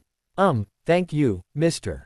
Lupin. I must say I am having some difficulty adapting to the many differences in cultures, but Harry here is being most helpful. So thank you for taking care of him. You can call me Remus, Orion. I may be a werewolf but I don't bite. Not unless it's a full moon, Sirius muttered under his breath, which owed him an elbow jab in the ribs from said werewolf. Behave, the golden-eyed man hissed before smiling once again at the centaur. And of course we're taking care of Harry now. He's like a son to us both. This comment touched Harry deeply, but he stayed silent, watching the interaction between some of the most important people to him. Oh, I do not mind at all that you are a werewolf. We centaurs are not as biased as humans can be on these matters. But thank you for the name permission, though. Sirius rolled his eyes at the way too formal greeting and slapped Orion on the back with vigor, making the half-beast's eyes widen and sputter in shock and surprise, completely forgetting about the usual impassive centaur composure. Hello Orion. It's nice to meet a good friend of Harry's. You can call me Sirius. Remus slapped his hand on his face while muttering, only Sirius can do these kind of things, under his breath. Harry was too busy trying to keep his laughter in to hear Remus. Hello Sirius. Orion offered a tentative smile back to the animagus and Harry laughed before he asked Orion to follow him. Don't mind them, and especially don't mind Sirius. They're the closest people to me, and the dearest. Sirius can be a little exuberant at times, but he's a person in whom I have the utmost confidence in. Orion glanced back towards Sirius, who kept himself busy with Remus. It's good to know. No, you dunderheads. Not like that. Why was I burdened with the job of teaching you this complex spell? Harry's attention deviated to an exasperated potions master who, after the outburst, kept muttering to himself. Is there a problem, Professor? The boy who lived asked out of curiosity. Snape harumphed and turned around. No, mind your own business, Potter. Harry blinked, not looking the least bit offended. Oh, I just wanted to help. Now's not the time to be difficult and remember petty rivalry, Professor. Must I make you remember that I am in no way my father? All right, do whatever you like but leave me alone. Snape turned around once again and concentrated his thoughts elsewhere, not once deigning Orion with some kind of welcoming gesture. How rude, the aforementioned centaur muttered darkly, glaring at the pale man's back, itching to use the sword strapped against his side. Don't mind him, he's always like that, Harry whispered to his four-legged friend. Hey Harry. Hermione called out, motioning for him to join their group. Ron was still giving Snape a distrustful look. Hi everyone. Was Snape giving you a hard time? When is he not? The Weasley twins grumbled together. Like they said. Colin pointed to Fred and George. He was trying to teach us the Patronus charm, but everyone knows it's an aura-level spell. They can't really expect us to be able to do it. Not even Hermione can do it. The own boy exclaimed in frustration. But the last comment earned him a hit on the head courtesy of a pissed-off Hermione. Don't rub that fact in, would you? Dean and Seamus tried to keep their chortle to a minimum decibel level and rasped their throat when the Ravenclaw girl shot them a warning look. It isn't because the adults told you it was a higher-level spell that you can give up so easily, Orion said wisely while putting a hand on Harry's shoulder, silently seeking comfort because he did not know what impact his words would have on the humans. The kids gave him a wide berth and eyed him warily, if also a little with awe. Harry was certain Luna Lovegood was eyeing the centaur with dreamy eyes from her group with McGonagall and chuckled at the thought. "This is my friend Orion, you mustn't be afraid of him." The others gave him skeptical looks but nodded slowly. Years upon years of having to hear Dumbledore's speech during the sorting ceremony, saying to all that everything that resided in the Forbidden Forest was dark and dangerous had taken roots their minds, but they were giving Harry the benefit of the doubt. "You know, Orion's right. I don't think Severus is a patient enough teacher for this particular spell, but I was able to master it during my 3rd year with Professor Lupin's help." 3rd year. Most of them gaped. Hermione gave him a slightly jealous gaze but sighed, knowing and admitting that Harry had a special talent in that area. "Professor Lupin in 3rd year. But you weren't here with us in 3rd year. It's a long story, forget about it. To come back to the matter at hand, you just have to concentrate on your happiest memory, not just a random one." "That's easy for you to say. You're not the one who's being taught by Snape. Have you ever tried concentrating on a happy memory while looking at the guy?" Ron asked bitterly. Harry chuckled and gazed at Snape purposefully. "Expecto Patronum," he murmured. A light shone from the tip of his wand and prongs formed at once. The animal looked around, and then at his creator before bowing towards Harry and disappearing, sensing no immediate danger. Snape sniffed in disdain before walking away. "Whoa!" Dennis Creevy exclaimed in awe, it was way less translucent than Professor Snape's Patronus. "Snape has a Patronus. I've never seen it," Harry mentioned. "It's a raven," Hermione stated at once. "A creepy animal for a creepy man with a creepy personality, Fred, or was it George?" Added with a shudder. Harry shook his head at their antics. "And there I thought he would have something like a bat as a Patronus, what with the way he sweeps upon unsuspecting students out after curfew." Some giggled. "Anyway, regardless of Severus' personality, I'm sure you can think of something happier." Hermione hummed and furrowed her brow in concentration, pointing her wand in front of her. "Expecto Patronum." Her wand sputtered some white mist as if choking but did nothing else. "Well, it reacted more this time than with Snape, that's a start," Ron offered but recoiled when his girlfriend sent him a glare. "Relax, Hermione. You're trying too much. Don't force the words out, just concentrate on a happy feeling," the green-eyed boy explained. Hermione huffed but closed her eyes, her brow still furrowed slightly. Expecto Patronum. A wisp of silver mist floated around Hermione's wand tip before disappearing. "That's better, see, but it still has no shape whatsoever. It was just a little mist." The frustrated girl exclaimed. "Have patience, which memory are you using, if it's not impolite to ask?" She gave Harry a questioning look but answered nonetheless. "My first day at Hogwarts." "Ah." Harry chuckled. "Basic, every wizard happy memory." The girl shot him an irate glare. "Don't worry. I used this memory too at first, I admit. Try harder with a different memory." Hermione understood and nodded, setting up to work with Ginny Weasley at her side, the youngest trying to understand the complex spell. "What is your happiest memory, mate?" Bill Weasley asked, coming up from behind a startled Harry and Orion. "Sorry, I couldn't help but to listen to your conversation. I already know how to do the spell, even if it's not as opaque as your own." Harry seemed to debate whether he should answer the curse breaker or not. "When I saw Sirius and Remus here for the first time. When I realized that I finally had the chance to have a family to call my own," he finished inwardly. The atmosphere grew solemn. Bill patted Harry's back in some resemblance of understanding before going back to Charlie and the ever-suspicious-looking Mundungus Fletcher. "Well then I guess all we have to do now is work on it," Ron said reluctantly. They went back to work when Harry noticed some agitation amongst the adults. He ushered the Gryffindors to continue working and marched back to Sirius, sighed. "What's going on?" he whispered to his godfather. The older man pulled Harry with him towards Dumbledore's group and Orion followed silently. The group, minus Dumbledore, hurried out of the Great Hall and out of the castle and stopped outside the castle's wards. "Diagon Alley is under attack. We think Voldemort is trying to get into Gringotts. Everybody knows what he has to do." "Good. Grab onto the portkey, it'll bring us to the entrance," Moody grunted in hurry. Harry grabbed the old broomstick and glanced at his side at the nervous centaur. "Moody, does this work for centaurs?" He rushed out. The old Auror only had the time to say, "Huh." Before Harry acted on impulse, he grabbed Orion's hand and made him touch the broom at the last second. The centaur let a loud yelp of fright escape his throat as they were all catapulted away. Their landing was even less dignified. While most of the adults landed without trouble, Orion and Harry, who hadn't been prepared, fell in a heap on the ground.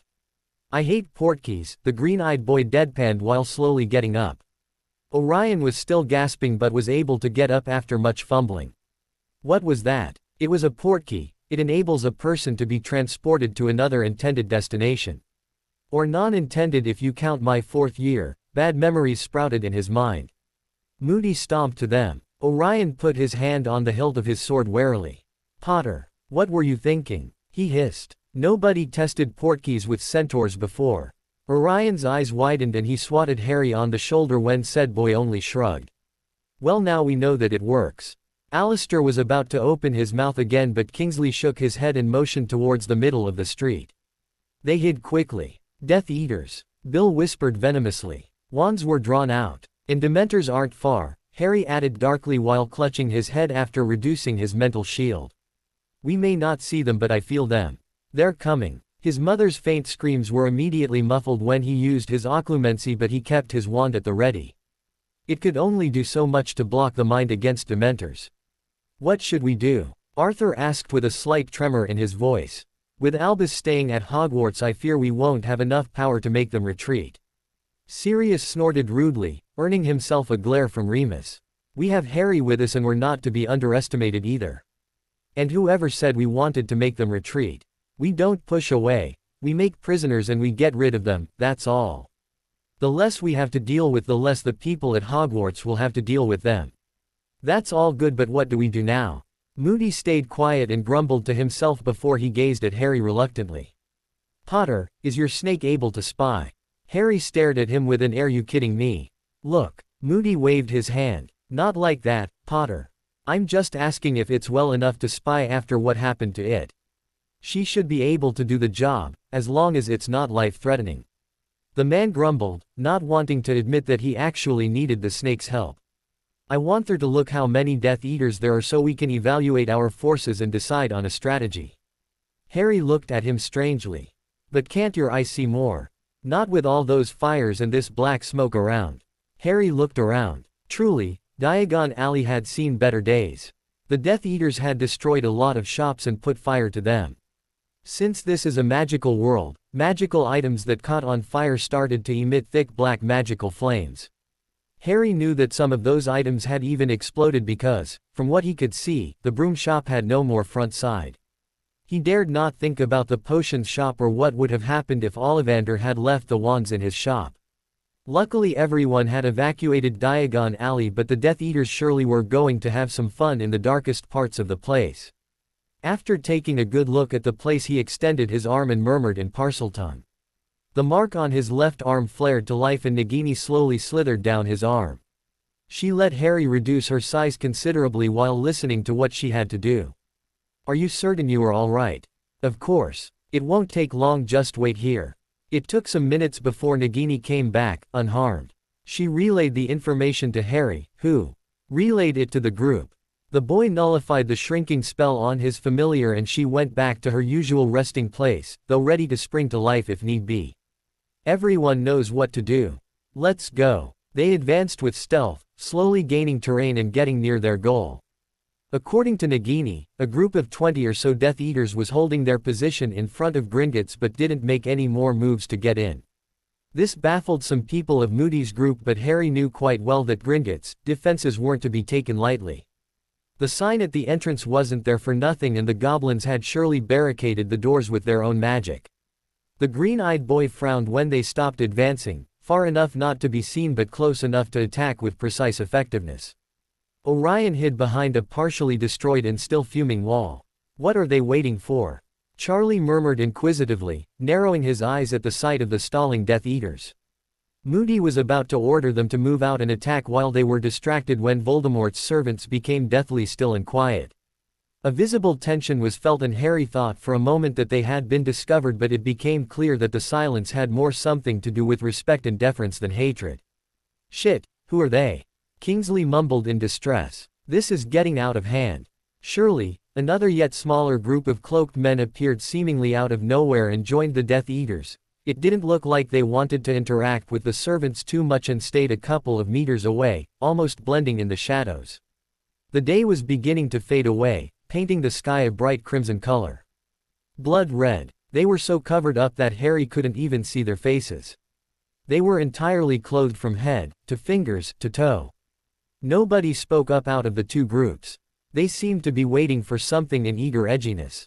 What are they waiting for? Remus echoed Charlie's previous murmur.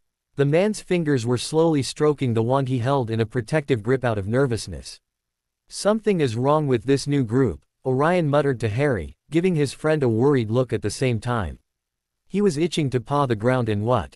Eagerness to fight. Fright. He didn't know, but one thing he knew, that new group was going to be troublesome. What makes you say that? Harry asked, trying to take a better look at the new arrival but once again failing. I do not know exactly, but my senses are tingling. I don't feel anything from them, and when I say nothing, I mean nothing. No feeling, no hatred, nothing. An enemy is easier to deal with when you can feel him coming and predict his moves, but Themi really don't know. The centaur finished lamely in an even softer whisper, disappointed that he could not be of any more help. He was afraid to be overheard somehow, and Moody's group didn't take it lightly. A centaur just didn't get scared for nothing. To put it bluntly, they were all thinking about going back to Hogwarts. The hell with this mission, but leaving Gringotts to its fate was out of the question, even if they weren't 100% certain that the Death Eaters were going to be able to get in the bank in the first place. Out of a sudden, the Death Eaters all started to bombard the giant doors of the Wizarding Bank. The spells all deflected from the door and got sent back to their original casters, whom quickly jumped out of the way. The second group stayed in their original position, so Harry assumed they were there only if something went wrong.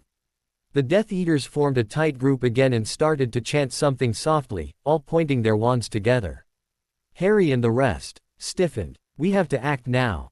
This is ancient magic. Voldemort must have taught it to them. Moody was still looking indecisive, but it was a stressed-out Tonks that shook him out of his stupor. Damn it, Mad Eye. Let's go now. Once they're inside, it'll be harder to deal with them. At once they charged, but unfortunately the doors of Gringotts were blasted open before they could reach the enemy. The Death Eaters didn't even look back at the group of Aurors and rushed in, a behavior that puzzled the Light Sides group greatly. That is until the second, smaller formation blocked the entry and hissed at them before charging at a rapid speed. Remus' golden eyes widened and then narrowed considerably before he snarled loudly. Vampires. Sirius held his breath and prepared to fight. The others did the same, and soon curses were being thrown in every direction. The vampires were damn hard to bring down. Each time Harry was about to hit one, he just evaporated and reappeared elsewhere, hissing menacingly. Remus, with his inhuman strength, managed to bring two down single-handedly and kill them with an errant piece of wood. Harry couldn't feel prouder of the man, and he was impressed that Remus could actually show such a feral side while still being human. His strength was probably fueled by the hatred werewolves held towards vampires. Either way, the green-eyed boy was relieved that Remus was on his side. A moment of inattention brought him at the mercy of one of the enemy. The black-haired vampire was about to sink his sharp canines in Harry's neck when the Bloods. Kerr was roughly pushed aside and almost left his face print on the ground when Orion stomped on him in a mad dash. The centaur got on his two hind legs and brandished his sword angrily. Go away, vampires. You are not welcome here. Our problem lies with the Death Eaters, not your tribe.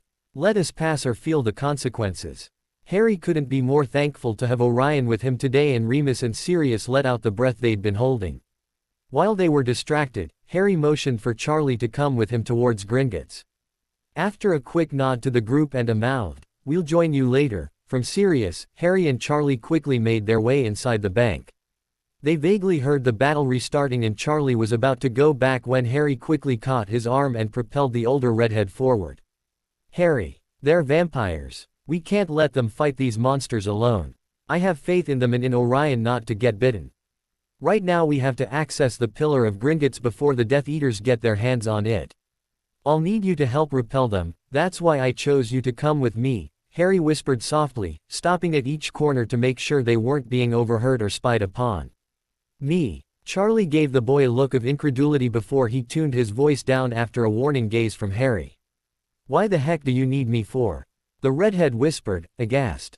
Harry grunted and moved forward again, dodging a goblin protection spell from his left. Goddammit, Charlie. What do you think is Gringotts' number one protection? OH. Harry rolled his eyes. Yes, oh indeed. Now come, quickly. After a few twists and turns down several nearly unused stairs, Harry let out a muffled curse and hid behind a corner. Charlie's eyes widened and he followed Harry. A long corridor leading to a gigantic set of doors, even greater than Hogwarts, was now partially hidden from their view. Hundreds of goblins were sprawled on the ground and there was so much red liquid on the floor that Harry couldn't know for sure if they had all perished. Harry whispered, Voldemort must have showed them a dark ritual or two to destroy the goblins, wards. That's really powerful magic. Charlie didn't berate Harry for his language, after all, the situation truly was critical. If Gringotts' possessions and magic fell into Tom's hands, there was no telling how much the wizarding world would have to suffer, because this would immensely tip the balance Harry had carefully created over the passing months he had spent in his new world. Luckily, the last set of doors was even more warded than anything else and would not budge against the renewed assaults of the Death Eaters, who were apparently growing more and more frustrated over each failed attempt. Making sure that they would not succeed, at least for the next 10 minutes or so, Harry stirred his red-headed friend towards another corridor. This one, however, held no protection whatsoever, and the stairs seemed to lead to an even darker and unexplored part of the building, near the very foundations of the building. Lumos. Ignis. A ball of light lit up above Harry's wand, enabling them to see better, and then Harry used a small fire spell to burn all the spider webs blocking the way. Come on Charlie, we're almost there. You'll have to do most of this alone. I don't think I can handle this by myself. Charlie nodded, ready for the task Harry had set upon him. He leveled his wand when they arrived in front of another gigantic set of doors. The doors looked very ancient and surprisingly made of thick Muggle metal, though rusty, but Harry knew by the complicated runes etched on them that they would hold anything down. Why hasn't it opened when the goblins were attacked? It was supposed to do so in order to protect Gringotts as a last resort, Charlie muttered. Harry shrugged, also pointing his wand towards the door. Voldemort is privy to all sorts of information. He probably thought of a way to bypass the wards responsible for opening the doors and transmitted the information to his servants. Either way, we can't be thinking about that now, our time is almost up. My wand is vibrating, there's strong dark magic at hand upstairs. We have to open this door.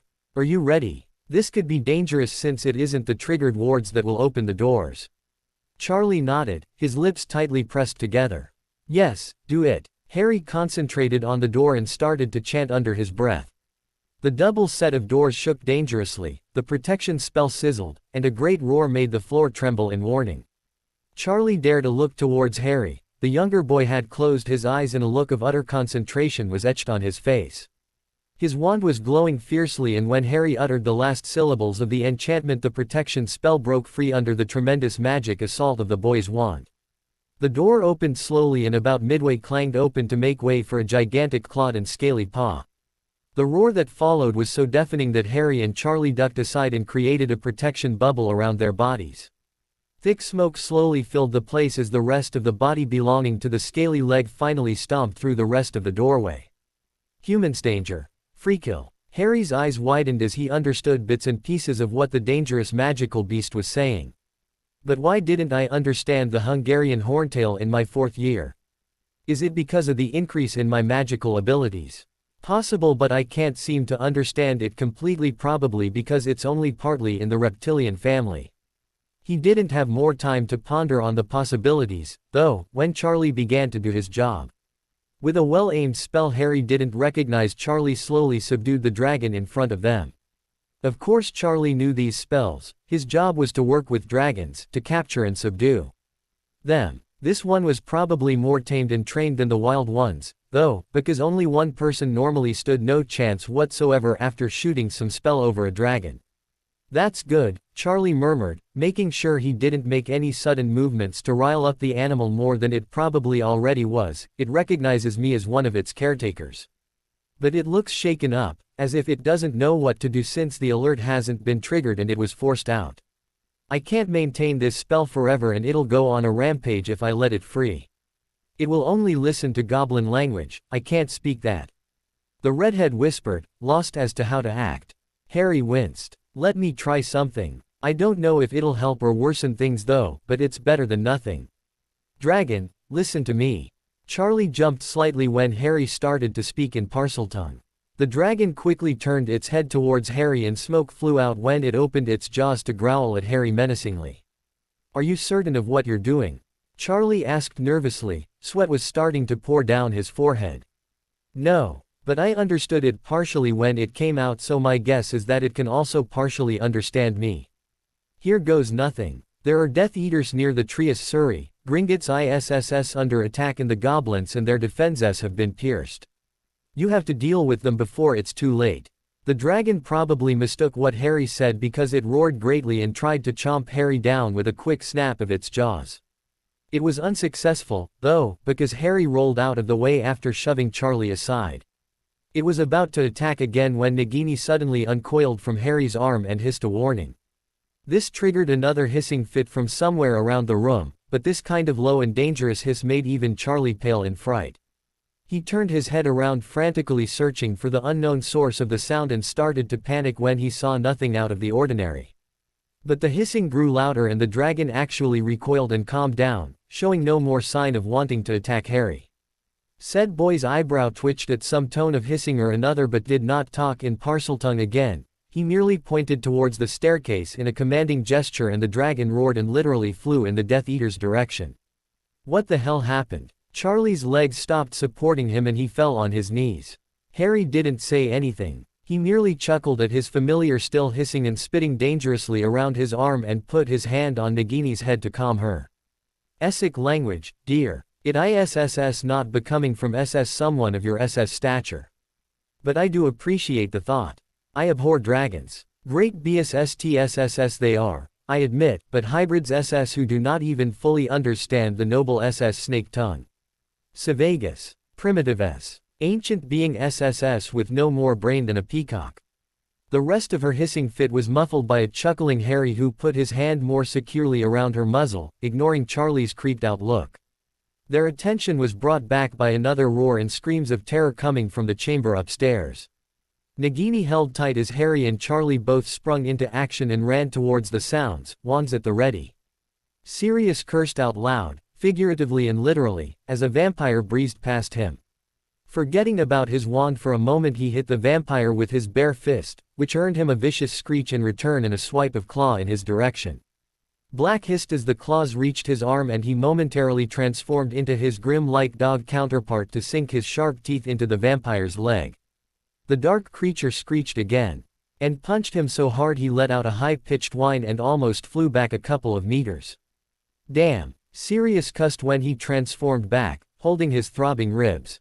I think the thing broke something, he wheezed out, blood gently trickling down his mouth to the ground. Remus ran to him quickly and performed the cruciatus on the creature, but it evaded the spell before it hit its mark. The werewolf snarled angrily and kneeled protectively over his wounded friend. Can you get up, Sirius? Sirius tried to move but grunted in response. Sorry, Remus. Who would have thought that so few vampires could be such a pain in the ass?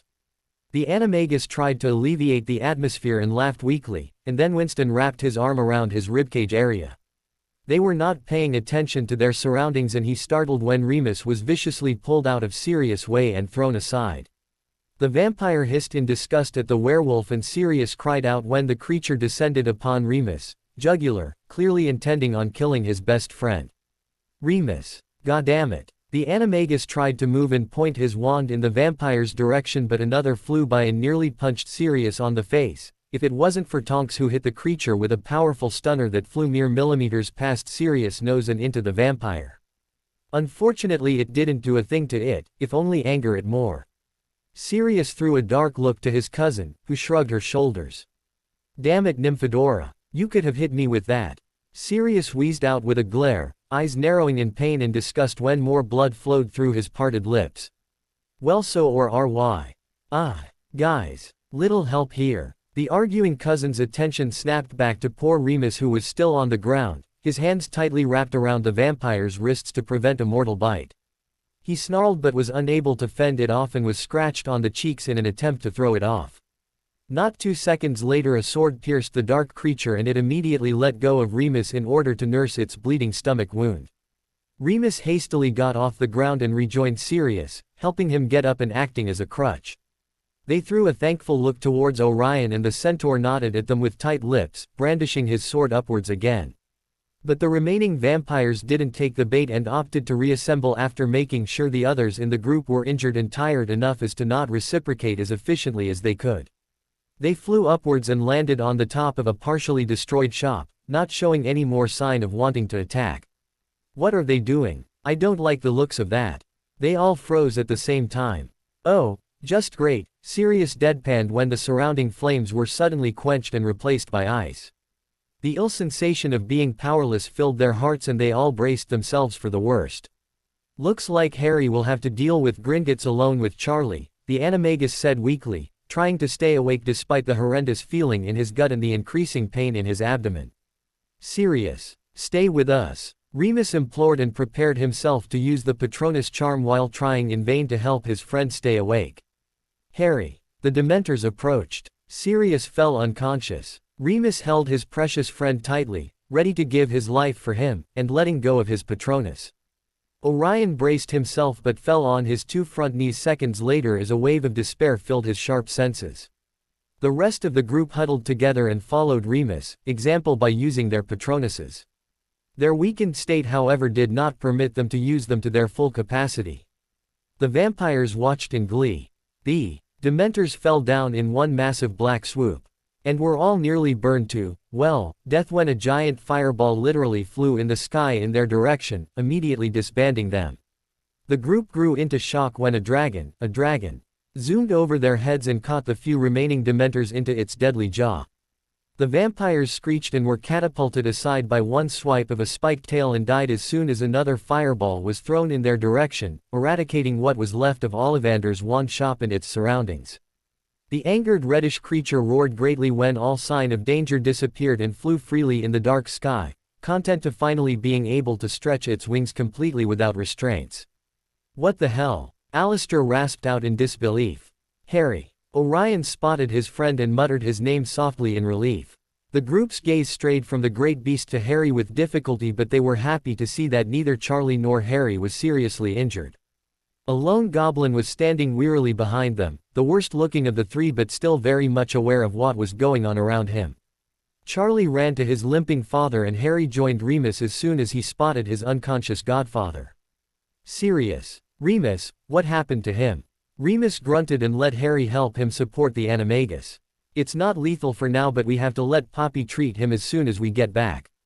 He got scratched pretty badly on the arm and one of the vampires broke some ribs. He lost a lot of blood. Harry nodded seriously, softly brushing Sirius' dark locks of hair away from his face in a caring gesture. He frowned. His godfather was rapidly growing a fever. Are there any more seriously injured people in the group? Tonks looked around her nervously when the dragon roared again. Huh, Hestia got bitten on the arm, she's also unconscious. Harry approached said woman and checked her vitals. He sighed. She isn't dead and hasn't been infected. The worst that'll happen is suffering from a mild case of anemia for a couple of days. That, and probably being prone to stay away from the sun when she can help it. It'll pass. She hasn't been bitten long enough to die or turn. I'm sorry we couldn't be here sooner, Harry apologized, his gaze fixing the ground. A hand rested on his shoulder in comfort and he turned his head towards Orion. It is not your fault. You couldn't have done anything to prevent what happened. Things like that happen in a war, you have to accept it. But I am curious to know what happened to the both of you. He gestured vaguely towards Charlie at the same time, inside Gringotts. Where are the Death Eaters? Harry and Charlie shared a look. The redhead smirked, giving everyone a vague impression of seeing Fred and George. Death Eaters? What Death Eaters? Everyone breathed a sigh of relief. But Charlie's expression changed slightly to one of uncertainty just for a few seconds. No one noticed. What happened back there, this terrible hissing sound overpowering Nagini's in intensity? Harry must know something. That hissing sound. Harry didn't make anything of it, nor did he seem wary of it, something that would even make a dragon back away. Is Harry hiding something from us, or was that thing another part of Gringotts' defenses? The sound of hands clapping made everyone jump and turn nervously towards the forgotten goblin. You should go back to Hogwarts to treat the wounded. I will let the dragon roam around just in case the Death Eaters decide to do a repeat of this whole fiasco until the reinforcements arrive. I must thank you Mr. Weasley, Mr. Potter, for your help in the matter. I will however make sure it does not happen again. We will surely meet in friendlier circumstances later. If you survive this war, that is. But what about you, Master Gambits? There are many wounded goblins inside, much more than you can handle. Goblin magic works differently than yours, Mr. Weasley. Gringotts will be secure again in just a few hours, much more secure. I have asked for help in the other nations where Gringotts banks have also been established. Goblin warriors and spellcasters are coming to help us and 2 more dragons are on their way with them. Harry, seemingly content with the fate of Gringotts, urged everyone to touch another broomstick he transfigured and transformed into a portkey. Orion gave his friend an anxious stare when he saw the object. He greatly disliked this method of transportation but relented when he realized he had no other choice but to touch it to go back to his peers faster and tell them of his adventures. That did not, however, prevent him from gripping Harry's shoulder with his one free hand to calm his worries a little. Soon enough they were off and Gringotts was sealed again from the outside world, its treasures and secrets safe once again to Voldemort's great dismay. Tell me Malfoy why I don't have Gringotts' power within my grasp this very moment. The aristocratic bee, owned Winston shuddered beneath his mask at the sibilant voice laced with venom fitting for the Lord of Snakes. Or was he really? Nagini had apparently betrayed Voldemort. No. Better not go along this trail though less his lord read them. Groveling was the only thing Lucius could do right now but he knew that it was a kind of rhetorical question because he knew that whatever answer he gave his lord would let him taste a cruciatus or 2, and not responding was certainly out of the question. Either he took too long to answer or his lord was humoring him because a tight fist hit the armchair. It's because this plan had flaws, Lucius. The damn Potter boy, Crucio. Draco whimpered behind his screaming father but did not move to help. Finite incantatum. A careless wave of the hand, a careless tone of voice. And tell me, dear Lucius, who came up with this brilliant idea to take possession of the power core of Gringotts, which inevitably cost me 5 vampirous allies, Lordus and Childs from their own respective houses. Lucius kept silent this time and braced himself for the worst. Of course, it came in the form of another Cruciatus curse, which left him weak and slightly disoriented when it was finally lifted. You are lucky I need all the allies I can get for this because I would have put you out of your misery a long time ago. Lucius, what has become of you? Voldemort got up and walked gracefully to his shaking servant, bringing up a well-manicured hand to lift the chin of the bee-owned man. You were once magnificent, an unequaled strategist and a master of torture. Look at you now, trembling in fear instead of excitement and bloodlust. He let Malfoy go rather harshly, who immediately stumbled on his knees after being released from the vice grip on his chin, and then looked at all the present Death Eaters. Look at all of you. I see nothing but a bunch of weak, dare I call you that, wizardess. No longer do you hold your head up high, no longer do you walk with a straight back. You cower and hesitate when you should destroy and kill. Oh, what has become of my dark army? Or was there ever an army? Came the hissed lament. Voldemort did something very un-Voldemort-like. He practically dropped on his throne-like chair and hid his face in his hand, an elbow on the armrest the only support he had if he didn't want to drop out of the chair unceremoniously. Many Death Eaters fidgeted in shame. Their lord was right. Since the Potter boy arrived, many things started to go completely haywire. The loss of many allied forces, the biggest of them all being the werewolves, for once. Voldemort was able to prevent the complete desertion of the werewolves from their ranks but the loss of Fenrir Greyback had made quite a few of the beasts turn their backs on them. There was also the loss of many of their own comrades at the at the bite of Nagini. The loss of their master's own pet familiar. Nobody liked the meddling snake from the start but it had been damn useful for spying. The plan on invading the Forbidden Forest was burned to ashes even before it really started. And then the Dementors' numbers had greatly diminished as well. Now the boy was threatening their lord's liaison with the vampires. No my lord, we are not beaten yet. A courageously foolish voice shouted from the Death Eater group. Silence ensued. Thick and unbearable silence. Every head turned towards the masked fool, then slowly to Voldemort. He was watching his Death Eaters with an unreadable expression, a dangerous yet encouraging glint in his red eyes. Seeing as he wasn't going to hex the babbling fool, the others slowly started to follow the example, thinking that it was what their lord needed to hear. He is right. A voice shouted from somewhere to the left. We still have our brethren from other countries. Another voiced from the right. Soon their enthusiasm to fight was rekindled and they all started to rejoice and talk and shout about the next war. An explosion-like sound made everyone jump and all eyes turned upwards to admire the green snake coiling around the skull in veneration. Voldemort stood up from his throne and all eyes laid on him in an instant. If that is what you all wish, then who am I to deter you from your goal? Fine. A war you want, a war you'll get. I want every available Death Eater here in 3 days. The Death Eaters shouted in joy and chanted their veneration of the darkest lord of all time. Voldemort massaged his temples. Why are you all dallying here about? Get out and do as I ordered, you pathetic lot of morons. Everyone scurried away in a matter of minutes, the insult seemingly having no effect whatsoever to deter their renewed enthusiasm. And then the dragon soared through the dark skies and annihilated the vampires and scattered the Dementors to high winds. A chorus of impressionable youngsters resounded in excitement while the adults chuckled at Orion's storytelling and wide gesticulation, a rare sight coming from the usually calm centaur. Looks like you've had quite the adventure, young one, and a dangerous one at that. Maybe it would have been better if you had stayed here with us. Orion made a face and winced slightly when she continued to disinfect his wounds.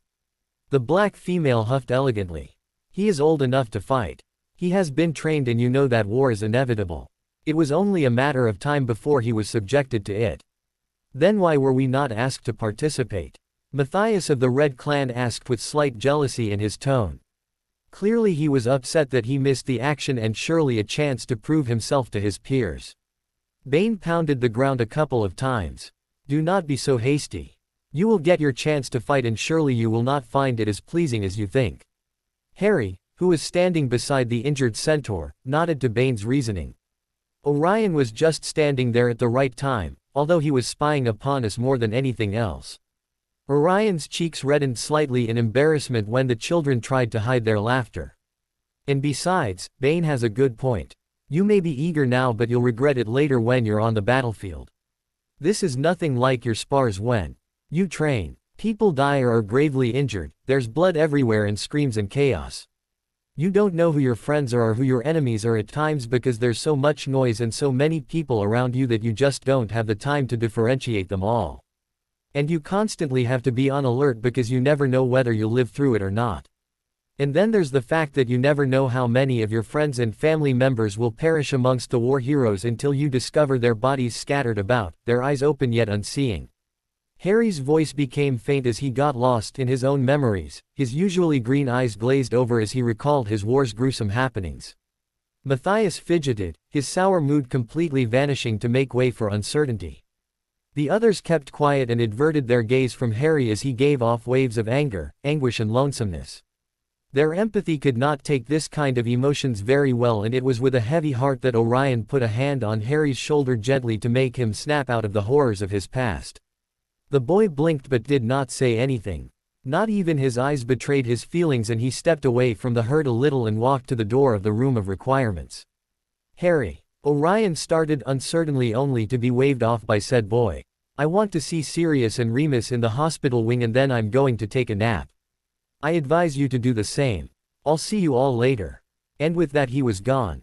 Will he be all right? Vega of the Blonde Clan asked tentatively after a moment of silence. He will be. To ease only natural that he wants to see the closest people to him, especially when said people died where he is from. I assure you it will not weaken his resolve but only amplify it to serve for his needs. He is a strong boy, a strong human with a good head on his shoulders, Firenze said as he put a hand on Vega's back. She stiffened and a small patch of red appeared on her cheeks, making Matthias and his friends snicker. Firenze blinked and took his hand back. Vega looked between said hand and her snickering friends and gave them a glare to remember. They quickly learned to keep their mouths shut. Jill of the Black Clan rasped his throat after another moment of silence. Well then, I suppose you should go rest for a while to let your wounds heal correctly. We will call for you if trouble arises. But I still have to clean my sword. A small hand patted one of his legs and Orion looked down to Trix, the small 15 years old parentless foal. Can I do it? He asked slowly, surprising the others about his sudden forwardness. Orion blinked and opened his mouth, closed it and then gazed quickly to she who was the female in command of the black herd. Said female nodded with a tender smile and Van, the 75 years old whom Trix had developed brotherly feelings for, told him that it was great for Trix to want to participate in his own way since he was too young to do battle. If you put it this way then. Here you go, just be careful not to hurt yourself with it. The young foal nodded enthusiastically and galloped away to find a source of water to clean the sword. Van laughed at the youngster's eagerness and followed Trix in a slower pace. Not so fast or you will trip and hurt yourself. You have time. Orion shook his head in amusement and bid the others goodbye. He found a nice-looking tree that gave off enough shade and lay down at the base, falling asleep in seconds to the sound of chirping birds. The curious students who were blocking the way parted immediately when Harry walked in their line of vision. The Weasley twins sent them dally-dallying away as soon as they saw his facial expression. Harry, what happened to you? Yeah, you were as bloody as the rest of them. Harry sighed. It's of no importance now. How are things in the hospital wing? 'Twas still hectic a couple of minutes ago. But now things have calmed down. Snape was here also, trying to shove a couple of potions down Professor Black's throat when he woke up. But he refused vehemently and they had to stun him to make him take it. 'Twas hilarious, if a little bloody. Everybody who's not injured is gone now. Both redheads grinned despite the tense situation. Harry sighed, trying to shake off a headache that promised to be unrelenting. All right, can you do me a favor? Please lock the door when I'm in. I don't wish to be disturbed by any more curious onlookers and I'm certain they wish to have some privacy to heal. George and Fred nodded, a tint of pink underneath their freckled cheeks. After all, they had been spying upon the current victims of Poppy Pomfrey, too. Of course, our dear partner in crime. Anything for you. Yes, anything indeed, oh great secret investor of ours. Harry chuckled tiredly. Good. One last thing, his face regained a frighteningly serious expression. Tell everyone to train seriously for this war. The twins' smiles dampened and a chorus of, yes, was the last thing Harry heard before they closed and locked the doors of the hospital wing. Harry closed his eyes, relieved at the sudden silence, until he heard his name being called in a hushed voice. Harry. Remus. You're awake. Were we talking too loudly? Harry approached Lupin's bed. The man was now slowly propping himself up and leaning on the pillows. Nah, I was only resting a little. It was either this or suffer serious fate. Poppy gave him a strong dose of sleeping potion before she took the stunner off. Remus, eyes lit up when Harry rolled his eyes. Why don't I have any troubles believing you? Remus smiled gently and patted his bed for Harry to sit on. The boy didn't waste his time and sat right beside him, leaning on the man a bit. Don't roll your eyes. He wanted to get away because he wanted to see you first. You know he cares, right? We both do. Harry let Remus pull him against his chest and leaned his back more fully into the warmth. The man's roughened hand then proceeded to lightly pet his hair. Harry sighed and relaxed completely, the day's event suddenly taking its toll. Yes, I know. And you both know that you are the most important people in my life, right? Harry felt the man nod and tighten his hold. When the sudden silence became unbearable, Harry asked about the others. They're all sleeping. No one's in danger. Poppy had to ask for a little extra help from one of St. Mungo's nurses who has taken residence here to treat Hestia's bite, but as you said she'll only be a little anemic for a couple of days and sun-shy. Actually that's why the curtains are closed. Normally we would have slept even through daylight but it made Hestia squirm so Poppy shut them. I'm glad. Silence again. Harry tried to prevent a yawn but failed miserably, making Remus chuckle lightly. The older man repositioned himself so that he was lying on his back and motioned for Harry to lie down beside him. Come on, we better rest for a bit or Poppy'll have our heads. And unlike you, my old age is starting to show. I'm not as young as I used to be, you know. Harry lay on his side, using Remus' arm as a pillow and the man's body warmth as a blanket. You liar, Harry muttered before yawning again, you're not that old and werewolves actually have a longer living span than us. The man chuckled again, his chest rising slightly with each breath. You got me there, cub. Now sleep, we'll both need it. Harry nodded, spared a glance towards his godfather who was sleeping in a bed nearby and let the man's calming breathing lull him to sleep. Harry woke up several hours later with a silent gasp. His human source of heat was gone, instead a blanket had been put on him. Getting up, he looked around and noticed all the others were still here. Remus was the only one who had got up. He strolled to Sirius, who was snoring softly, and sat down beside his godfather's sleeping body, petting the long black hair softly. Harry's eyes softened and he keyed Sirius' brow, partially hugging the man in the process. "I won't let anything happen to you or Remus, I promise. I'll do anything in my power to protect you both in Hogwarts." Harry stood up and proceeded to unlock the door of the hospital wing, "even if I have to give my life to succeed." He smiled determinedly and turned around. "But if I go down, I won't be without one hell of a fight, and I'll bring Tom with me." He placed a disillusion charm on himself and used a secret passage leading to the second floor. Ning Myrtle screamed in fright when the wall in the back of her cubicle opened and she plunged in the toilet, splashing water everywhere with the force of her dive. Harry ignored her and went directly to the sink. "Open." Nagini poked her head out of his shirt and he smiled at her and petted her head. Finite incantatum. The disillusion charm wore off. Wingardium Leviosa. Using the charm on himself, he was able to slowly get down the pipe before it closed off again. About 10 minutes later, Harry was standing in front of Salazar Slytherin's statue. He invoked the Great Basilisk and Salazar slid down the mouth when it opened.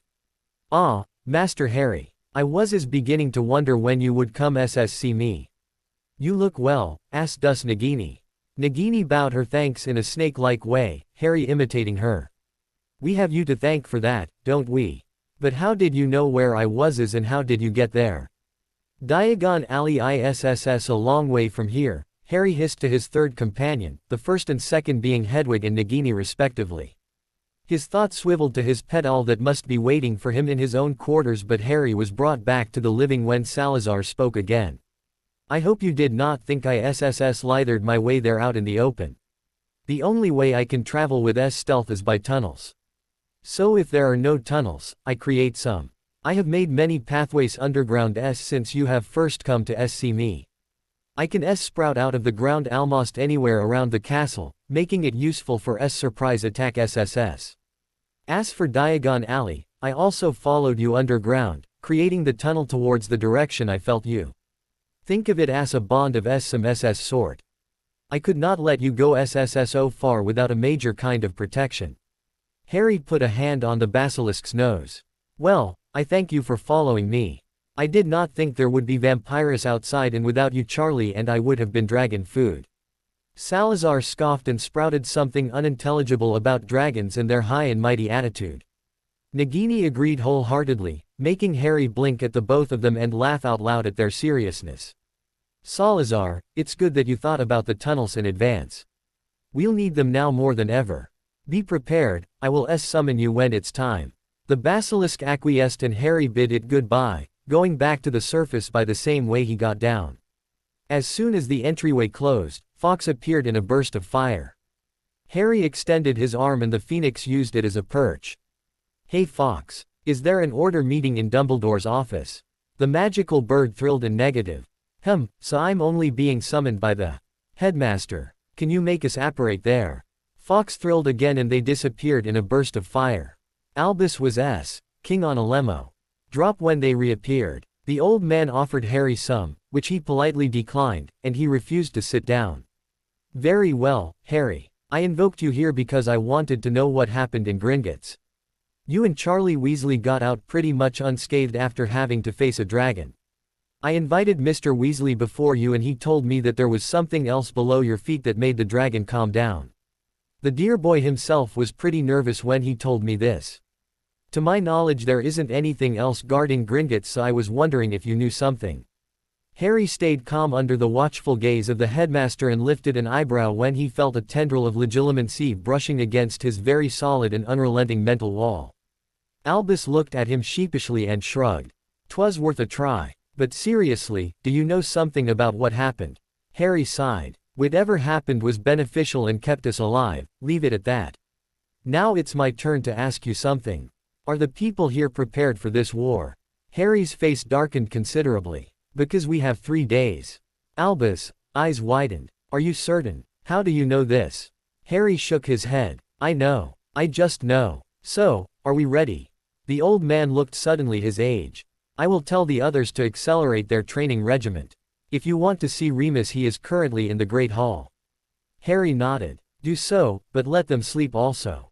A tired wizard is a dead wizard. And thanks for the info. Of course. Good day, Mr. Potter. Harry nodded to the man, gazed surreptitiously towards Nigella's portrait and walked out.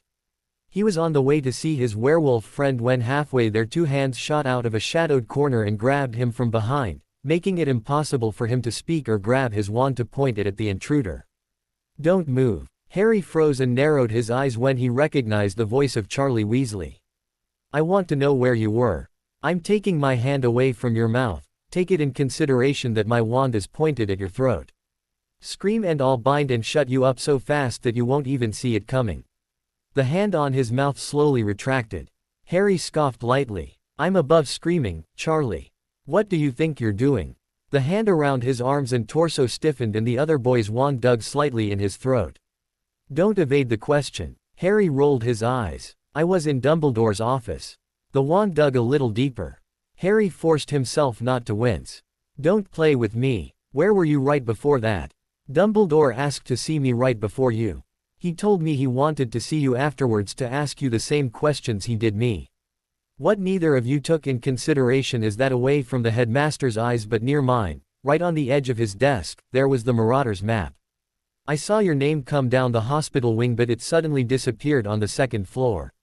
Where were you? Harry mentally cussed. Hogwarts bears many secrets, Charlie. I merely keep those I know as much as I can. Charlie knew it was the only answer he would receive to this question. Then tell me what happened in Gringotts. He whispered harshly. And don't sprout the lie that you don't know. Whatever thing that was down there was threatening enough to scare a dragon into submission. It scared me shitless. I'm still scared. But you didn't even bat an eyelash. You know what that thing was. Goddammit, Potter. If you pose a threat to my family I will eviscerate you. So this is what it's all about. I commend Charlie for loving his family so much. Especially since he got enough balls to threaten me. Too bad it's not working as well as it should. Harry chuckled, making the wand dig deeper again. Harry completely ignored the threat.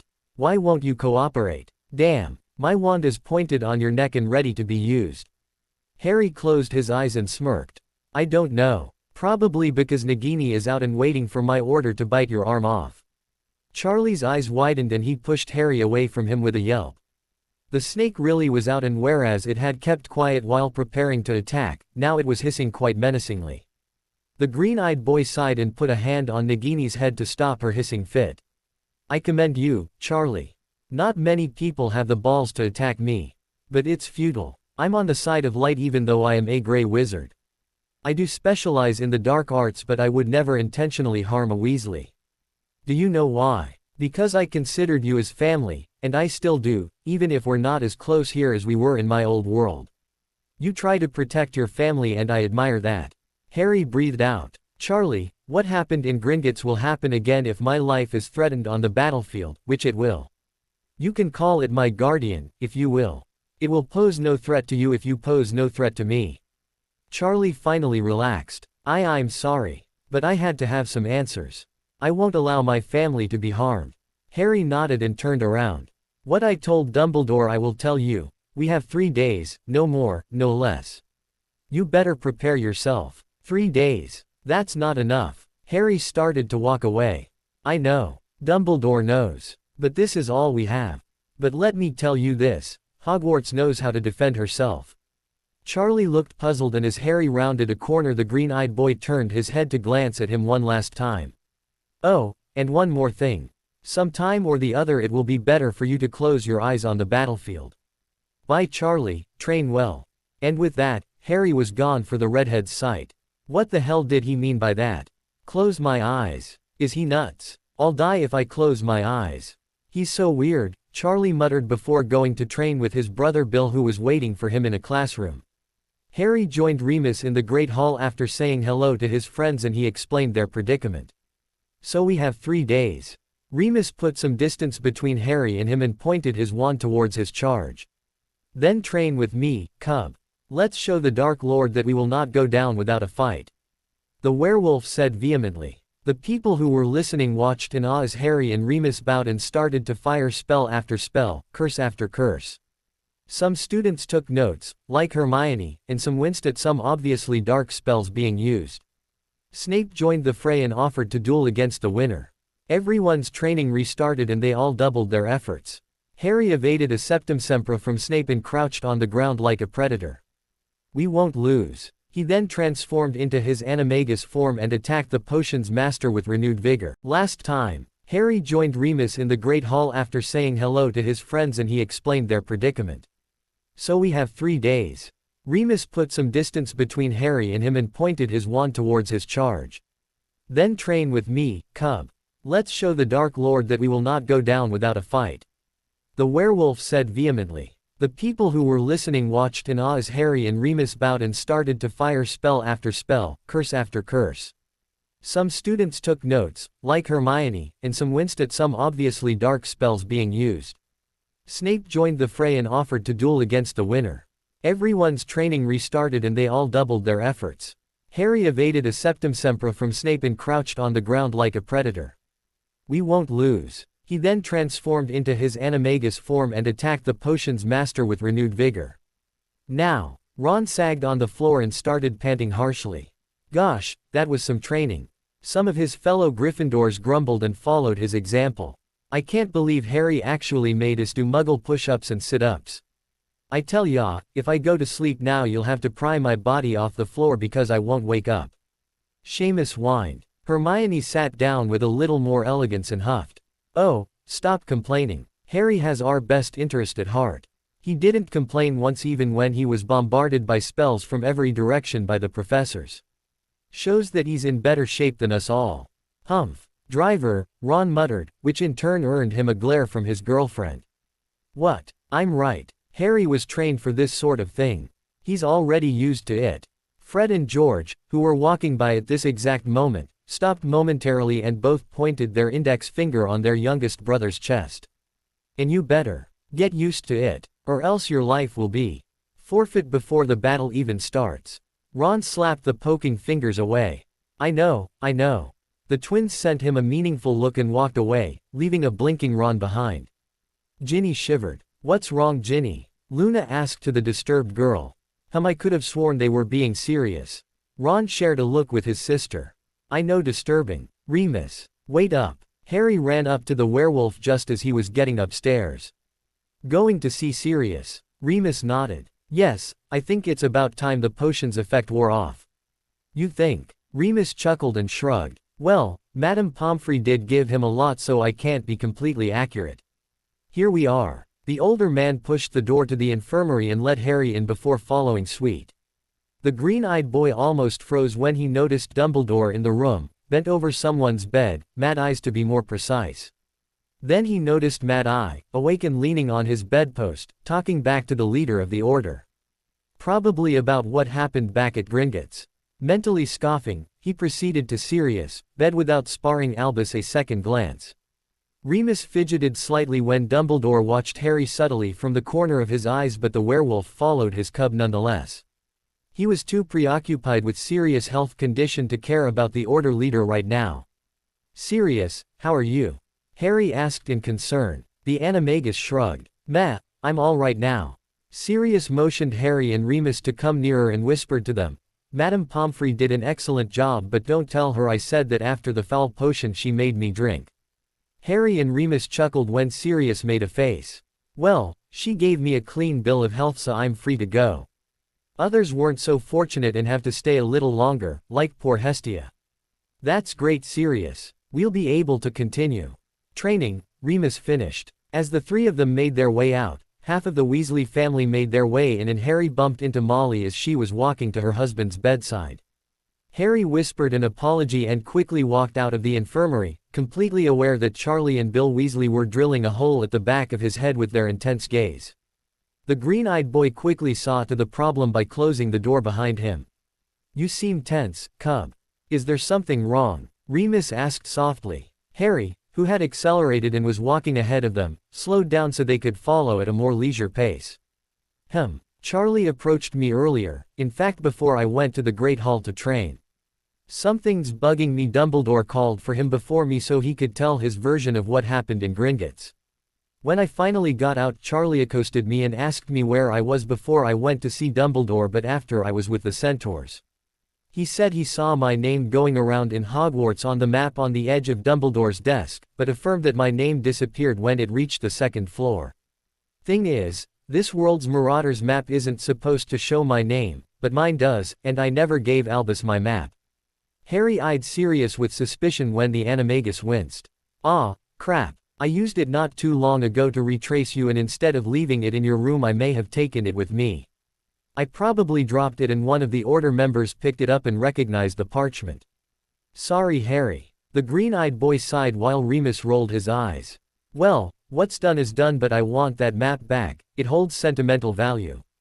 We'll do, Cub. Charlie probably is the only one who saw your name on it, so I don't think Dumbledore is foolish enough to leave the map on the edge of his desk when there is a clear difference on it. I think they may have left ours somewhere in the Order meeting room. Harry sighed and brought his arm up. Nagini, can you do something for me? The snake slithered down Harry's arm and to the ground.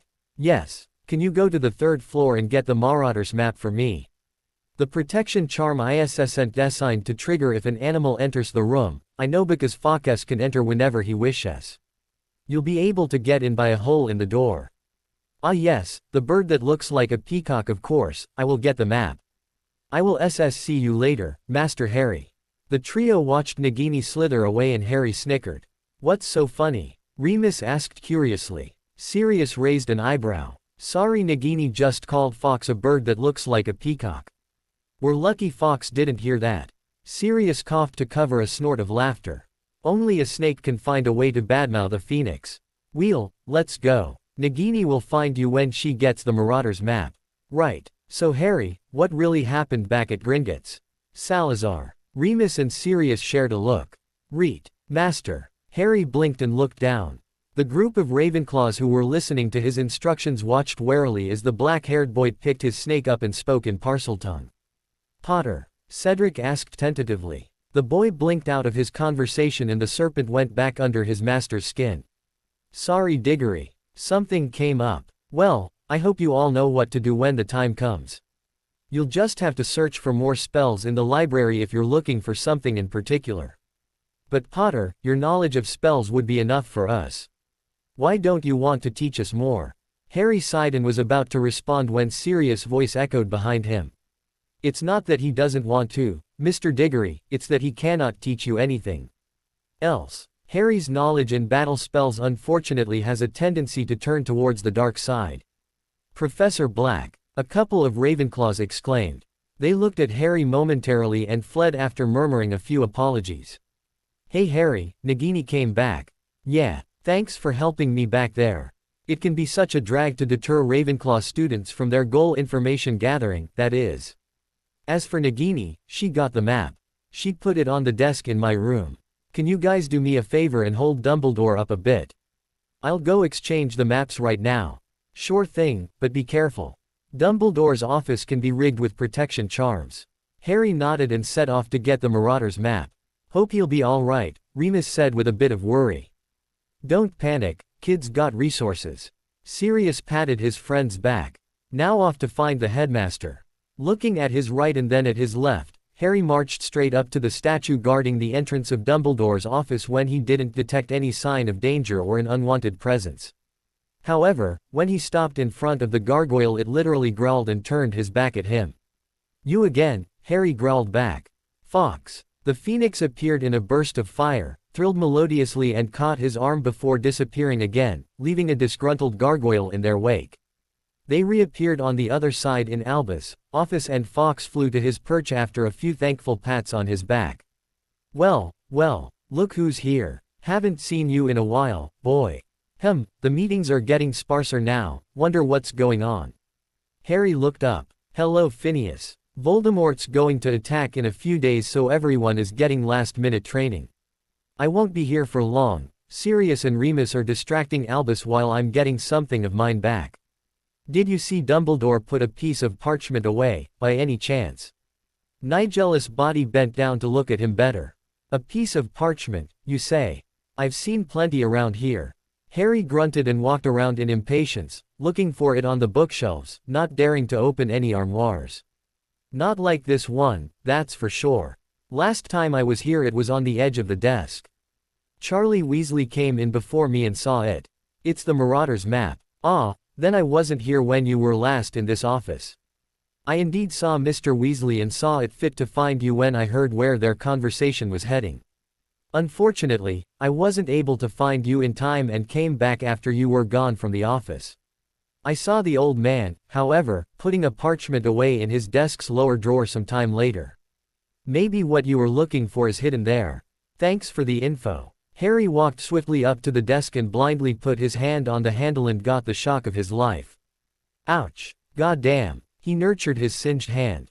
The protective bubble that was visible only moments ago when he touched the handle just disappeared again, as if mocking him.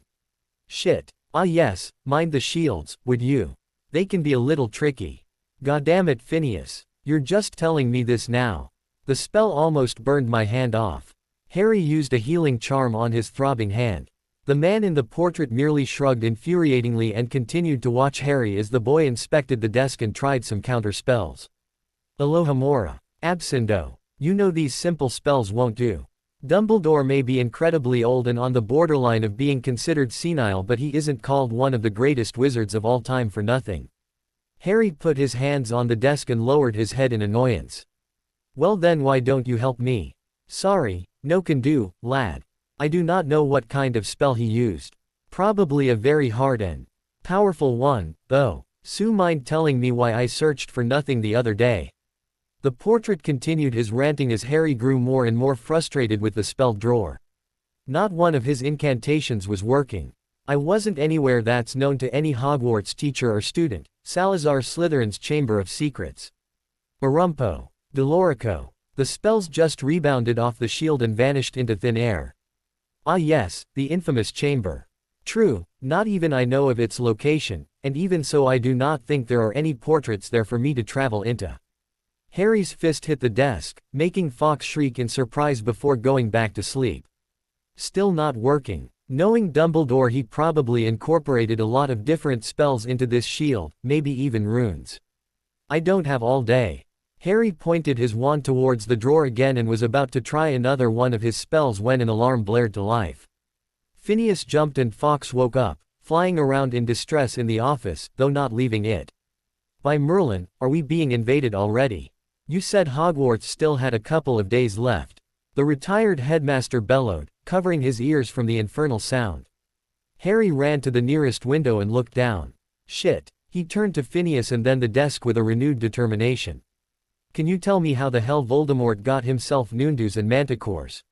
Phineas' eyes nearly bugged out of his head and looked on helplessly as Harry pointed his wand at the desk again. The man is a Dark Lord. Harry sneered. If everything goes right in a few days he'll be a dead man and an even deader Dark Lord. Phineas chuckled weakly. Is deader even a word?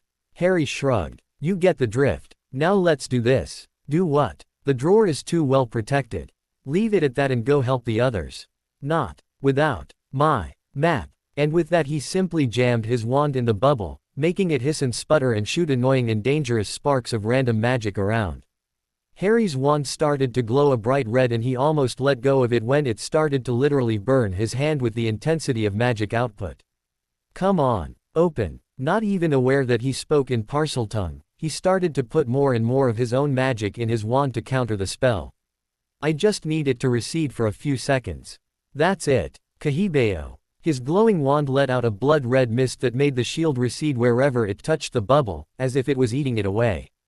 When Harry deemed the hole big enough for his hand to fit in, he let the mist solidify, thus making it impossible for Dumbledore's spell to close back on his hand. He quickly opened the drawer and exchanged both maps before his spell sizzled and died out, his wand not being there to stabilize the restraining incantation any longer. The bubble reformed silently and became invisible again, making it impossible for Dumbledore to know if someone had actually tampered with his spell. The alarm quickly made him blink out of his short-lived victory and he ran from the office after a quick goodbye to Fawkes and Phineas, clearly intending on helping his fellow Hogwarts residents.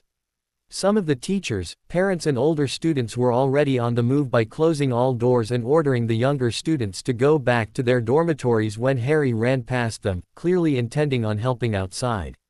Someone caught his arm before he could actually open Hogwarts' main doorway. Ah! He grunted as his momentum was brusquely pulled to a stop. Harry, you can't go there. The doors have been sealed by Dumbledore. Nobody can pass. Rosmerta explained rapidly when he tried to make her lose her grip on him. Crap, I don't have enough time to unseal the door.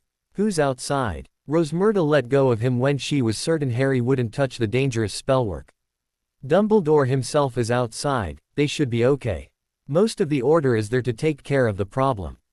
Harry relaxed. They turned around when they saw Minerva trying to stop a student from passing. But Professor, I said no, Mr. Creevy. We specifically ordered every student to go back to their dormitories. You disobeyed us. But Professor, she shushed the blonde boy again sternly when another student came rushing downstairs, this time a Ravenclaw prefect. What's this? Don't listen to Teacher's Day. McGonagall cried out in anger. She put herself in the way of the prefect to stop him. Professor, I made the count and Hermione Granger is missing. What? Many teachers turned around in fright. Professor, that's what I wanted to tell you. Colin finally said in despair. I saw them slip away by a secret passage before I could stop them. I think they went outside. Tonks stormed to the young boy and nearly choked him when she caught Colin by the collar. "Who boy?" she asked frantically. "Gah, Hermione Granger, Ron Weasley, Dean Thomas and Seamus Finnegan." Ron stopped Ginny before she could get through. They said they wanted to help and that they were tired of being ordered around like children. A couple of people gasped and the Metamorphagus was about to say something when Harry shoved them aside and ran upstairs, cussing loudly all the while. "I'll bring them back, though it'll probably teach them a very valuable lesson," he muttered to himself. When Harry arrived, having jumped out of his room's window with his trusty firebolt, the problem was barely being controlled. The Order had obviously discovered the misfit students and by trying to protect them their offensive was lacking, though Dumbledore was keeping a steady flow of attacks going. He quickly flew next to Siamara who, with her advantageous airborne position, was practically bombarding the dangerous magical animals, or at least trying to. Noondus were goddamn fast creatures and if the flying instructor even tried to get nearer one of them could very well jump high enough to reach her or unleash its near-fatal breath upon her. "Harry, what are you doing stupefy, here?" Siamara asked between flying around deftly and spellcasting. "I heard some Gryffindors were foolish enough to go outside unprepared. I'll lend a hand. I'll distract the creatures, you tell everyone, students included, to just fire stunners and whatever they find useful at them." "Wait Harry." But the green-eyed boy was already making his way down over where most of the Noondus and Manticores were holding position. Siamara hurried up when she saw that Sirius and Remus were about to become a very deathly shade of white upon seeing their godson. "Guys, Harry's going to distract them. He said not to worry about him and just fire stunners and hexes, whatever is useful." Remus Mo.net as he got ready. "That boy is going to give me a heart attack one day." The flying woman growled. "You can give these 4, she gestured towards the shaking Gryffindors, "one hell of a detention if they come out of this war alive. It's their fault he came outside in the first place. Not because he doesn't trust the Order. Since they knew they were already in deep, they strengthened their resolve and leveled their wand at the ready. We came outside because we didn't want to be treated like children anymore. I know we are at fault and that what we did is completely irresponsible, but I don't regret it. Now I know a little bit of what we are getting into. I want to help, not be scared of everything. I will surely see when the time comes." Hermione said bravely. Her left leg was bleeding and she was looking quite pale, but her speech made the other 3 nod and start firing hexes to slow the creatures down. The Order chose to ignore the trouble they caused for now by following their example and start shooting spells. Poor Harry was flying way too low for his own good and many a time when a Manticore or Noondu nearly closed its massive jaw on the end of his broomstick or around one of his legs. The 3 rows of razor-sharp teeth of the Manticore seemed to be a motivation for Harry to really test his broom's limits. The Order, plus the 4 Gryffindors, were finally making progress when a Noondu evaded Harry's sight for a second and jumped high enough to give him quite a blow with its clawed paw. Harry's breath caught in his throat as he was catapulted on the ground, his head hitting a tree and his firebolt disappearing into the forbidden forest altogether. Sirius and Remus cried out when Harry didn't get up immediately and was quickly surrounded by the remaining creatures. They knew they couldn't risk sending stunners right now. They were too far away and one of the creatures could very well move out of the spell's way, hitting Harry instead and making him unable to even move to defend himself. Sirius, fearing for his godson's safety, was about to rush to him when Ron pushed him out of the way and ran towards the beasts, waving his arm in the air to get their attention. Everyone cried out for him to get back in the formation, but it was too late when a Noondu jumped on the redhead and bit his arm. Ron screamed in pain but knocked the Noondu out with a well-placed refracto in the ribs, shattering them at one point. The other magical animals started to gather around him and he leveled his wand with difficulty, trying in vain to stop the blood from flowing even further. At least his action made everyone move and a giant, grim-like dog jumped on a manticore that was about to finish Ron off. Spells started to fly in every direction.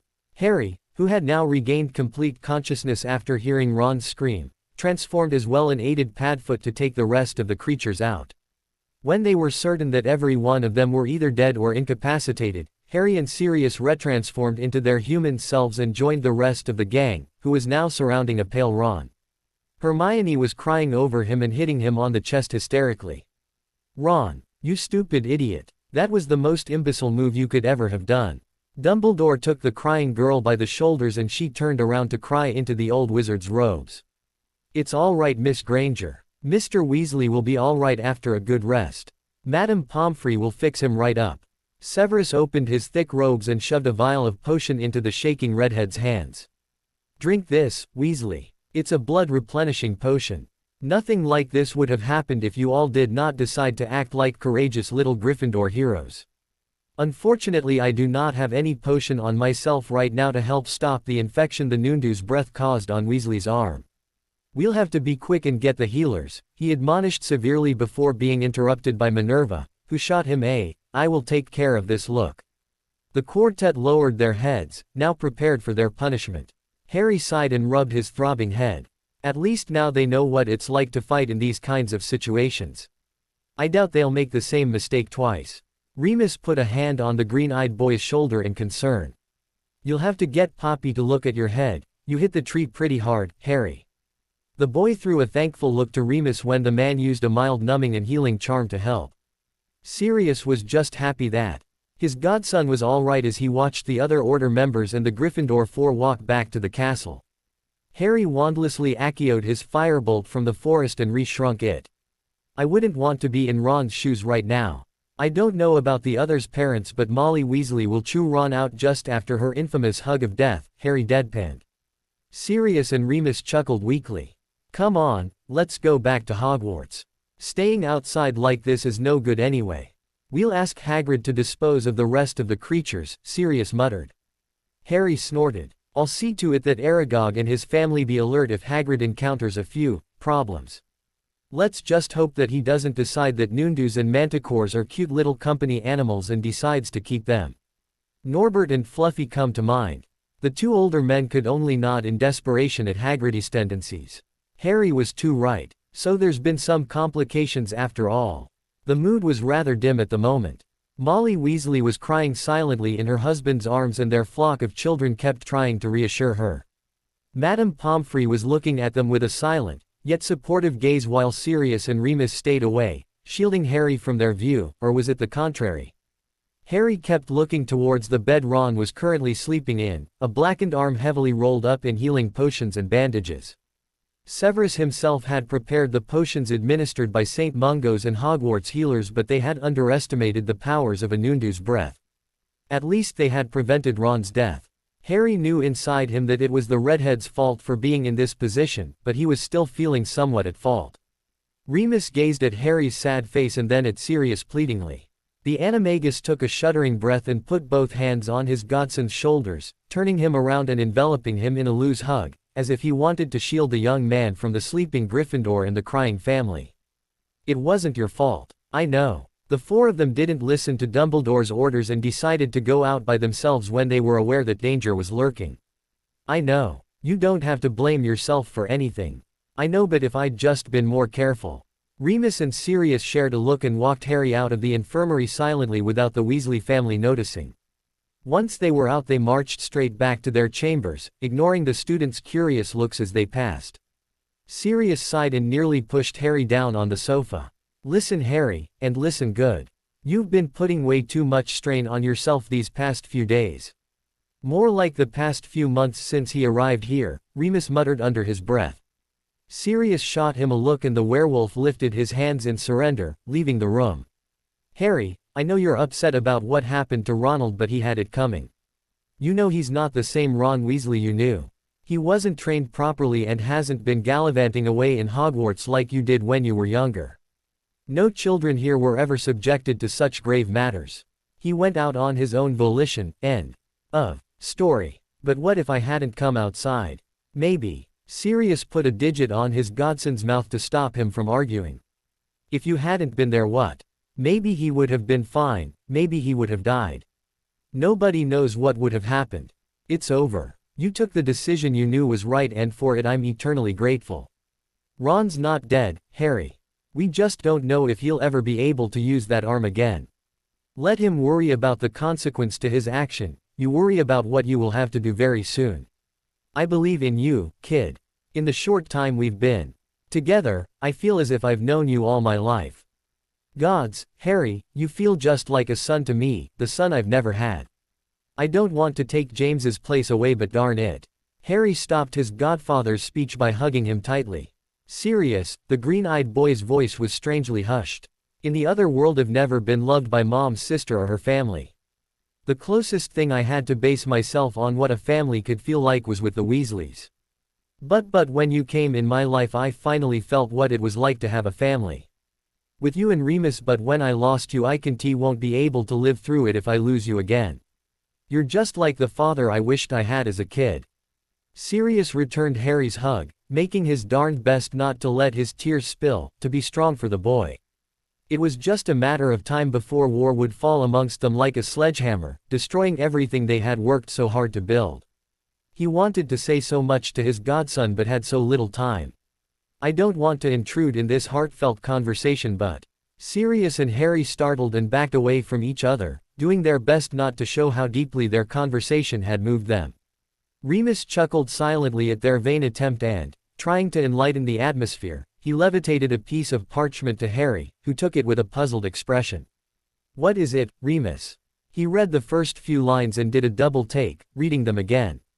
His eyes got bigger as he continued to read the rest, hope shining in them. Remus and Sirius looked at each other with uncertainty, and then at the black-haired boy now sitting with a numb expression etched on his face. We know now's probably not the best time, Sirius started. And we know you're thinking as yourself as being an independent adult and all, Remus continued. But once all this shit is over, which by the way we will certainly survive, well, that is. What Sirius is trying to say in his so eloquent way is that once this is all over we would like to adopt you as our own and we would like you to live with us home. Yes, Harry cried out and jumped on Remus before the man had any time to finish his phrase. Sirius was overjoyed and laughed at his friend's predicament. Seriously, I don't know why we were even scared of asking him this. That adoption paper has been sitting on my desk picking up dust for a month now. Indeed, even if he was nearing his 18th birthday, Harry was still a child somehow, deep inside. He had never really had a normal childhood, as normal as a young wizard's childhood can be, especially to one boy such as Harry Potter, and the absence of parents to take good care of him had left Harry a little too starved for attention. The attention Sirius and Remus now vowed to bestow on the boy as often as they could. Now if only Voldemort didn't exist, Sirius thought darkly, but he didn't let it show on his face when Remus and Harry were having such a good time. We'll get through this together, as a family. He smiled. Harry and Remus smiled back. A family. Now that sounded really nice. Master. My lord. Voldemort. Cunning and merciless red eyes gazed at the army of men, dead, undead or still very alive in front of him. All here to serve him, below him in his power. His chest swelled in superiority and arrogance. His Death Eaters were bowing to him, on their knees, like little sheep waiting to be led towards the greenest field they had ever laid eyes upon, or in their case a world full of hate of their own making. His followers of always, powerful in their own right but too coward to express their disdain to the world alone, needing a leader to guide them. A little herd of sheep indeed. He raised an eyebrow but stayed silent, seated in his throne-like chair, above the assembly, on a balcony of his mansion. From everywhere in the world they had answered his call. He was particularly proud of his new recruits from Durmstrang. The death of Igor Karkarov had been just they needed to get motivated, it seemed, even if the man's death hadn't been planned. His eyes narrowed. The crowd in front of him fidgeted. Damn you, Nagini. Why? He tightened his hold on his armrest but showed no other outward malice. No, now simply wasn't the time. His inner circle kept aside, silent and proud. The new recruits blended in the crowd with the other Death Eaters from all over the world. Magical creatures were kept at bay in another secure part of his mansion, deadly and cunning things they are. His gaze strained to both left and right, where the werewolves and vampires were currently standing, seemingly not impressed by the size of the army. Or maybe they were too preoccupied to eye each other warily to even care. The werewolves and vampires never did get along quite well because of that age-old feud between both main houses. Even so, Voldemort could consider himself lucky to even have the few of them on his side. Most having decided at the last minute not to participate in the upcoming war because of the loss dealt with the death of Greyback and his dignitaries and, of course, the total massacre of 5 master vampires at the hands of the Order and most particularly the fire-breathing guardian of Gringotts. He had managed to acquire 2 particularly vicious dragons held, of course, in cages behind his domain. He was rather proud of them too, since such creatures were rather hard to obtain. Too bad he couldn't have Gringotts, also, but at least the goblins refused its use to even Dumbledore. Hard to beat but not particularly intelligent, the mummies and zombies were kept in his always useful dungeon, decrepit, insalubrious, humid and very well furnished in torture devices and whatnot, mostly toys he could use on his victims to play a little when he couldn't sleep at night. Hey, even a Dark Lord has his mojo. Even if far away he didn't have to strain his gaze to see a dozen giants making camp and lighting fires with the dead trees littering everywhere in Little Hangleton. Less than he had imagined having, but it was a dozen more than Dumbledore. The rest hadn't wanted to put their families at risk, especially with the new threat. We'll see what I will do to those who refused me after I crush my enemies and this boy. And, he always had his dementors. He let them feed so much in the neighboring town that they managed to reproduce to a more than acceptable number. The silence was starting to make everyone fidget. Little Hangleton wasn't used to such silence, it made the town even more eerie without the screams. Bellatrix. Malfoy. See to it that everyone follows the plan. I don't want to see anyone left behind, the Dark Lord finally spoke up with a regal and calm voice. Both nodded and bowed lowly, Malfoy more stiffly than Bellatrix, whose eyes showed bloodlust bordering the lines of insanity. Everyone stiffened and kneeled when Voldemort finally stood from his throne and pointed his wand towards his throat, not even bothering to speak up the incantation out loud. A simple thought of, sonorous, did the trick. Tomorrow will be the beginning of a new era. Tomorrow, we go to war. Spare no one. Kill to your heart's contempt. Destroy everything in your way. But remember, the Potter boy is mine. Now let's be on our way to Hogwarts, headquarters of the rebels. The immense crowd cheered and dangerous spellwork lit the sky with eerie colors.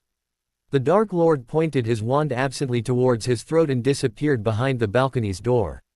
The troops began to assemble their things for the fateful day. A dragon's roar echoed in the background, smoke visible behind the Riddle mansion. Everyone was high-strung. The Death Eaters tried as hard as they could to stop the werewolves and vampires from attacking each other, promising a great bloodbath tomorrow. Yes, for that is what it would be. High up on the 6th floor, Sirius and Remus were watching Harry have a 3-way spar with Orion and Matthias. Bane and Firenze had joined the 2 older men after a rough hour of training together and were now talking quietly with the werewolf and Animagus. Orion and Matthias nearly decapitated Harry when the boy suddenly stopped in mid-swing and froze, the sword of Godric Gryffindor shining in the light the room provided for them. Sirius and Remus were up in an instant, but Harry had already blinked back into the world of awareness. His green eyes bore a hole into Sirius' own and the man transformed into a grim-like dog. It ran out of the room of requirement as fast as its huge paws would allow.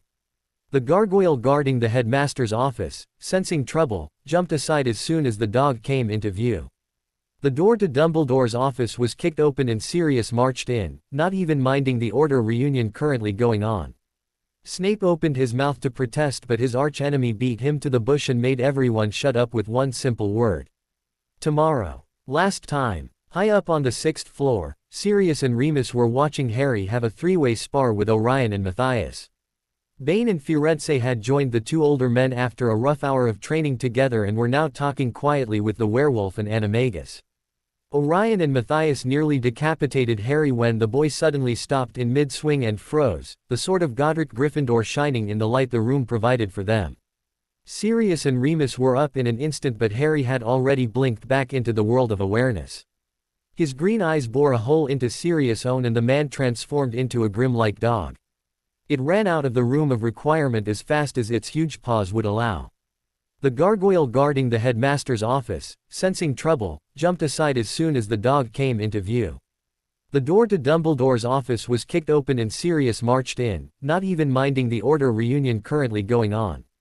Snape opened his mouth to protest, but his archenemy beat him to the bush and made everyone shut up with one simple word.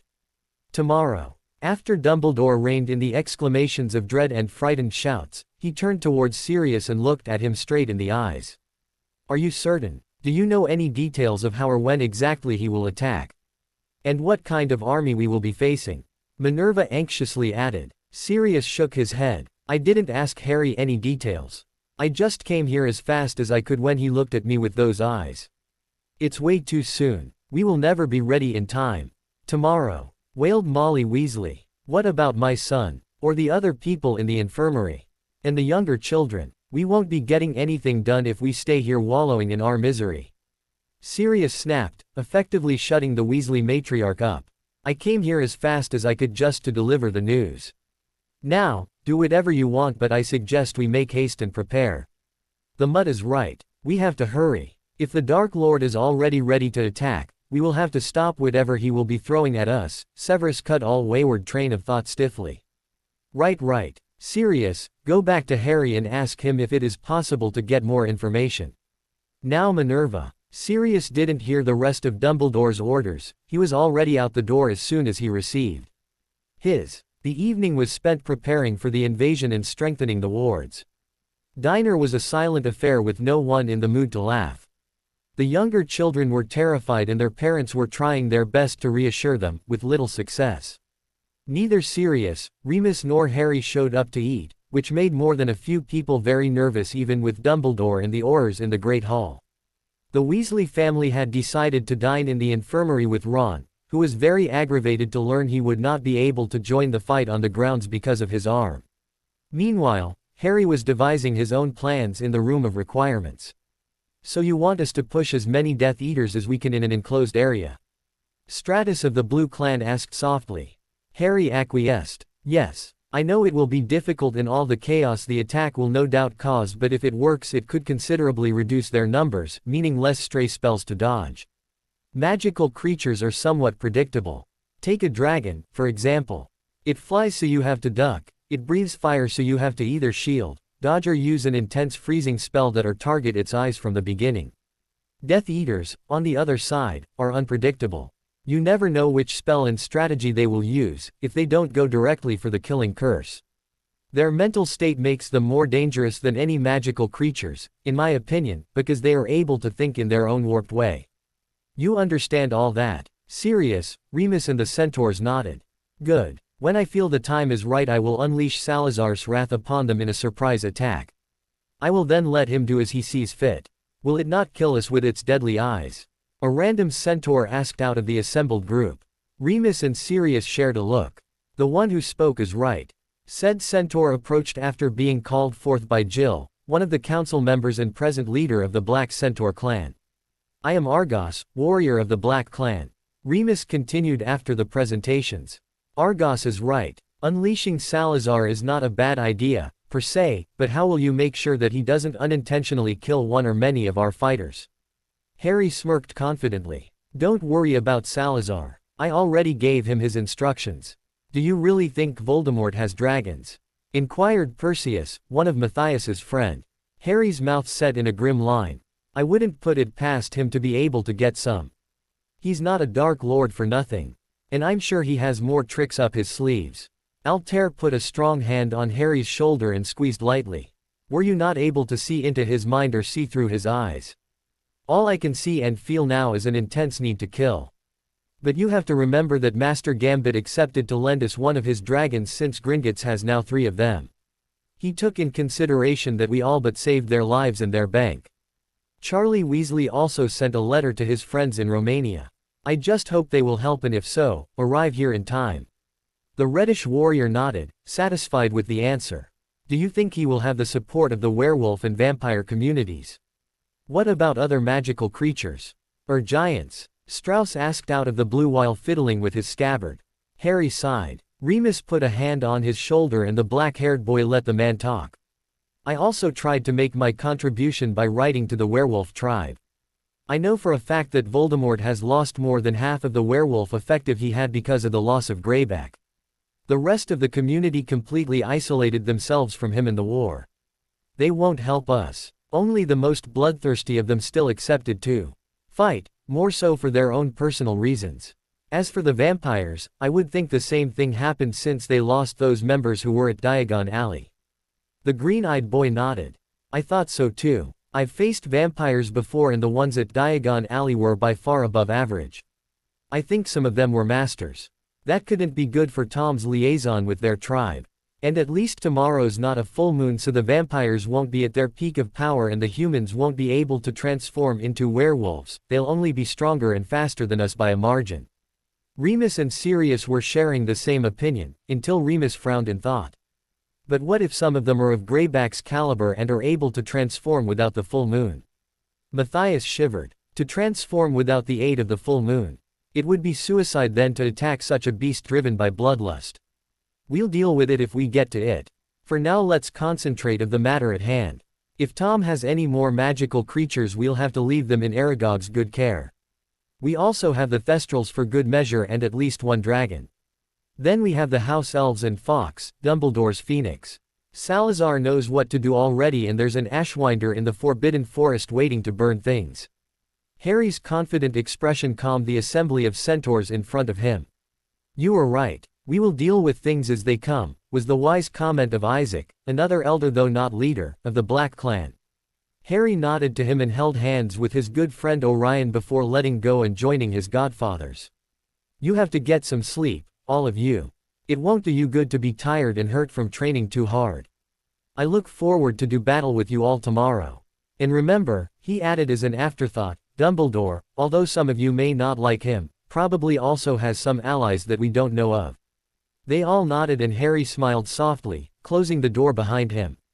Sirius and Remus followed him silently back to Harry's quarters where they would all stay for the night. You told them to sleep. Would you sleep in a moment like this?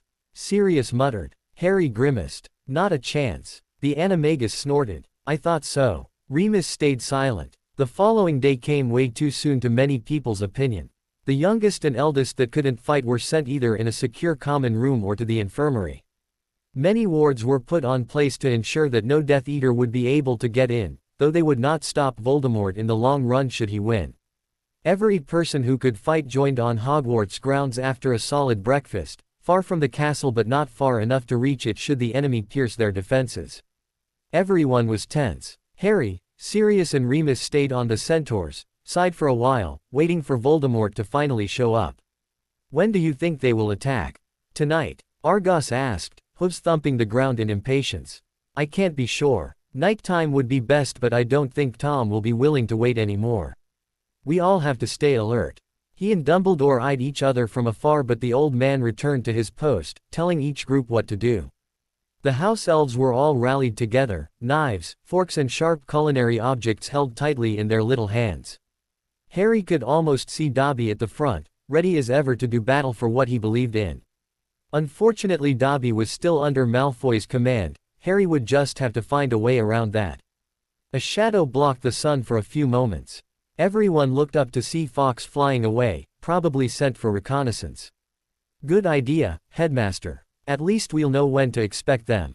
Everyone's way too high-strung right now, Harry thought with a grim look. Some students sat down on the ground, their legs shaking too much from nervousness at the long wait. A couple of hours went by and some people started to relax when a small shadow blocked the sun again. They got up slowly. "Fox is here." Dennis Creevy pointed at the sky. Harry looked up, squinting his eyes at the sunlight, but they immediately narrowed when the shadow only got bigger and bigger. "Get up and take your wands out, you fools. That's a dragon." He screamed in anger at their carelessness and got ready to throw some serious spellwork. The shadow finally became distinguishable from the sun's rays and surely, an Antipodean opal eye roared and spat a large fireball at them. Screams of terror erupted from everywhere and everyone started to run away from the threat. "Stop scurrying around like a bunch of pea-brained morons and use water spells." Harry snarled, his wand already emitting a dangerous red glow. Remus and Sirius were already behind him. Dumbledore and his order had also thought of this. After a mighty shout of "Aguamenti Maximus," thick jets of water coming from all directions reassembled together and slammed forcefully into the oncoming fireball. Smoke emitted from the impact, as well as a loud and ominous sizzling sound. The pressure actually pushed them back, their feet sliding in the ground and creating indentations in the earth. Harry immediately thought of a feet-sticking charm while Remus and Sirius, too concentrated on their spellcasting, gave thankful looks to Perseus and Major who held them in position. The attack finally receded, but before they could take a breather the dragon roared again and swooped down on them, razor-sharp claws and teeth at the ready. "Shit, I didn't think Tom would use a dragon so soon." Nagini hissed a warning on his arm and tightened her hold on him. He vaguely heard cries of "Arresto Momentum" and "Petrificus Totalis" somewhere in the melee, but the spells merely slowed the dragon's descent until they just broke. The centaurs yelled a war cry and they started throwing spears and arrows at the huge beast. Though some came in contact with the dragon's belly, most of them merely rebounded off the tough scaly skin. Harry pointed his wand at the swooping beast and concentrated while other wizards threw everything they had at it. Sectum Sempra. The nasty spell whirled in the dragon's direction and it snarled angrily when its snout was hit. "Damn, I wanted to hit the eyes." Snape momentarily froze upon hearing his personal creation being uttered but quickly understood Harry's intention. "Everyone, try hitting its eyes." The Order members quickly followed Harry and Snape's example until one of the stray spells hit its mark. The dragon let out a roar mixed with a screech that froze their blood. Nobody moved while it flew around shaking its head roughly. But instead of flying away, it got even madder and sniffed around before growling and preparing another attack. "Wasn't that supposed to stop it?" Hermione cried out in fright. "It's not acting like it's supposed to be. That wasn't in the book." She was panicking and shaking all over before McGonagall actually slapped her on the cheek. "Calm down, Miss Granger, and use your head. We're not in a book. It isn't a story. This is war. Now use the knowledge you've gained instead of panicking like that." The usually suave teacher screeched. Hermione whimpered but nodded in resolution. A couple of Gryffindors and Ravenclaws backed her up, deciding to stay in a group. The dragon targeted them and Harry made a split-second decision. Accio Firebolt. Before the beast could fire upon them, Harry took flight, ignoring Sirius and Remus' cries, and zoomed past the enraged animal, throwing hexes and curses at it to divert its attention from the people below. It worked magnificently, but now he had to concentrate on staying as far away as he could from it. He zoomed around, almost a repeat of his 4th year, trying to trick the dragon into getting stuck somewhere or hitting the cliffs. But for a blind creature the bugger could certainly keep track well enough with him. With a powerful flap of its wings the opal eye got close enough to hit him. Harry swore and veered aside swiftly. The dragon heard him and changed direction. It opened its maw and prepared to fire, literally. Harry looked back at it in anger. His right cheek and torso started to sting, but before he could ask himself why, a loud roar echoed in the air and another dragon slammed into Harry's pursuer. The black-haired boy stopped, blinked, and then smirked when he got a clear view of his helper. It was a Romanian longhorn, more particularly a goblin riding it on a thick leather saddle. The promised help from Gringotts had finally arrived. While the blind opal eye regained its senses, the goblin said something in gobbledygook and the longhorn flew to Harry. "You are Master Harry Potter, I presume. I am Goblin Warrior Grandam. I will be taking care of this menace. You did well blinding it. We heard that Voldemort had another dragon. We don't know when he will be using it, though." But help from Charlie Weasley's friends from Romania will be coming. They are flying here, so I don't know when they will be arriving, the small creature said in a clipped tone. The opal eye started to sniff around for them, so Grandam gave an order to his beast in gobbledygook. The Longhorn spat 3 consecutive fireballs at the other dragon, stalling it. Harry nodded his thanks for the information to the Master Goblin. It nodded and then sneered. I will take care of this beast, you can go back to the castle. But with this act consider our debt towards you repaid. Once I finish this mission I am going back to Gringotts. It's more than enough help, Master Grandam. Thank you. Harry nodded stiffly and sped away, already knowing that the goblins would never have given more help than this anyway. But at least they had one less dragon to worry about. When he came back to the school, its grounds had already turned into a battlefield. He noticed Parvati Patil sitting on the ground in fright, more like heard her scream in front of her worst fear before her sister and some Ravenclaws started to shoot fire spells at the mummies. Their bandages soon caught fire and the undead creatures screeched madly before trying to stop turning into ash.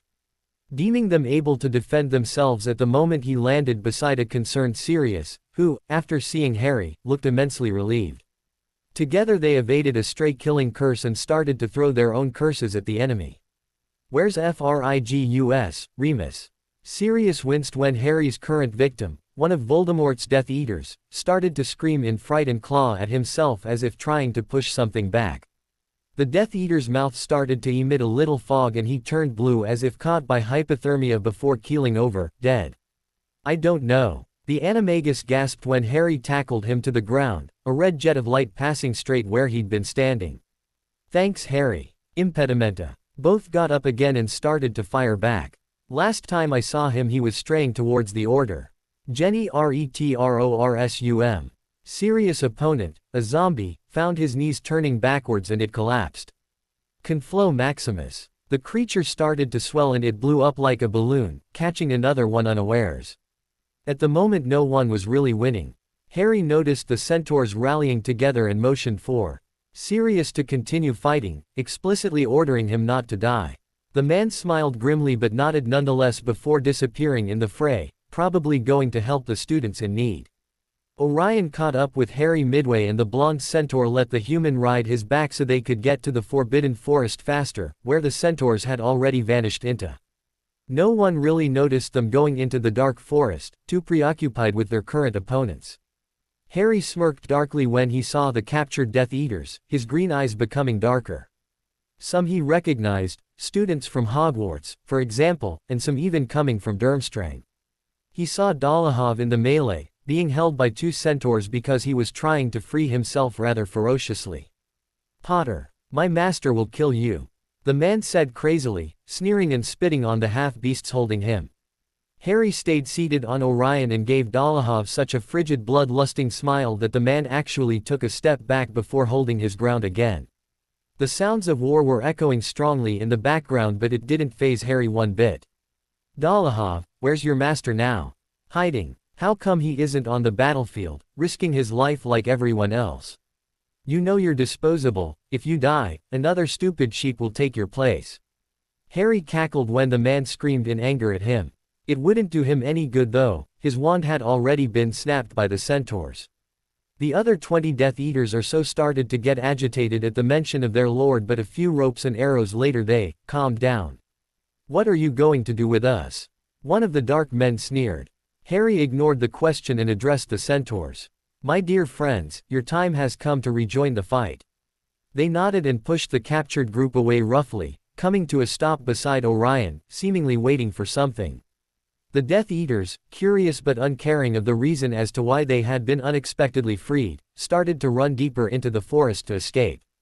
Harry chuckled and the other centaurs ran out of the forest with renewed enthusiasm. Salazar. Lunch ISSSSS served. The runaway group only heard a deep rumble under their scurrying feet before a dark mass fell upon them. Nagini hissed, diverting Harry's attention from the gurgled cries of agony, and the boy looked down to see a red gleam on the ground. Red One, I was beginning to wonder where you were. Come with me, you may be of USSSE. Orion lowered himself slightly and Harry let the Ashwinder slither on his arm and secure itself around his wrist like a glowing bracelet. The magical snake lowered its scorching body temperature for the boy to tolerate without getting burned. Always a plea is sure to be of SS service. Let's go, Orion. What about Salazar? He'll come when summoned. He's my trump card, can't go exposing him yet, can't I? Orion smirked, unsheathed his sword and positioned his shield before galloping out of the woodland with a war cry. Harry tightened his hold on his friend's flank and, following Orion's actions, unsheathed Gryffindor's sword. You really had to stop blinking if you wanted to discern friend from enemy. People, creatures and undead were fighting everywhere, bodies were littering the ground and staining the grass red. Bringing his sword down, Harry started hacking away any enemy who crossed his and Orion's path. He urged his friend to gallop faster and both literally pierced Crabbe Sr. and Jr. at the same time, right in front of frightened fifth-year Hufflepuffs and Slytherins, who got splattered in blood. Don't just stand there to be cursed. Use your wands. Harry snapped at the group before Orion galloped away. On his side, Remus wasn't faring as well. He was fighting alongside Dumbledore and a couple of Order members, but the sheer number of zombies they had to eradicate was phenomenal. The killing curse stopped them for a moment, but being undead they couldn't really die. The golden-eyed man had even seen a poor house elf being devoured by the flesh-eating creatures while trying to defend them. They were extremely resistant to ordinary curses, and using so many high-powered spells needed more energy than they dared use in case something more horrible appeared. Dumbledore, Flitwick and Moody, finally fed up, combined their forces and used the strongest blasting charm they knew. The result was rather ear-shattering. The explosion it produced a proof of these three men's skill. The zombies at the front exploded in a shower of reeking dead tissues and powdered bones, but the ones at the far back were simply catapulted away and got up again, to the spellcasters' great misfortune. A couple of minutes later a dozen centaurs had joined them and were hacking away heads and limbs, to the Order's agreeable surprise. The wizards redoubled their efforts and mentally thanked Harry for getting such skilled allies. Suddenly the centaurs helping them just ran away from the zombies. Snape used his favorite creation to tear one of the resilient undead to pieces, sneering all the while. What good are the half-beasts for if they just run away from what they can't deal with? But, unlike what they thought, the centaurs hadn't run away to rejoin the fighting mass for that reason. Ciamara and Rosmerta yelped and almost literally cursed Harry when he sped by them on Orion's back in the remaining zombies' direction, a dark grin etched on his normally calm face. 3 other centaurs sped past the 2 women and joined their comrades, helping Orion push the rabid creatures together. Getting up on their hind legs, they gave it their all, also using their swords to cut any offending, bandage-covered limbs getting in their way. Orion looked at his friends in surprise, but he was happy to see they were still alive, if only a little ruffled. Matthias, Vega and Strauss looked back at him confidently, smirks etched on their faces. We couldn't let you have all the fun alone now, could we? Vega said while bashing one of the creatures in the head. After all, we don't want you to have all the merit, you noble steed. Matthias joked. If Orion wasn't so occupied assembling the zombies together without getting killed, he would have slapped the reddish centaur on the back of his head for joking on the fact that he was letting Harry ride him like one would a common horse. Okay guys. Get back, Harry urged stiffly once he deemed the enemy packed together tightly enough. Rosmerta thought she saw something glowing on Harry's arm disappear into the mass, but she blamed it on her imagination.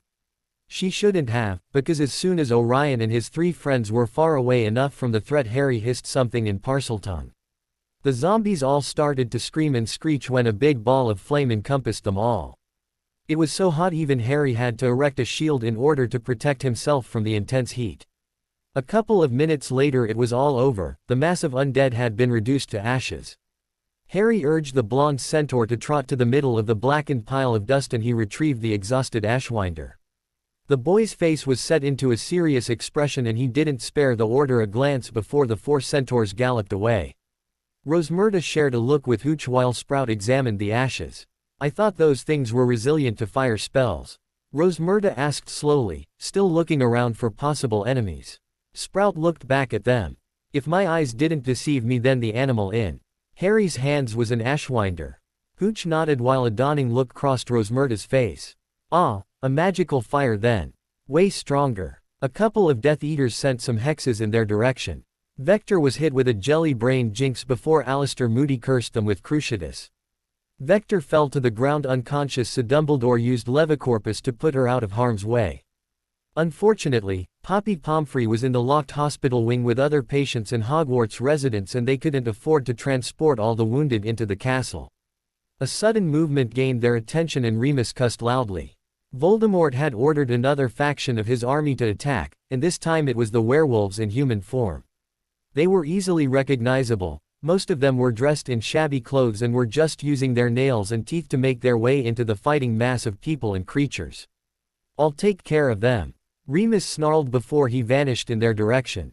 "Remus. Wait. Albus, I'm going with him," Minerva suddenly said, scurrying after the Dada teacher with a speed no one in school thought she possessed. Snape sent a look towards the headmaster and followed his colleague, hexing every Death Eater getting in his way. When Remus arrived, the centaurs had already started to fight the raging humans. They were fast, and a couple of centaurs unfortunately fell on the ground, vanquished, after being bitten and slashed in the stomach and legs. Councilman Stratus was one of the injured and was preparing to defend himself to the death when someone rammed into the oncoming werewolf and tackled him to the ground.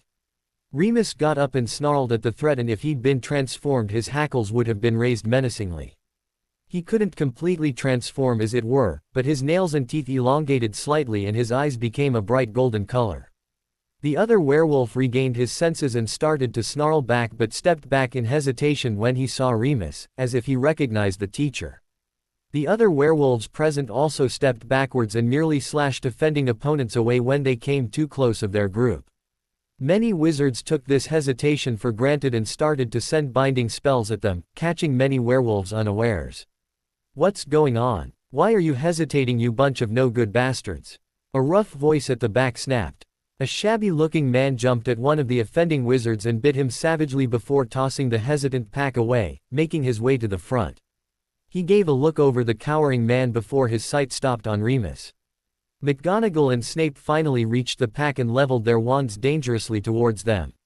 The one whom they deemed the leader of this pack started to snarl at Remus after sniffing the air a few times. Remus snarled back and both were jumping at each other's throat in seconds, not giving Minerva and Severus enough time to get a clear shot at the leader. Why is Remus fighting like those animals? Minerva panicked, her wand moving right and left, trying to follow their movements. Snape took out a few bottles from his robes and before the other cowering werewolves could do a thing he threw the bottle at them. It smashed on the ground and a thick gray smoke poured out. The group started to look around in confusion until they didn't quite know what to do about the two still engaged in battle. Snape conjured a long thick rope and caught them all together. "Hey, confusing concoction," he explained to Minerva when she sent him a questioning look. A look of understanding passed on her face and she watched as Remus was thrown away by the bigger man. She cried in fright for Moony and was about to curse the other werewolf when Snape stopped her. "Severus. What? He needs help. Let the wolf fight, Minerva. Apparently this one took Greyback's place as leader, but who do you think is Greyback's true heir? Who do you think Greyback bit first?" Minerva's eyes widened. So the current leader is testing Remus. But they want to kill each other. Of course. There cannot be two alpha wolves in the same pack. I hope the mutt knows what he's doing. They both watched the fighting duo from the corner of their eyes and resumed sending hexes at the enemy. A blonde gleam caught the ex-Death Eater's eyes and he disappeared into the chaos, leaving McGonagall to fend for herself. Ron couldn't believe his eyes. He had thought war to be bloody, but not to this extent. And to top it off, his girlfriend was somewhere down there and he didn't know if she was alright or not. He was just stuck in the infirmary, looking through one of the many windows, his only way to get a good look at the happenings outside, and it bloody frustrated him to no ends. "I should be down there." A couple of first years jumped in fright at his sudden statement. "Don't be daft, Mr. Weasley," Pomfrey admonished him. "You're in no condition to fight with that arm of yours." "But it's not even my wand arm. I could be fighting right now instead of sitting here and doing nothing," he said, his face red in anger. "Oh, shut up. I grow tired of hearing your whining. We could be assaulted at all times. Do you think we wanted to be stuck here with your kind, and against our will?" A thin woman with a long horse-like neck spat at the red-headed boy in discontent. Poppy rolled her eyes and told her to be quiet. Dumbledore had warned her that this Muggle family would create problems if not kept in check, especially the whale-like man and his too-thin wife. Her, the sister of the beloved Lily Potter née Evans. Almost unthinkable. But the boy got up and, to Poppy's utmost surprise, nodded to the young Weasley's statement. Petunia and Vernon looked completely horrified and tried to rein in their son, but he got away from the bed they were sitting on, and they didn't want to get near the wizards. They watched as their precious son stopped beside the redhead. He's right. I'm a boxing heavyweight champion and I want to fight too. It's our lives at stake here. Hestia, who had finally awakened but had retreated to a shadowed corner, looked at the muggle in disdain. Fat lot of good your supposed title will do if they breach Hogwarts safety wards, she muttered darkly under her breath. And what do you want to do? We're in a high tower and have no means to reach them. She then said out loud. Dudley's mouth opened and closed. But you're free, I mean wizards. You know magic. Petunia whimpered at hearing the doomed words and Vernon nearly went a not so lovely shade of puce. Yeah, he's right. If we can't reach them, we'll just let objects reach them. Ron said in a sudden epiphany. Everyone looked at him as if he was crazy. He sighed and looked upwards as if silently asking the heavens to help him get through this. Come on guys. Think. He said it, Ron said, surprising Dudley when the redhead pointed at him, we're goddamn wizards. We can still use magic. We know hurling hexes and levitation charms. We just have to use the stuff that's in this room and throw it at the enemy down there. I'm certain Madame Pomfrey knows a good sight enhancement charm so we can see our targets better, and there are a lot of potions here that can be harmful. Poppy gave him the evil eye. Don't you dare think about desecrating my infirmary. She screeched, but stopped with a look from the youngest Weasley boy. At first the idea seemed far-fetched, but the more they thought about it the more it actually made sense. The first years and a few older injured wizards who could still use magic all gathered in groups around the windows, and Poppy used the eye charm on them, accepting to help. After all, Hogwarts was also her home. She motioned for the right potions to take to the ones who couldn't fight and they started to work in chains. They took the potions and brought them to those who could use the levitation charm to throw at the enemy. Ron started with a few hurling hexes of his own and went on with a few more complicated spells he had learned in the Great Hall at the last minute, mentally thanking Professor Black and Lupin. Shit. Dudley looked down as Ron seemed to spot something on the battlefield. Hermione. Ah. His girlfriend, then, the Muggle boy deduced. She and a group of students were surrounded by men wearing deep black robes. Many of the kids with her were down and at the enemy's mercy. The boy looked around frantically for something big enough to throw and his gaze narrowed on one of the empty beds. He shrugged. Hey you. Ron sent him a quick look. The name's Ron, not you. Dudley. Hey Ron, do you think we can use this to save your friends? Ron gazed back at Dudley and then at the bed he was pointing at. His eyes met the Muggle boy's and they smirked. Can do. Bring it here. Dudley nodded eagerly and tried to lift the bed. Damn, it's heavy. Dad. Stop sulking and help me get this bed to Ron. Vernon looked affronted. Damn it Dad. Don't you want to hurt those wizards? Dudley said coyly, knowing that his dad was all for this. The man didn't need another incentive and hurried to his son's side. Together they lifted the bed and brought it to Ron, who managed to levitate it out the window. A couple of people in the room stopped to stare at the levitating bed. The redhead was about to launch it, but Poppy put a hand on his shoulder and, with a wave of her wand, she enlarged it at least 3 times its normal size. That'll teach them to hurt people. I may be a medic, but I don't need to be treating patients day and night. Ron used the hurling hex and the bed was off. It took a few seconds and the Death Eaters surrounding the weary group were all splattered by the bed. It took Hermione and her friends another few seconds to blink at the bed, of all things to save them. What the? She looked up when she heard a faint cheer and she gaped when she saw her boyfriend yelling and waving at them before he went back to sending things out the infirmary windows with other people. She smiled and waved back, helping the injured get up. The group stared at the bed, looking very much out of place in the setting, but no one dared joke and they all went back to business, knowing somebody was watching their backs. Yes. Ron and Dudley clapped hands and partnered up. Vernon looked quite content. This isn't so bad. We even get to hurt them. Petunia dear, bring me that stool over there. The woman sputtered nonsense but obeyed with a resolute expression. Dumbledore's eyes twinkled in amusement after seeing the prisoners of the infirmary fighting back. The flying bed certainly caught many people's attention before it finally crashed somewhere on the ground. The old man looked up and sighed. The war wasn't over yet, not by a long shot. Not all of Voldemort's allies had shown up. The light side still had some allies left of their own. But would they be of equal strength? The Thestrals, now he was sure everyone could see, had begun to help by attacking the remaining mummies and zombies, sometimes even a stray Death Eater. And knowing their taste for fresh and bloody meat. The sun was beginning to set, painting the sky a bloody shade of red and orange. They were growing tired and Albus feared the worst when the last rays of sunlight would withdraw. Albus. The old headmaster turned to see his deputy headmistress running towards him. She looked a little worse for wear but still in good shape to continue fighting. "Ah, Minerva, I'm happy to see you survived. We lost Vector, Horace and dear Augusta Longbottom to the Death Eater's curses." The woman gasped and prayed silently before looking back at the bearded man. "Albus, I bear good news. Remus was able to kill the current leader of the werewolf pack and now they agreed to help us." Apparently they didn't quite like the fact that they had to fight alongside vampires. But now Remus is unable to continue fighting. Sirius and Harry are with him and helping Remus get to safety. Dumbledore nodded. "Finally some good news. I'm also glad the boy is all right.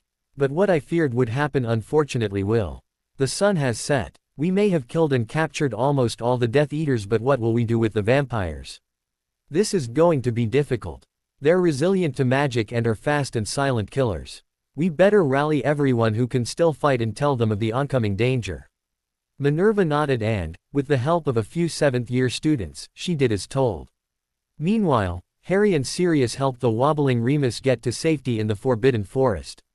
Orion limped slightly beside them but held his sword tightly, still able to continue fighting. They had lost trace of Matthias, Vega and Strauss a while ago but had encountered Firenze, Bane, Altair and Thor on their way to the forest. They were guarding the bound prisoners while the others kept fighting. Harry used Lumos to light a path in the darkness and Remus sighed when he finally sat down. Sirius made certain he was comfortable and Orion told them he would keep watch over their friend, to Harry's great appreciation. "Nagini, USS stay with him. Your SS sends S or S sharp and I'm counting on you to alert them of any incoming danger." The great snake was then enlarged 2 times her normal size and she coiled around Remus and Orion, nodding her assent even though she looked displeased to see Harry leave her. The black-haired boy hugged Remus tightly and nodded to Orion before starting to walk back out. Remus sighed and created the faintest light with his wand just enough for them to see. They kept still and prayed for their friend's safety. But then they heard, more like felt, the ground rumble dangerously beneath them. "Giants," Orion whispered with a grim look. Remus held the light but closed his eyes tightly. Harry, Sirius, Dumbledore and his army were already trying to stop the 12 giants from advancing when Harry and Sirius joined them. Jill and Zargoth ran towards one, holding a thick rope between them. They evaded a huge hand coming their way that would surely have killed them if it had hit and the giant fell on the ground with a loud boom when his feet got stuck in the rope. Hermione, Dean, Seamus and 5 others from Gryffindor put their wands together and used the most powerful paralyzing spell they knew. McGonagall joined them because it was still moving, and then Bathsheba Babbling, the ancient runes teacher, used her knowledge to seal the giant in a ward. Many a time they had to duck not to get hit by a tree become clubbing bat. A good portion of the newly allied werewolves were thrown aside when they tried to attack a particularly ferocious giant and many of them did not get up afterwards. Procellos us vertex. Harry's wand started to emit a vicious red glow and his cheek started to burn again. He held his wand tightly and directed it towards the clear night sky. Sirius threw a Cruciatus curse at the giant whom Harry was targeting before it could throw a sizable rock at his godson. Harry spared him a thankful look but stayed focused on his spellcasting. Thick black clouds appeared in a swirling vortex in the sky before he made a slashing movement with his glowing wand toward his victim. An enormous tornado followed the move and descended directly upon the unsuspecting giant. He actually lifted off of his big hairy feet and spun around many times before being catapulted away, landing toughly on another one of his comrades. As soon as they hit the ground the tornado retracted and the sky swirled again to a clear midnight blue, leaving no trace of what happened and not even a trace of wind. Many people gaped in his direction but really didn't have the time to comment on the impressive spell. Harry let his arm fall and kneeled on the grass, panting a little and trying to regain some energy. He put a hand on his cheek when it stopped stinging, asking himself why it did that, but then he vaguely heard Sirius screaming at him before something landed roughly on him and held him down. He heard many people screaming and yelling, but he was a little too busy with the new arrival to be able to help them. The vampire on top of him hissed menacingly and knocked Padfoot away when the dog tried to get him off the boy.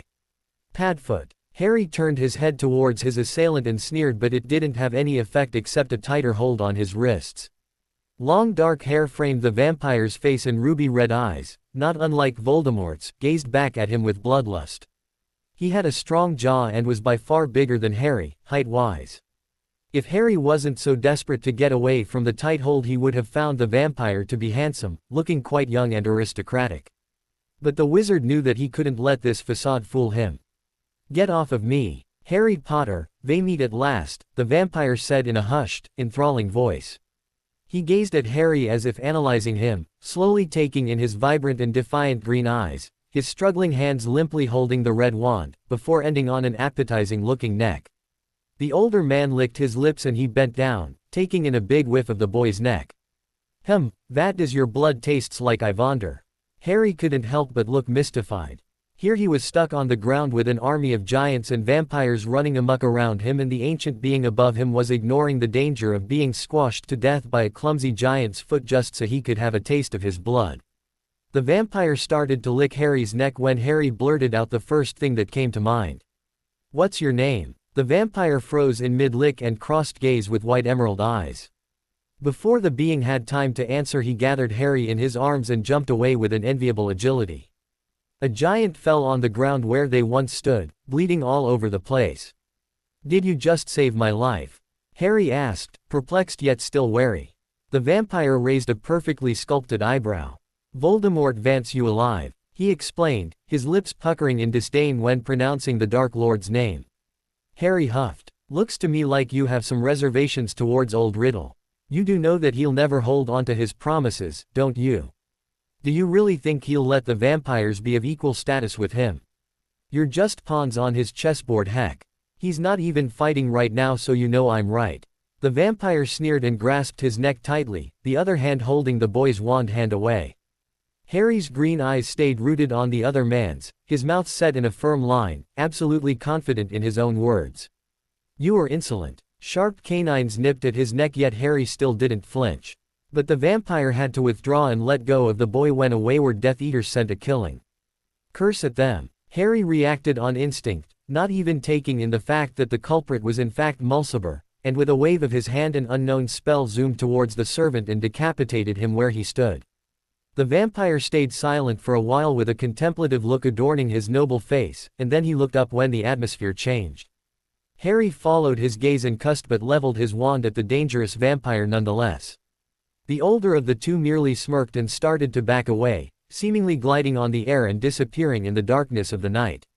"Hey, where are you going? You could have hurt me without your wand, little wizard.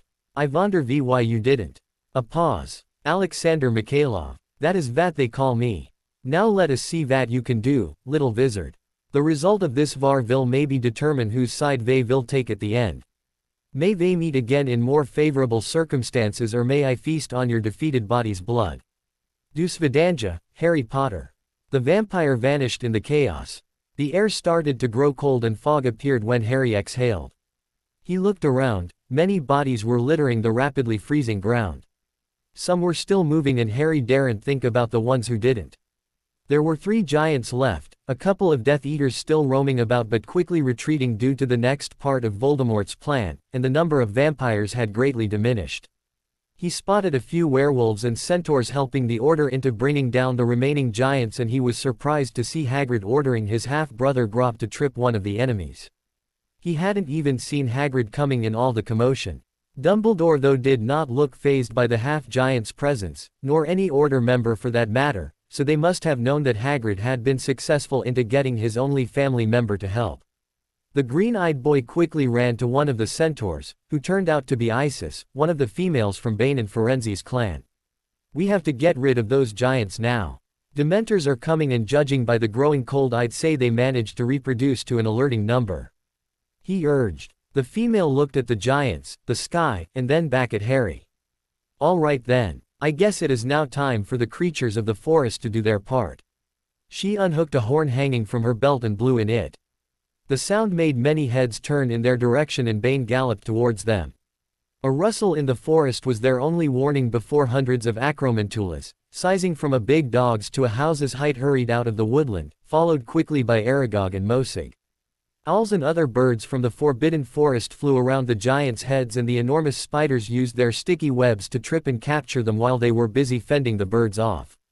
The 3 20-feet-tall men fell with a loud boom, and Aragog and his mate made sure they were completely stuck in the webs before making a hasty retreat when the cold became too much for them to handle. Dumbledore and the other Aurors used a complex spell to make them go to sleep for quite a while, and then they turned their attention towards the darkened sky. The others followed the headmaster's example. All those who know the Patronus charm, raise your wand and prepare yourself. I want the others to stay in the middle of the circle where you will be protected. Dumbledore then removed his wand from his throat, voiding the sonorous charm. They're coming. All together now. Expecto Patronum. Animals of all the varieties, ranging from the minuscule mouse to something as big as an elephant or two, sprung into the air in a shower of silver light. Some people, feeling too much despair from the Dementor's nearness, only managed to create some white fog. The remaining Aurors, ministry officials and order members ordered the 40 or so Patronuses to form a line around the tight circle, the flying ones protecting them from above, creating a shining dome of some sort. Harry sighed in relief when he caught sight of a silver German shepherd strolling to his silver Padfoot's side. Now he at least knew that Sirius was somewhere in the circle, fierce and loyal Sirius, just like his Animagus and Patronus ideals. But his relief soon turned to dread, and he wasn't the only one, when he finally saw the Dementors approaching. The hundreds, no, thousands of Soul-S King monsters flew to them in a glacial dark mass. Harry only hoped that Remus was safe where he was before he mentally ordered, not without straining against the cold seeping from the silver dome, Moony and Padfoot to attack the oncoming Dementors. Prongs was going to stay near him just in case. Together, the Azkaban Guardians fell into a swoop attack and pounded on the dome viciously. Even if the Patronuses hurt them, a couple of unfortunate losses were necessary to find a flaw in the shield, weak Patronuses if you will. Many times when the dome actually bent down with the force of the blows. People in the middle kept screaming in fright and crying between two awful memories. The Centaurs, who had also taken refuge in the group, tried to keep a stoic front but seemed to be rapidly failing. Many Patronuses disappeared at the same time when the Dementors attacked again, and some of them started to become see-through. The Patronus experts, Harry included, put more power and happy thoughts into their spell, but it could easily be seen that even though the light shone brighter and many Dementors vanished with a teeth-grinding screech, the sheer number of them simply didn't seem to diminish. Maybe it was the cold, the sprouting dark thoughts, or the tiredness that made it seem so. Tired of simply standing there waiting for some kind of miracle to happen, Harry closed his eyes and he let Padfoot and Moony loose. Sirius and Remus, they're going to adopt me. They're alive. They like me as I am. They're going to be my family. Such thoughts boosted his spell and both canines glowed brighter than ever, Prongs also being affected by Harry's sudden happy feelings. Catching onto his plan, the Order members copied the boy and soon Dementors were being chased all around, screeching and then vanishing when one got caught. At his side, Prongs actually ran through one with his antlers and Harry thought he heard Lee Jordan exclaim his disgust somewhere behind him, but that could just have been his imagination. But such a reversal of the situation couldn't last forever and soon the Dementors started to retaliate, exuding more and more of their dreary characteristics. Because many Patronuses were now moving around, the protective dome wasn't protecting much anymore and Dementors were actually able to get through and claim their first victims. Dumbledore and Moody couldn't have that, so they sent their Patronuses against the floating enemies in an angry attempt at making them let go of the poor innocents. Many people fell on the ground shivering badly with souls half-s. Get out, but Harry's heart broke when he heard many parents cry out at the death of their child, and vice versa. His wand started to glow even brighter, his right cheek started to burn again. Goddammit. They'd been at it for what? Minutes? Hours? It certainly seemed like hours to him, and it felt like it too. His wand glowed even more forcefully.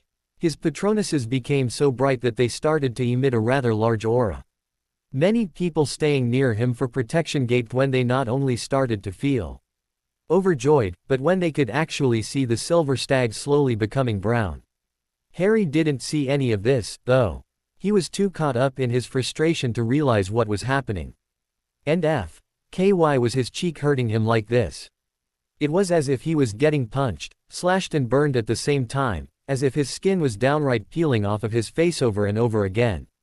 But when he thought he would faint from the sensory overload, a blazing hot inferno of fire caught a legion of Dementors unawares, mostly those highest from the ground, and they scattered away in every direction. They did not leave Hogwarts ground, though.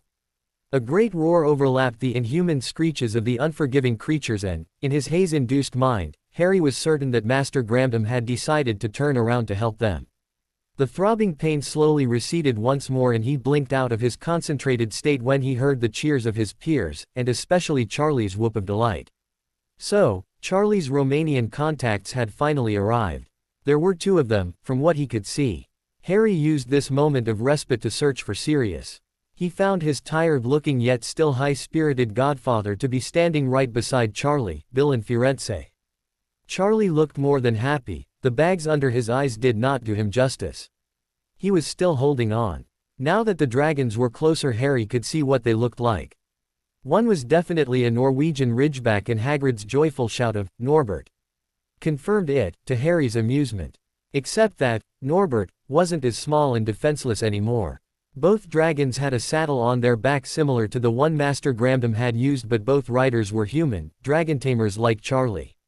He didn't recognize the second fire-breathing beast's type, so a quick question to the Weasley and he knew, it was a common Welsh green. Harry had heard of them in class but he had never seen one. It was unfortunate that it was a more tamed kind but nonetheless dangerous to the Dementors, especially when it breathed a scorching hot narrow jet of fire at them. The Patronuses were kept up for the fight below while the two dragon tamers roamed the skies. They didn't want to approach the people on the ground too much. Dragons were dragons after all. The common Welsh green didn't eat humans, only sheep, and Norbert had been somewhat tamed when he recognized Hagrid as his dear mother when he hatched, but one couldn't take any chances. The dragon tamers did a good job. The Dementor ranks were quickly decimating, and when Harry thought they could finally rest, another roar shook the earth. Harry feared that this would happen sooner or later. Voldemort must have known some way or another that they had dragons, and he must have set his second one free. But they had two on their side, so what could possibly go wrong, right? But the roar seemed to greatly unnerve Norbert and the common Welsh green. Harry gasped and used Sonorous when he finally spotted the oncoming beast. "Get out of the way." Seconds later there was a hurt-filled screech and the common Welsh hit the ground hard enough to leave a giant hole of dirt. Voldemort's Hungarian horntail was standing on top of it and trying to kill the Welsh by snapping its huge jaws around the other dragon's neck. Its rider hadn't survived the fatal fall. The people on the ground quickly regrouped, but a couple were hit by stray jets of fire. Not even having any time to mourn the dead, the most experienced hurriedly put up protective shields around the rest, their Patronuses staying alert outside the domes of magic. Now that Harry had enough time to see the dragon up as close as they all could, he couldn't help but be horrified by its appearance. The common Welsh was trying as hard as it could to retaliate, but everyone could see that this was a lost cause. The other dragon tamer was trying to get near it, but each time a 50 feet tall jet of fire had him veering Norbert out of harm's way. This horntail was nothing like the one Harry had faced back in his 4th year. This one was stark ravin, livid. It was extremely large, even for a horntail. They were actually very lucky that their dragons were keeping it occupied, or else they would have been first on the list. It had hard as diamond black scales, a spiked tail that could crush the whomping willow in a heartbeat, and sickly yellow eyes with vertical pupils. Some people had to use the Muffaliato charm on their ears to stifle its yowling, screeching scream. Harry felt Sirius put his hand on his shoulder and squeeze in a resemblance of comfort, but when the boy looked up, his godfather was sporting a rather grim look. Truly, this beast was terrifying and making quick snack of the Welsh green. "I've never seen a dragon, even the angriest, act like this. That behavior is unheard of. What could have happened to it? What did you know who did to it?" Charlie asked himself, horror written in his eyes. Harry gazed back at the black dragon and he narrowed his eyes when it finally claimed the life of its victim. The Welsh's blood coated Hogwarts ground thoroughly in a parody of red rain when the neck's main artery was viciously bit into. "I think." Charlie spared a look at Harry. "This one seems to have been starved to ensure maximum aggressiveness. It's not above Voldemort to do this to any creature. Charlie closed his eyes and nodded resentfully. You're probably right. A roar from Norbert brought the Horntail's attention back to the sky and it took flight once more. The black dragon tried as much as it could to tackle Norbert to the ground like it did the Welsh, but Norbert evaded each attempt narrowly. Both started to spit jets of flames at the other. Norbert, in a show of pure luck, was able to burn the Horntail's right flank. The black dragon howled in pain, but it didn't deter its hunger for blood. Many wandering Dementors perished in this ungraceful aerial ballet. Minutes went on agonizingly slowly and neither dragon looked ready to give up, even if they did begin to look tired. Hagrid, under another shield with most of the centaurs, was crying out each time Norbert came close to being burned or tackled. Hagrid's pet did receive some nasty gashes though. After a while, seeing that it wasn't going to catch Norbert anytime soon, the Horntail's attention diverted towards the people on the ground and it turned around swiftly. A dangerous jet of flame tested the shield's resistance. One almost collapsed and the one Harry was under flickered violently. McGonagall, who was holding it up, cried out and fell down on her knees, beads of sweat rolling down her face. Before anyone could do something to help the teacher, the dragon attacked again, and this time it concentrated on their shield, to their horror. The people under the other domes shouted and screamed in fright as the Horntail battered the shield with its hind paws. Dumbledore, under his own shield, had to be restrained by a centaur and 3 house elves when the deputy headmistress' shield collapsed, along with her. Sirius cussed out loud and ran to help the fallen teacher, trying to rally their entire screaming group together. They scattered like scared wild animals, not even thinking that they had their wands to protect themselves. The Horntail swooped down and nearly gobbled Amos Diggory if not for Norbert swooping down and stopping it. But the Horntail was too quick and hit the mounted dragon with its spiked tail. Norbert's tamer fell down and the Ridgeback was catapulted away, hitting the ground directly in the forest. They waited with bated breath, but Norbert didn't come back. Harry vaguely heard Hagrid crying but couldn't contemplate whether or not Norbert was still alive. The Horntail had spotted him and was coming his way. Harry used a very bad word out loud when he realized he was standing there all alone, the others of his group out of harm's way under Amelia Bones and Auror Dawlish's new shield. Sirius was screaming and hitting the dome, trying to get to his godson, until he was restrained by the Obliviator Arnold Pisagood. Infindo infidi infissum. His wand glowed, but the Horntail evaded the nasty cutting spell and continued to advance on him.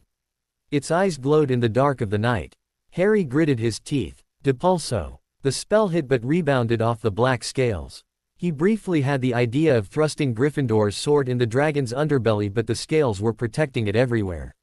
He tried the spell he almost never used. The killing curse proved ineffective. The earth shook dangerously. Harry didn't want to use all of his magic against the dragon because he knew that's what Voldemort was waiting for, a moment of weakness. The dragon accelerated and swooped down on him. His cheek started to sting again. He closed his eyes tightly. He didn't see his wand becoming bright red. Everywhere the people screamed in denial, but as his end came near he only heard muffled sounds. Then nothing. Then, all of a sudden, he was aware he had fallen on the blood-soaked grounds and a huge something above him shadowed him from the moon's rays. Protected him from the Hungarian Horntail. His heart beat faster in his chest. He couldn't quite make out what had saved him, but he did see the enormous hole in the ground in front of him. He recognized this kind of hole. They were made by. A vicious hiss brought him back to reality and he smirked darkly while getting up. Now Voldemort would pay. He wasn't going to let the vampire, what was his name again? Ah yes, Alexander Mikhailov. He wasn't going to let the being drink his blood from his defeated carcass. He wasn't going to let the vampire's sudden show of mercy go to waste. Everyone eyed the basilisk in horror.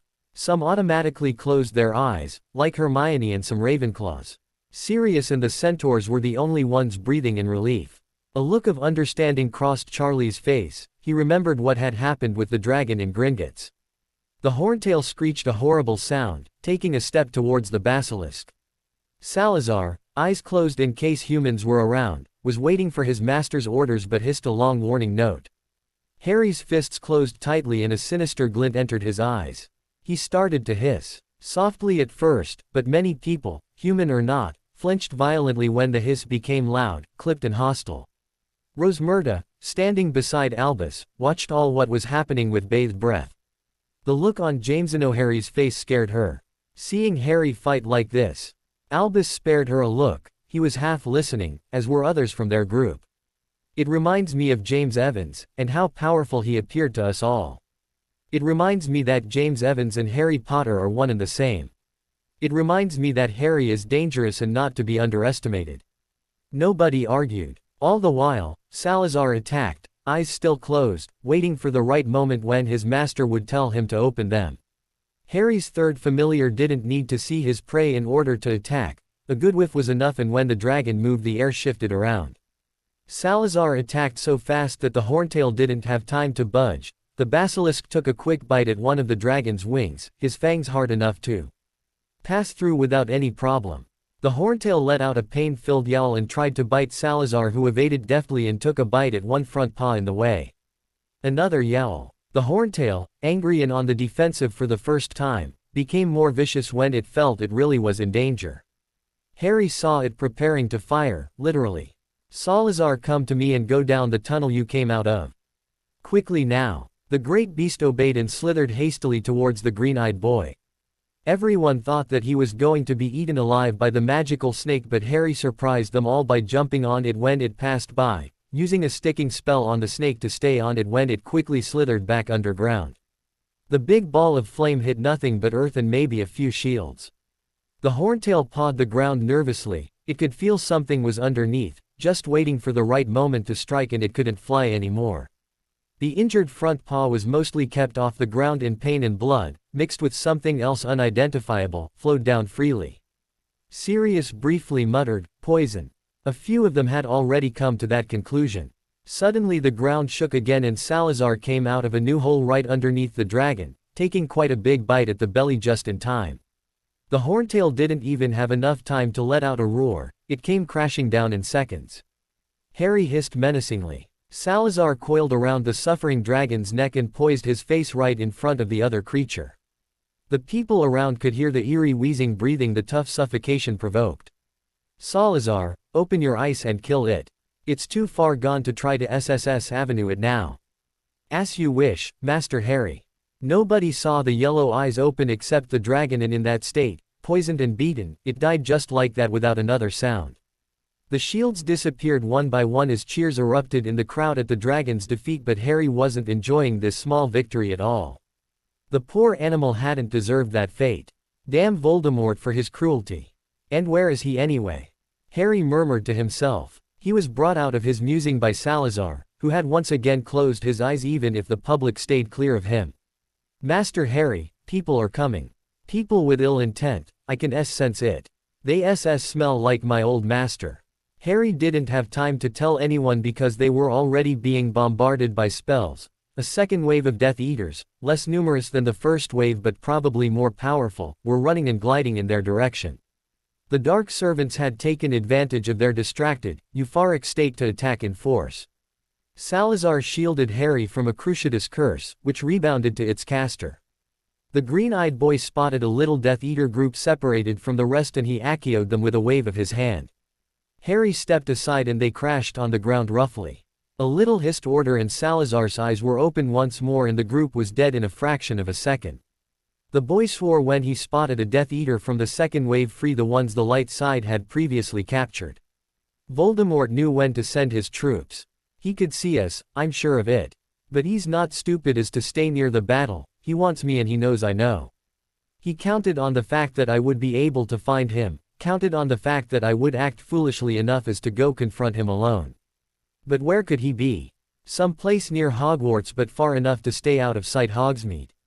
No. While chaos reigned once more around him and he was too concentrated to care, Salazar decided to shield him again by coiling in a circle around the boy and biting anyone who came remotely close. The basilisk couldn't risk opening his eyes without Harry's order because that would maybe kill a friendly face, but he certainly had other killing methods. Not Hogsmeade, at least not directly in it. A shout of victory from Sirius made him blink into reality and Salazar moved his tail slightly out of the way, just in time for Harry to see the deranged Bellatrix be felled by his bloody but still standing godfather. She took a transfigured knife to the heart and Harry couldn't be happier to see Sirius have his revenge. After all, if Remus had been alone in his old world, it was the evil woman's fault, not his. He understood that now. Remus Mooney. Shrieking Shack. Of course. Why didn't I think of that? Voldemort is in the Shrieking Shack. You can see Hogwarts grounds from the top floor. I have to go there, but I can't endanger anyone else by allowing them to follow me. Besides, they're already busy with the Death Eaters, but it's nothing to worry, so I'll just slip away quietly, Harry thought, biting his lip hard enough to draw blood when he sent a look in his distracted godfather's direction.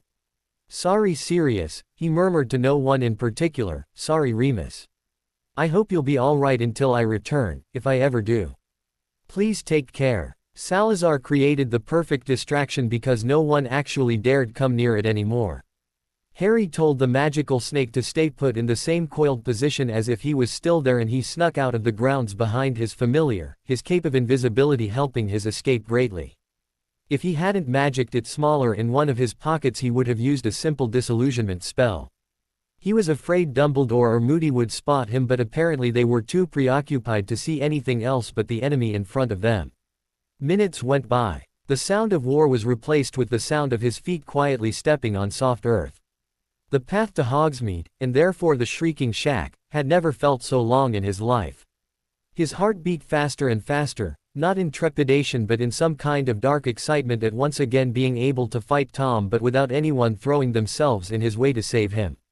He knew what he was doing. He knew that in a one-on-one battle Tom was more powerful than him spell-wise, especially since he hadn't died here, so had more time to study the dark arts. But he had the element of surprise with him, and a feeling in his gut told him not to worry. Both way, one would live and come out victorious and the other would perish a most gruesome death. Harry dropped his cape as soon as he entered the dilapidated shack, shrinking it and putting it back in his pocket. He could feel it. Nobody was around. The Dark Lord was alone. The old stairs creaked ominously with each step he took. He kept his wand out and it glowed softly in the darkness, but contrary to the usual white light of the Lumos spell, this one had a red hue to it. For a few minutes he deplored the absence of Nagini, but she was better off guarding Remus. When he finally reached upstairs, he took a few seconds to completely clear his mind from all his thoughts. Remus, Sirius, the battle, his friends, he couldn't let them become a liability in his oncoming fight with Voldemort. Then he heard a voice. "Ah, I have been waiting for you for a while, Potter. Do come in." The voice, even without the strong sibilant tone, still sounded as aristocratic as he remembered. Harry pushed the door open, his wand still in hand, yet he didn't think the Lord would use a surprise attack on him. It was just a precaution. As he thought, Voldemort got up from a cushioned cherry wood chair in a flourish, but his wand was nowhere in sight. Harry wasn't fooled. He knew the U-wand was there somewhere, hidden in the Lord's long-sleeved robes. He took just a few seconds to survey the room. It had been charmed to look like a place fit for a king, all kinds of knick-knacks laying about, dangerous ones, but still interesting to look at. "Harry Potter, still a thorn in my side even after I killed you. I counted on you to show up way earlier than this. As you can see, I had to make myself comfortable. You will forgive me if I don't offer you tea and biscuits. I'm afraid I am all out." Harry didn't take the jibe. His stoic, vibrant green eyes stayed rooted on bloody red ones. "Tom, I was very much disappointed when I didn't see you on the battlefield. But you certainly did have many pawns to take your place." The Dark Lord chuckled. "Didn't I?" But then his face contorted in rage. "Yet you and your pathetic army found your way to retaliate longer than I had anticipated. Of course I watched all this from here and launched the attacks when I saw fit. I also saw," here his voice got just a little bit louder, "my basilisk being ordered around," he said in fury. He didn't mention Nagini, but Harry knew he also silently referred to the cobra. Angry as he was, Voldemort found a way to calm down, his face going back to the usual impassive facade. "Yet I am ready to forget all of this if you join my side. I would also be ready to spare a most grisly fate to your mutt of a godfather and that werewolf friend of his." Harry mentally rolled his eyes. "Oh boy, here he goes again. I'm afraid, Tom, that I will have to decline your offer. You see, I was most displeased when I learned that you had also killed my parents here. Excuse me if I don't find a place in my heart to forgive you. That, and I just plain hate your gut." Harry shrugged. The older man's eyes narrowed. "I see," He slowly lowered his arm and his wand dropped in his hand. It is a pity to kill such a talented dark wizard, a waste of Parseltongue ability too. You would have been such a sight to see, bowed down beside me as my second in command. But I see that your mind is made. I won't deplore your loss too much though. I must admit I hate you too. You break my heart, Harry deadpanned. Tom sneered and lifted his wand in a heartbeat, sending a killing curse in the boy's way. Harry dropped to the floor in reflex and sent back his favorite cutting curse, the Lazarus spell. Voldemort batted it away with ease, but Harry was prepared for that and fired the Oxido curse. Tom sidestepped it and sent one of his creations back. Exsanguis. It was a dangerous spell, created mostly to fight against vampires because it rid its victim of their blood. Harry lifted his glowing wand.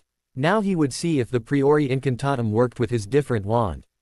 Singo Singer Sinchi Cinctum. A bright dark blue shield surrounded Harry from head to toe, and Voldemort shook his head as if disappointed in Harry when the spell rebounded. Tisk, tisk, Mr. Potter. What would Dumbledore say if he saw you using such dark spells? And your precious godfather. Turning evil, Potter. The mouth lifted into a twisted smirk. Harry smirked back, infuriating Voldemort with his cheek. It was too bad the Priori Incantatum hadn't activated, but it didn't matter now. First, I don't care what Dumbledore thinks of me. Second, Sirius knows everything about me. I can almost hear him telling me to kick your ass back to the Stone Age. I remember the expression on his face when he killed the treacherous cousin of his, Bellatrix. And the look on hers when she realized that she had a knife embedded in her heart right before dying. It was delicious SSS, Harry hissed in English while licking his lips in pleasure. Voldemort's eyes glowed darkly and he screamed in rage. Harry's shield collapsed toughly and he was flung across the room with a tough wave of magic. He hit the wall and went right through the aged wood, the illusion on the room vanishing completely. The landing was harsh but well worth it. He felt a couple of ribs crack and winced while he got up. Meliusculus Aussies. He muttered a quick healing spell towards his midsection and sighed when his injured bones started to hurt less. That spell wasn't really advanced though, so he would get ugly bruises later until he saw a real healer. Voldemort gracefully stepped over a rotted wooden beam, his wand still pointed right at Harry. He looked downright livid when he threw the Cruciatus at the other. Harry sidestepped it, but Voldemort knew he'd do that and retaliated with a volley of the second unforgivable. Harry couldn't dodge them all and got caught by two stray ones. He swallowed a scream while his opponent laughed in morbid delight. Ha, ha, ha, how do you feel now, Potter? Not so defiant now, are you? You make such a wonderful sight standing there before me, trying to resist the curse before the inevitable happens. You will scream for me, Harry Potter. You will suffer and you will die when I am through with you. Then I will bring you back with necromancy and I will do it all over again. And again and again and again. Ha, ha, ha, ha, ha, ha. This was the laughter of a madman. Harry felt his cheek start to sting once more. He gripped his wand and gritted his teeth before lashing out, his arms spread outwards. EXOSSO. Voldemort, who didn't foresee the boy freeing himself so fast, didn't have any time to use a shielding spell and instinctually turned on the side, protecting his wand arm with the other. He couldn't help but bellow in pain when his bones literally vanished from his arm, rendering it unusable. He retaliated with a widespread killing curse and Harry had to throw himself to the floor and roll around not to get hit. He grimaced in pain when his cheek went from stinging to burning and his ribs protested against the move. After this luminous green wave, the older man shot cutting curse after cutting curse, mixing with them a few dangerous jinxes and elemental attacks. This barrage of spells had the desired effect of making the boy back away far enough to let him heal his flopping arm. A great wave of wand and long incantation later, Voldemort flexed the regrown yet still tender appendage. They took this time to take a breather and look at each other darkly. Both were panting in exhaustion, but neither appeared ready to give up quite yet. The walls surrounding them were chock-full of holes from the wayward curses, and the shrieking shack groaned in protest at the usage of such dangerous spellwork, its already fragile foundations being put to the test in a way they had never been before. Both men had no delusions that this whole place was moments away from tumbling apart on top of their heads. In seconds both began to try to kill the other again. Deflagratio. Contour Queotrabis. Voldemort sent a huge fireball at him and Harry thought fast. He targeted a fallen wooden beam and hurled it in the fire's direction. The whole thing exploded in dark red flames and ashes fell on the floor. Harry and the Dark Lord were forced to step back when their spells collided but quickly gained their footing back. Serpensortia was countered by Serpensortia. Both snakes were ordered to kill their creator's enemy, but they ended up killing each other instead. Will this continue, till eternity's end? Why won't you just die? Tom snarled in aggravation at the stalemate they were forced in. Right back at you, Riddle. Harry spat, wiping blood all over his face when he went to remove dribbling sweat, dust and grime from it. He was also favoring his ill-treated ribs. He was just happy. Voldemort wasn't faring any better than him and appeared just as tired.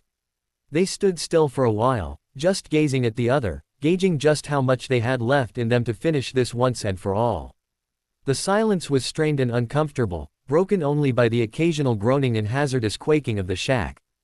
Harry stepped forward to attack Agonand. Part of the floor in front of him cracked loudly and broke down to the floor below and to the next until it all landed with a boom at the entrance.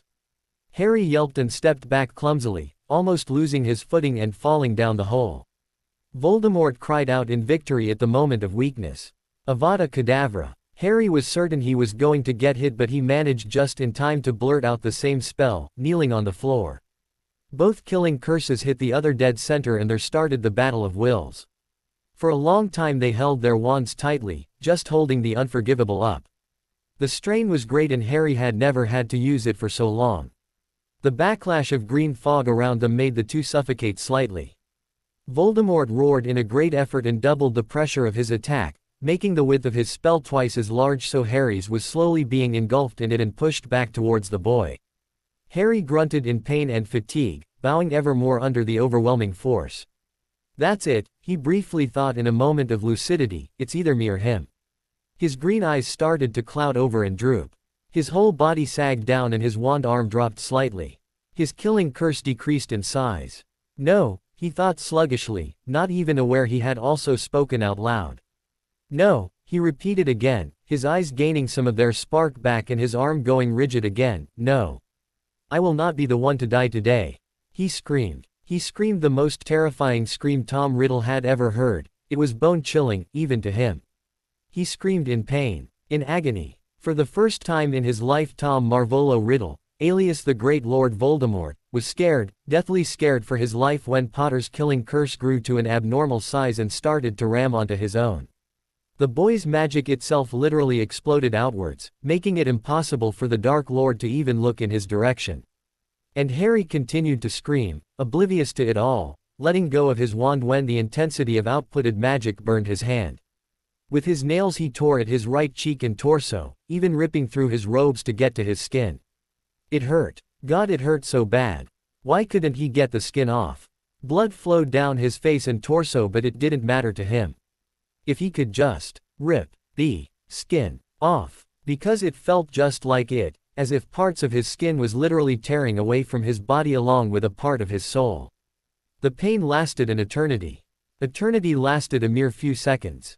Before he completely blacked out he thought he heard a phoenix singing just for him. At least he thought so, it felt so right. But in his delirious state it could have just been his imagination. Was he going to die? At least it didn't hurt anymore. The heart-warming song made him smile and then he knew no more. Voldemort, too, heard the infuriating song. He heard it all right before being blasted into oblivion by an explosion of raw magic so intense that it made the shrieking shack completely collapse in a shower of debris and was heard and felt miles away from the initial spot. Then everything just stopped. No more magical surge. No more sound. No more shrieking shack. And especially no more Voldemort. Just darkness, a darkness gradually being swallowed by the sun's hungry rays. Just about everyone on the battlefield froze in mid-attack and turned to look in Hogsmeade's direction when they heard, saw and felt the enormous blast. The trees in the Forbidden Forest quivered under an invisible wave of power. Everything and everyone kept deathly still even when the explosion dissipated. And then Death Eaters all around started to scream and claw at their dark-marked arms at the same time. The light side made quick work of them.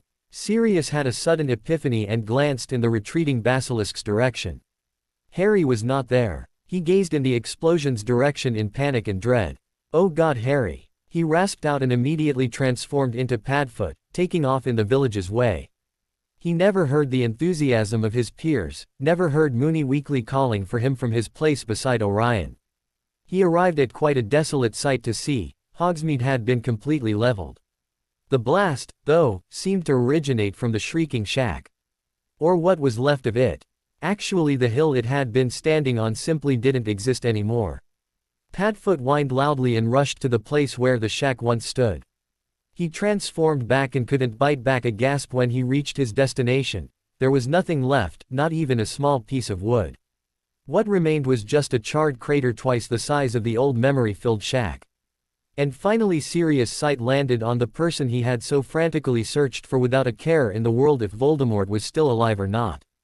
Right there, lying right in the center of the huge hole was his godson, almost as beefy as the day he was born. Sirius called the boy's name in joy. Harry did not respond. The animagus smile fell in alarm and he rushed to the immobile boy, to his precious godson. He stumbled while running down the crater and fell right in front of Harry and shook him. Tears rushed down his cheeks when the boy stayed silent and unmoving. Sirius gathered Harry in his arm and started to rock him back and forth almost deliriously. "Harry, Harry, don't do this to me.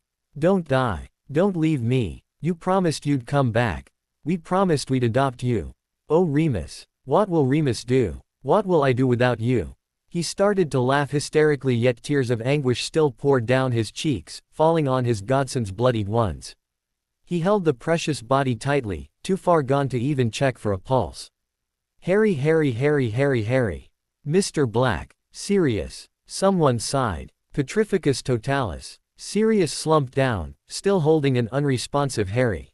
Remus tiredly made his way down the crater with Orion's help. His breath hitched in his throat when he spotted Harry's condition and he closed his eyes tightly before he slowly bent down to remove the boy from his friend's tight grasp. "God, Sirius, why didn't you wait for me? You didn't need to see Harry like this. You never were able to control your emotions." He gathered Harry gently in his arms and, with shaking hands betraying his outward calm appearance, searched for a pulse, even the tiniest sign of life. "Is he alive?" Orion asked anxiously. A soft relieved sigh made the centaur follow suit. "Yes. Thank Merlin he's not out of the woods yet. He's very weak, I can barely detect his life signs." "Gods, what happened here?" He hoisted Harry up in his arms with great difficulty and Orion proposed to take Harry since he was stronger at the moment. Maybe doing magic on Harry in his state would do more harm than good, so the werewolf didn't risk it. Remus accepted the offer with a thankful look and set off to wake Sirius. "Finite incantatum." Sirius blinked tears out of his blue eyes and jumped up. "Harry." Remus slapped him hard. "Sirius. Harry's alive but he needs to see a medi-wizard right now. I need you to stay focused. Don't lose control now." Sirius nodded slowly, so Remus took his hands off of his friend's shoulders when he was certain the animagus wouldn't start another panic attack. "Where is he? Where is Harry?" He looked around with bloodshot and tear-filled eyes until his searching gaze landed on the centaur. "Give him to me." Orion and Remus shared a look. Sirius managed to look desperate and determined at the same time. "I want to hold him. I want him in my arms. He's my godson," he intoned viciously. There was no reasoning with him in that condition. Remus motioned for a hesitating Orion to obey Sirius, whose arms were spread wide to receive the boy. When Harry was finally in his arms he held him delicately, as if he was made of glass. "We have to go. He has to get treated right now or we'll lose him." Sirius nodded and keyed at the unconscious boy's brow tenderly, murmuring no-nonsense words to him. Remus put his tattered cloak on the half-naked boy. "It isn't much but it's better than freezing to death." He also wanted to add a warming charm but decided against it, once again under the pretext of doing magic on a near-dead person. Sirius only held him closer to share some of his body heat. "Remus, check in his pant pockets. He usually brings his firebolt everywhere with him." Remus obeyed. His invisibility cloak. That's how he was able to escape without being seen. Remus checked the other pocket and retrieved the broomstick. "Enlarge it. I'll ride on it with Harry. We'll get to Hogwarts faster like that." The werewolf didn't look so sure of Sirius' plan. "Don't worry, Remus. I'm not as far gone as you think. You know Harry is one of my most precious people, along with you." The golden-eyed man finally relented when he noticed that the sun was almost up. Engorgio. Sirius carefully mounted the broom and tucked Harry safely in his arms. Orion motioned for Remus to jump on his back. Normally he wouldn't let just anyone do that, but these men cared for Harry as much and probably even more than he did, and that was saying something. Remus did as asked tiredly, and they all moved away from this fateful place without a backward glance, the place where it all finally ended. Orion galloped slowly, keeping up with Sirius, who didn't want to push the firebolt too fast. Soon enough they reached the castle, where everyone was being tended to inside. They rushed in. Last time, Sirius carefully mounted the broom and tucked Harry safely in his arms. Orion motioned for Remus to jump on his back. Normally he wouldn't let just anyone do that, but these men cared for Harry as much and probably even more than he did, and that was saying something. Remus did as asked tiredly, and they all moved away from this fateful place without a backward glance, the place where it all finally ended. Orion galloped slowly, keeping up with Sirius, who didn't want to push the firebolt too fast. Soon enough they reached the castle, where everyone was being tended to inside. They rushed in. Of course, first thing that happened was Sirius being mobbed by a frantic gang of Gryffindors. Said men almost literally barked at them to get out of his way, and while Remus sent him a reproachful look, he did not try to tell his friend to show a little composure and patience. The werewolf pushed them aside gently so Sirius could pass, but Hagrid did a more thorough job when he almost sent Richie Coote, Victoria Frobisher and one of the Creevy brothers reeling on the floor when he limped by and disappeared outside, muttering nervously about Norbert. Remus shook his head at the half-giant's hurried departure, but when he turned around he had to run up the stairs to catch up to Sirius, who was already gone from his sight. The hustle and bustle in the infirmary nearly came to a stop when Sirius stomped in. Amongst all the Medi-Wizards present, Poppy was the first to reach him and motioned a bed for the haggard man to put Harry on. Seconds later the unconscious young man was being hooked to all kinds of magical devices by the matron, who was barking up orders left and right. Remus silently walked up to Harry's bed and became queasy when he bypassed a bed where a thin white sheet was completely stretched over the patient, head included. Merlin above, please help Harry. He put a hand on Sirius' shoulder and squeezed lightly. The animagus was silently glad for his best friend's support, but his gaze stayed rooted on his godson's pale form. A couple of weary order members approached them, Albus at the lead.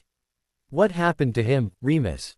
The headmaster knew better than to ask Sirius. The man looked completely grief-stricken. The werewolf barely sent them a glance. We found Harry in a crater where the Shrieking Shack used to be. He was already like this when we arrived. A couple of ministry officials pushed the order members aside frantically. What do you mean where the Shrieking Shack used to be? Can you be a little more specific? Where's you-know-who? Remus lost patience. He snarled and lifted one of the men right off the floor, only to shove him against a wall, practically strangling him. Wands pointed in his direction when Remus' eyes became a solid gold and his voice took on a more animalistic pitch. I don't freaking care where he is. You morons could do your job for once and go see for yourselves.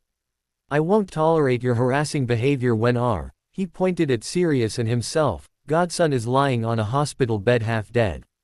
The enraged werewolf released the man when he whimpered in fright and went back to Sirius, the wands pointed at him retracting slowly but surely one by one. While the officials scampered away, Poppy walked to the nervous black-haired man and sighed. I did everything I could and ran every check-up I knew of, it's not looking good. The Medi-Witch had never looked so tired in her life, a hand pushing up a few straying locks of gray hair away from her sweat-matted forehead. The duo sat on Harry's bed, minding the numerous bandages covering the boy's prone form and tubes coming in and going out of him into the medical equipment. Albus sighed, and even though he really wanted to know what was going on with Harry, he urged every non-Medi-Wizard personnel and those who didn't need serious treatment out of the infirmary, to their dismay. Ron and the rest of the Weasleys, bar Bill who was still on a stretcher, filed out while sending one last concerned glance towards Harry. The Dursleys hurriedly walked out and went back to the comfort of their assigned quarters, out of the wizard's way. The infirmary regained its peaceful silence, except for the occasional hurt-filled cry and the usual sounds of the Medi-Wizard's footsteps around the room. Is Harry going to live, Poppy? Remus finally asked, his voice no more than a silent whisper. Sirius still hadn't spoken a word. I don't know, Remus. He's covered in bruises that even with my healing spells will take probably months, if not years, to mend. Add this to the fact that he's been exposed to major dark spells and is under the most severe case of magical exhaustion I have ever seen. Also, I don't quite know how to explain this, but something's wrong with him on a deeper level that I can't explain. The witch had to strain to hear Remus' voice as the man became even more pallid than before. Poppy. She shook her head. You both have to understand, Harry is in a coma and I have no idea if he'll ever wake up from it. I'm sorry, but there's nothing else I can do for him. He'll have to wake up on his own. The words, if he ever does, were kept silent. She closed her eyes momentarily in order to shake away the despair she saw in Remus' eyes. If you want to stay here with him, I won't stop you, but please stay quiet. I need to help the other patients. Do you need anything before I go? Sirius merely lied down beside Harry and transformed into Padfoot, keeping the boy warm. Taking this as Sirius' answer, Remus only asked for a vial of pepper up so he could at least watch over the boy without falling asleep. Poppy fetched it for him even though she knew the werewolf needed to sleep. She then left Sirius and Remus to their own thoughts and went back to the other Medi-Wizards. Remus awoke to frantic whispers and groaned when his neck and back protested at any small movements. Looking down, he saw Padfoot and a still comatose Harry in the bed, and he almost let out a whine at the thought that the boy may or may not wake up, ever. Pepper up had not been such a good idea to drink after all. Its effects had dwindled sometime during the day and now he was sore all over, and a couple of deep scratches he received in his fight against the other werewolf leader were caked in dry blood. These wounds would be a pain in the ass to clean later. He limped towards the voices that woke him up into a more opened area of the infirmary and joined Dumbledore, who was looking at the nurses bustling around a new patient. The weary headmaster nodded as a salute and Remus blinked when he finally spotted Snape lying on the bed unconscious and hurt pretty bad. What? Remus rasped his sore throat. What happened to him? He guided a shaken Dumbledore to a chair. Hagrid found him in the forest when he was looking for Norbert. We're pretty certain he jeweled Lucius Malfoy because we found the man's body lying not too far from Severus. Moody also found young Draco's petrified body near his father's. He brought him back to the ministry for further questioning. I really do not know what kind of punishment he will be sentenced to. Azkaban certainly is out of the question right now. Remus hummed. I can't believe how fast the officials are rebuilding the ministry and the monarchy. Has a new minister been named already? Dumbledore shook his head. No. They're all having a debate right now as to who will have the privilege. I think it's despicable how they're fighting between each other over that simple matter after the war we've just been through. Remus snorted softly. They're politicians. The headmaster shook his head in hopelessness and got up when one of the Medi-Witches walked up to them. How is Severus, Healer Magdala? He's going to be fine, he just needs a couple weeks of rest. He's had several dark curses thrown at him and he must have fallen unconscious after defeating Mr. Malfoy Sr. Although luck was also on his side, he probably survived all this time because of the potions he had on him. Some of the bottles stashed in his cloak are empty, so he must have drunk them to keep himself alive until someone found him. Lupin and Dumbledore sighed in relief. Albus, you really did hire the best potions master in all of Great Britain. The old man's blue eyes twinkled in response, but that light dimmed when he turned in the direction of Harry's bed. And what about our young hero? Remus looked at the ground. No changes, he answered dejectedly. Albus put a comforting hand on the werewolf's shoulder. I'll ask Poppy to check him up again. You and Sirius should also get a check-up, just in case. You both looked pretty beat up when you got here this morning. In the meantime, I'll try to keep the ministry officials and the reporters at bay. They'll want to know what happened to Voldemort, but I'm afraid no one will really know until Harry wakes up. If he ever wakes up. Neither man voiced it out loud, but it didn't stop them from thinking about this depressing possibility. The next 5 months sped by like a blur. Of course, Hogwarts couldn't be reopened for the rest of this school year due to the destruction of most of the grounds and the, let's say it, rather long interruption in the year's curriculum. The newly elected minister, Amelia Bones, did everything in her power to help restore Diagon Alley, the school in Hogsmeade, to their former glory, though the giant hole where the Shrieking Shack used to lay was kept as it is as a historical reminder, wards preventing anyone from going near it until they could have answers about what had happened there. And she did all that just in time for the next generation of first years to arrive. For once, even Dumbledore was content with the person elected as minister. Amelia Bones was recognized for her impartiality and fierceness in maintaining the law. She would not accept bribes or turn sides under the pressure and could hold her own in a duel, so it was a far cry from the sniveling incompetent usually elected. Since the 7th years had been disrupted in their schooling more than anybody else, the younger years had had to learn more powerful spells for the war, so as a gift they were allowed to move on to the next grade. They had opted to stay at Hogwarts for a couple of months to finish their work and pass their exams. Hermione couldn't have been happier while it took a while to motivate Ron. Most things had gone back to normal, though some people were still in mourning. The centaurs had gone back to their beloved forest and no one had heard from them since. Norbert, to Hagrid's tearful joy, was transported back to Romania with Charlie as its caretaker. The dragon had suffered a nasty broken wing, so they used a lot of calming drafts, binds in a large magical boat to bring it back home. A funny fact, the contracts between all Death Eaters and their house elves had been severed by the Ministry, so now Hogwarts had a large number of them at its disposition, and Dobby hadn't lost a minute to create havoc amongst them by asking the amused headmaster to be paid for his services. Hestia was also back on her feet and working on getting a tan back. Severus was still recuperating from his ordeal, so Bill Weasley had accepted to take a break from his curse-breaker job to teach potions, a subject he had passed with an O, so he was more than competent for it. That fact did not stop Snape from threatening the oldest Weasley progeny that if anything was out of place when he came back he would feel it, till kingdom come. Bill merely took it with good humor but assured the man that any ingredient taken from his precious stash would be replaced without delay. So now a new school year, peaceful for once, was underway. The first term had already started and a 5th table had been set for the old 7th years, every house included.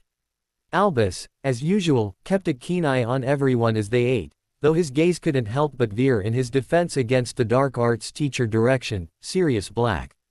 A very lonely-looking Sirius Black. Everyone couldn't help but sympathize with the man. His best friend and assistant teacher Remus Lupin was not there to lend a hand this year, being too busy trying to negotiate a treaty between the werewolf community and the Ministry, something far from an easy feat. And to make the matter worse, Harry Potter had been placed in a permanent injury ward to Sirius and Remus, Great Fury and St. Mungo's, still unresponsive to any attempt at awakening him. Even the teachers and students who knew him well were appalled at the healer's decision of putting him in a permanent injury ward. The name itself revealed that they had lost hope for the green-eyed boy's recovery. But it didn't stop Sirius and Remus from going to see him each and every evening to talk to the comatose boy, the only time when the remaining Marauders saw each other these days. They couldn't stay for long on weekdays, but they made up for it on the weekends. So this is how, this weekend still, both men saw each other. Sirius looked behind him when he heard shuffling outside his godson's room but didn't get up from his chair. He already knew who it was. The other man entered in a huff. "You're late." Remus rolled his eyes, put his long coat over the back of Sirius' chair and sat down on Harry's bed, softly pushing a few stray hairs from the young man's face. The cursed lightning bolt scar glared at him and, as if burned, Remus turned his attention back to the animagus. "I'm sorry. The man they hired to take care of the new werewolf wizard treaty program is a complete and utter moron. He managed to insult them 3 times in today's meeting and I had to undo all of his idiotic moves before he got himself killed." Sirius snorted softly. "I don't know why you're not the one at the head of this program, the negotiations wouldn't take this long." Remus shook his head sadly. "You know people still have prejudices against werewolves. They're not about to hire one at the Ministry. But Mrs. Bones is looking into it." Sirius only grunted in response, his sight landing on his godson once again. "They keep asking news about him." Remus sent his friend an inquisitive look. "The people at school, I mean. It's hard to be constantly reminded of Harry's condition day after day." "I was thinking about quitting the job," Sirius finished silently. Remus' eyes widened and he shook his head. "Don't. Sirius, Harry wouldn't want you to do this. And this job is the only thing keeping you away from having a depression at the moment. We just have to be patient. Patient. Patient. Goddammit, Remus. Every time I come here the nurses tell me the same damn thing." "I'm sorry Mr. Black, there have been no changes. We apologize, but his magical reserves are still close to nil." Sorry. That's all they say. Remus recoiled at his friend's sudden change of tone. Calm down, Sirius. You'll gain nothing by doing this to yourself. I'm as anxious as you are, you know, the werewolf replied in a hurt-filled voice. The dark-haired man immediately calmed down and slouched back down in his chair, a hand massaging his temples. Sorry, Moony. I guess I've been really stressed lately.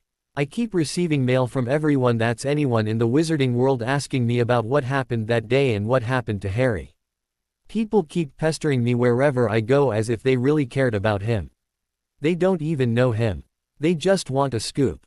I keep getting pitying looks, as if they were sad for my loss. What F. King loss? My godson's still alive. Sirius buried his head in his hand and just tried to breathe in and out after saying out loud what he had been keeping bottled up inside. He felt Moony rub his back in comfort, but neither man spoke again for a long while after that.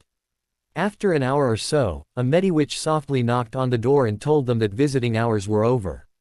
It was with a heavy heart that both men got up, slid on their coats and bade farewell to the comatose boy on the bed. Sirius breathed in deeply when they stepped outside. I guess I'll be seeing you tomorrow. Remus smiled softly, his voice managing to soothe the animagus, heavy heart. Of course. I have some work to finish tonight, but you know I'll be there. And Sirius. The other man looked up. Just keep believing that everything will be alright. Harry is a strong person, he won't abandon us. He'll find a way to come back to us. Sirius smiled sadly, but a flicker of hope shone in his deep blue eyes. You're right as always. Take care and see you tomorrow. They parted ways and went back to their previous engagements. Time sped by. A month became 2. Hogwarts. Sirius, could you wait for a moment? Albus Dumbledore called out in the hallway. Sirius stopped short and looked up at the old man, 1 foot already outside his classroom door. A few students walked by and gazed at them curiously but quickly sped away, not daring to ask any questions. What is it, Albus? I don't have much time, I want to go see Harry. The headmaster motioned for Sirius to walk beside him. That's exactly why I've come to talk to you. Maybe you should stay at Hogwarts today and get some rest. You can go see Harry tomorrow. Sirius frantically shook his head. No, I have to see him. Albus lifted a hand to stop Sirius from talking. I know, my dear boy. But you have to understand, you look exhausted from going back and forth to St. Mungo's like this while trying to manage schoolwork. You even snapped at a few students in your classes yesterday. That's not like you at all. Harry won't disappear and he wouldn't want you to be so hard on yourself. And besides, Remus always visits him too for a little while, so you know Harry will have some company. Sirius sighed tiredly, knowing there was no way he could win against the logical argument. It didn't mean he didn't feel guilty about it, though. I really want to go, but I know you're right. I really am tired from all this coming and going, and I admit I've been hell to deal with these past few days. I guess he'll take this day off and go to bed early. Albus' eyes twinkled in happiness at the wise decision, even if Sirius sported a rather sad expression on his face. That's good. The old man accompanied the animagus to his quarters and made certain Sirius was going to be alright. Don't worry, my boy, Remus will see to Harry today as he always does. I'm sure he'll understand your absence. Sirius smiled half-heartedly and closed the portrait behind him, dumped a pile of uncorrected test sheets on his already overflowing work table and just let himself fall on the bed, going to sleep almost instantly. The Ministry. Mr. Lupin, wait. Remus sighed and rolled his eyes in annoyance. What is it this time, Jonathan? The meeting is over and I have to go see Harry. The young-looking man, Jonathan, meekly shook his head and motioned in the meeting room's direction. I apologize, but it seems that Brom insulted one of your pack brothers again. I think they're about to kill each other in there. Remus tsked and stomped his way back, unceremoniously dumping his coat in his stumbling helper's hand. That moron. What did he say this time? We were doing such great progress. If my pack mates don't skin him alive, I think I will. Jonathan gasped when Remus' eyes became solid gold. You don't really mean that, do you? He paled when the werewolf didn't answer. When he saw lights zooming each and every way and heard snarling behind the closed door, Remus accelerated and literally banged it open. All of you sit down and shut up. He bellowed, making everyone freeze and sit down. Milo Brom opened his mouth and closed it several times, but no words came out after Remus shot him the look, the Say one more thing and you'll get what's coming to you, look. The negotiator also quickly hid his wand under the table as if Remus didn't already see it. But the infuriating man had the gall to sneer in the werewolves' faces as if he was not guilty of anything. Merlin, I hate that man, our poor werewolf thought sullenly, knowing he was stuck with Milo until the end of that damn negotiation pact. The werewolves under Remus' control looked down and bared their throat in a show of submission but still managed to send dirty looks towards the offending ministry official. Remus breathed in and out and walked completely in the room, followed closely by his aide Jonathan, and he sat back down in his chair. Now gentlemen, what seems to be the problem? And they all started to accuse each other again within a loud cacophony of insults. Remus slumped in his chair in defeat, a hand coming to his temples, trying to massage the impending headache out of his system. I guess Sirius will understand if I don't come for one day. He'll keep Harry company tonight like he always does and I'll see him tomorrow. Poor Remus. Poor Sirius. They didn't know it was what they were waiting for to finally strike. The two humans weren't going to come today, they knew it, the visiting hours had already started and no one had shown up. By this time at least one of them was always already here, in the boys' room. Finally, they could do as their master ordered and take the boy without anyone knowing, giving them enough time to flee a safe distance between the wizarding world and theirs. They could only kidnap the boy during visiting hours, when everyone was invited to come in the hospital. The nurses wouldn't show up tonight to urge the two men to come back the next day, there wasn't anyone else in the room but Harry Potter. The window silently opened and two beings crept in after checking the potentially dangerous wards around it. Luckily for them they deactivated during visiting hours or they would have been burned to a fine crisp.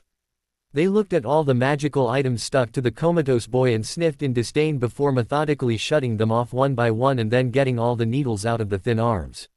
Such primitive methods, one scoffed lowly. The other nodded but stayed silent, taking the young man into his arms carefully. This is too easy. Let's go. And both, along with a third companion this time, jumped out of the room and into the silent night with none the wiser. Visiting hours ended. In every room people were asked to leave. Every room except one which didn't receive any visitors this time around. Lights gradually closed in every corridor. A light breeze from an open window, previously closed, was the only sign that something was wrong. The Medi-Wizards wouldn't discover it until the next morning. Sirius already felt better. He had woken up all energized and ready for a new day and now he was eating a huge breakfast before classes started. That is, until he received a letter by all post while others received their newspapers. He spat his juice all over his part of the table with wide eyes and then got up so fast his chair fell down behind him. What? Everyone froze at the half-cry, half-scream and turned to their Dada teacher. Both his hands kept trembling as he finished reading the letter and the teachers started to get worried when his face went from disbelieving, to shocked, to angered and then made place to extreme fear and worry. Taking the letter in a daze he stumbled down the dais and was out the great hall before anyone could say a thing. Then, as usual, everyone started to talk at the same time about their teacher's weird behavior until a short wail froze them again. Hermione got up, shaking like a leaf. Pete Professor Dumbledore. She couldn't say any more and started to cry silently. Ron immediately started to comfort her. Minerva, from her place at the head table, frowned worriedly at one of her best student. Miss Granger. Is there something wrong? Hermione merely shook the morning newspaper in her hand in front of them. The headmaster quickly unrolled his own paper and his face became ghostly white after reading just a few lines. Classes are cancelled for today. Minerva, call the order. I'm afraid that we might have to restrain Sirius from doing something he might regret later. Said teacher watched the headmaster walk down the aisle. I'm going ahead. Please join me as soon as possible. Wait, Albus. Where are we going? What's going on? Dumbledore threw the Daily Prophet in front of her and promptly walked out. Her eyes widened when she saw this morning's front page. Oh Merlin, no. Right there in front of her, in big black bold letters, was the alarming title shouting out to the world. Harry Potter missing from St. Mungo's, kidnapped during the night. She didn't read the rest. Her eyes were rooted on the title. Only Siamara's gasp and Sprout's muttering finally made her look up in resolution. Everyone go back to your dormitories. You will listen to your head of house's instruction. Bill, you will replace Professor Snape with the Slytherins. Siamara, you take my Gryffindors. I will keep in touch with you. Ron almost stopped McGonagall to ask her if Hermione and he could come, but he changed his mind when he saw the Transfiguration teacher's face when she whizzed past him. Poor Harry. What will happen to him? Where could he have been taken? Hermione cried softly for her friend. Seeing the words, enemies, remaining Death Eaters, dark supporters against what Harry Potter helped achieve, and all that nonsense of maybe the young man already being dead in the editorial. Ron gazed at it in disdain and pointed his wand at it, setting it on fire with a good old incendio spell. Don't believe in that rubbish. I'm sure they'll find him. They have too. But even his words wavered, traitors to his brave facade. How could that have happened? We wanted him to stay at Hogwarts, but you refused us. We left him in your care. We trusted you. How could you not have checked on him last night even if we weren't there? It would have been funny if it wasn't so tragic. Everybody would have thought Sirius Black would be the one to scream like that, 2 centimeters from a trembling Medawizard's face, but no. Sirius Black was already on the floor, completely petrified and bound by one of Dumbledore's spells he had to hold on to because the Animagus was fighting them even when he couldn't move. On the other hand, the usually rational Remus was the one shouting, eyes completely golden and fangs bared dangerously, being barely held back by Shacklebolt and Mad-Eye Moody. But then he simply sagged and collapsed on the floor, hiding his tears in his hands. Harry, oh God, Harry. Seeing that he was going to have a nervous breakdown if they didn't do anything soon, a nurse made him drink a phial of dreamless sleep potion without the man really realizing it. Albus sighed. I suggest we search Harry's room to find some clues as to who could have taken him away and if they were enemies or allies. Why do you think an ally would kidnap him?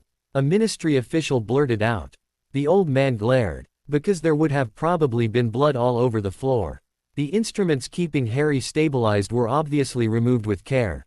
A Death Eater would have been hard-pressed to be careful about the boy's state. An Auror slowly examining the room snorted softly, thinking no one could hear him. Or they wanted him in the best condition possible to inflict more damage. He never saw Sirius break free of Albus' hold. Never saw the spell that hit him, and certainly didn't hear the small battle that followed to subdue the screaming godfather of their missing hero. Elsewhere. Veer successful, m'lord. The boy has been retrieved. 2 people bowed lowly in front of a third, who was currently sitting on a high chair decorated with thick animal fur. Good. Did you put him in the guest room? As you ordered, m'lord. But he is in terrible condition. The Wizards did not do a very good job of maintaining him alive. The tall figure waved a hand dismissively and got up.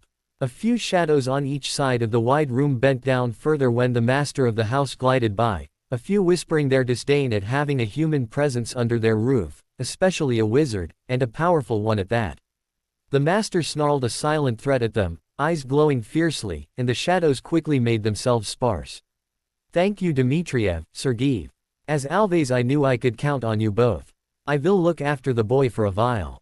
I ask you to do one last thing for me, deal with anyone who plots against the wizard. He is in my house and I will not tolerate disobedience. You are dismissed. They live to serve, m'lord. Both replied at the same time and bowed one last time, as custom. But one of the 2 called out before the master could walk out, Alexander, you should write a letter to the 2 men who were looking after the boy. The dog and the werewolf. They, at least, deserve to know where their charge is. The taller vampire lord nodded subtly without sparing them a glance. You are right, old friend. I will heed your advice. And then he vanished from their sight. There wasn't any light in the guest room, but that didn't hinder him in the least. His eyes were almost glowing when they locked onto the comatose figure on the bed. He stalked slowly toward Harry Potter until he was right in front of the bed and fleetingly touched the boy's cheek and forehead, just a small caress. Even in your state your skin is warmer than mine. But Dmitriev and Sergeev were right, you would not have lasted long under their care. I sense something is missing in you. Perhaps it is that something that is preventing you from awakening. Or perhaps is it the wounds they could not treat in fear of damaging your body any more than it already is. No matter. I will accelerate your recovery and then I will see if you are truly worthy of becoming our ally. I do hope I did not make a bad decision when I let you go on the battlefield. He opened a drawer in a nearby nightstand and picked up a sharp-looking dagger. Anyone else would have thought that the vampire was going to kill the boy, but he redirected the sharp point to his own wrist and made a quick jerking movement. He hissed softly when his lifeblood started to seep out and placed said appendage above the boy's mouth, slowly massaging the throat to work with his other hand. The council will be terribly mad at me for doing this, but I do not really care at the moment. It will help coax a response from your body and your wounds will heal faster. I hope you will be worth all the trouble I will go through with the others. He snatched his wrist back when he deemed enough blood had been ingested and licked the not so deep wound to prevent any blood spill. The slash disappeared slowly under his ministration and he got up, sending one last look at the boy before closing the door behind him. The huge manhunt that ensued was chaotic, to say the least. False leads were pouring in from everywhere. The Aurors were trying to get their hands on the remaining Death Eaters as fast as possible, and the population, by trying to help, wasn't helping at all. St. Mungo's director was in trouble with both Sirius Black and the Ministry for gross negligence, as well as the nurses who were in charge of checking on their patients at all times. School went on with Dumbledore leading the Order's search party in his spare time, and he had to hire a substitute teacher to replace Sirius, who wanted to devote his entire time to finding his godson.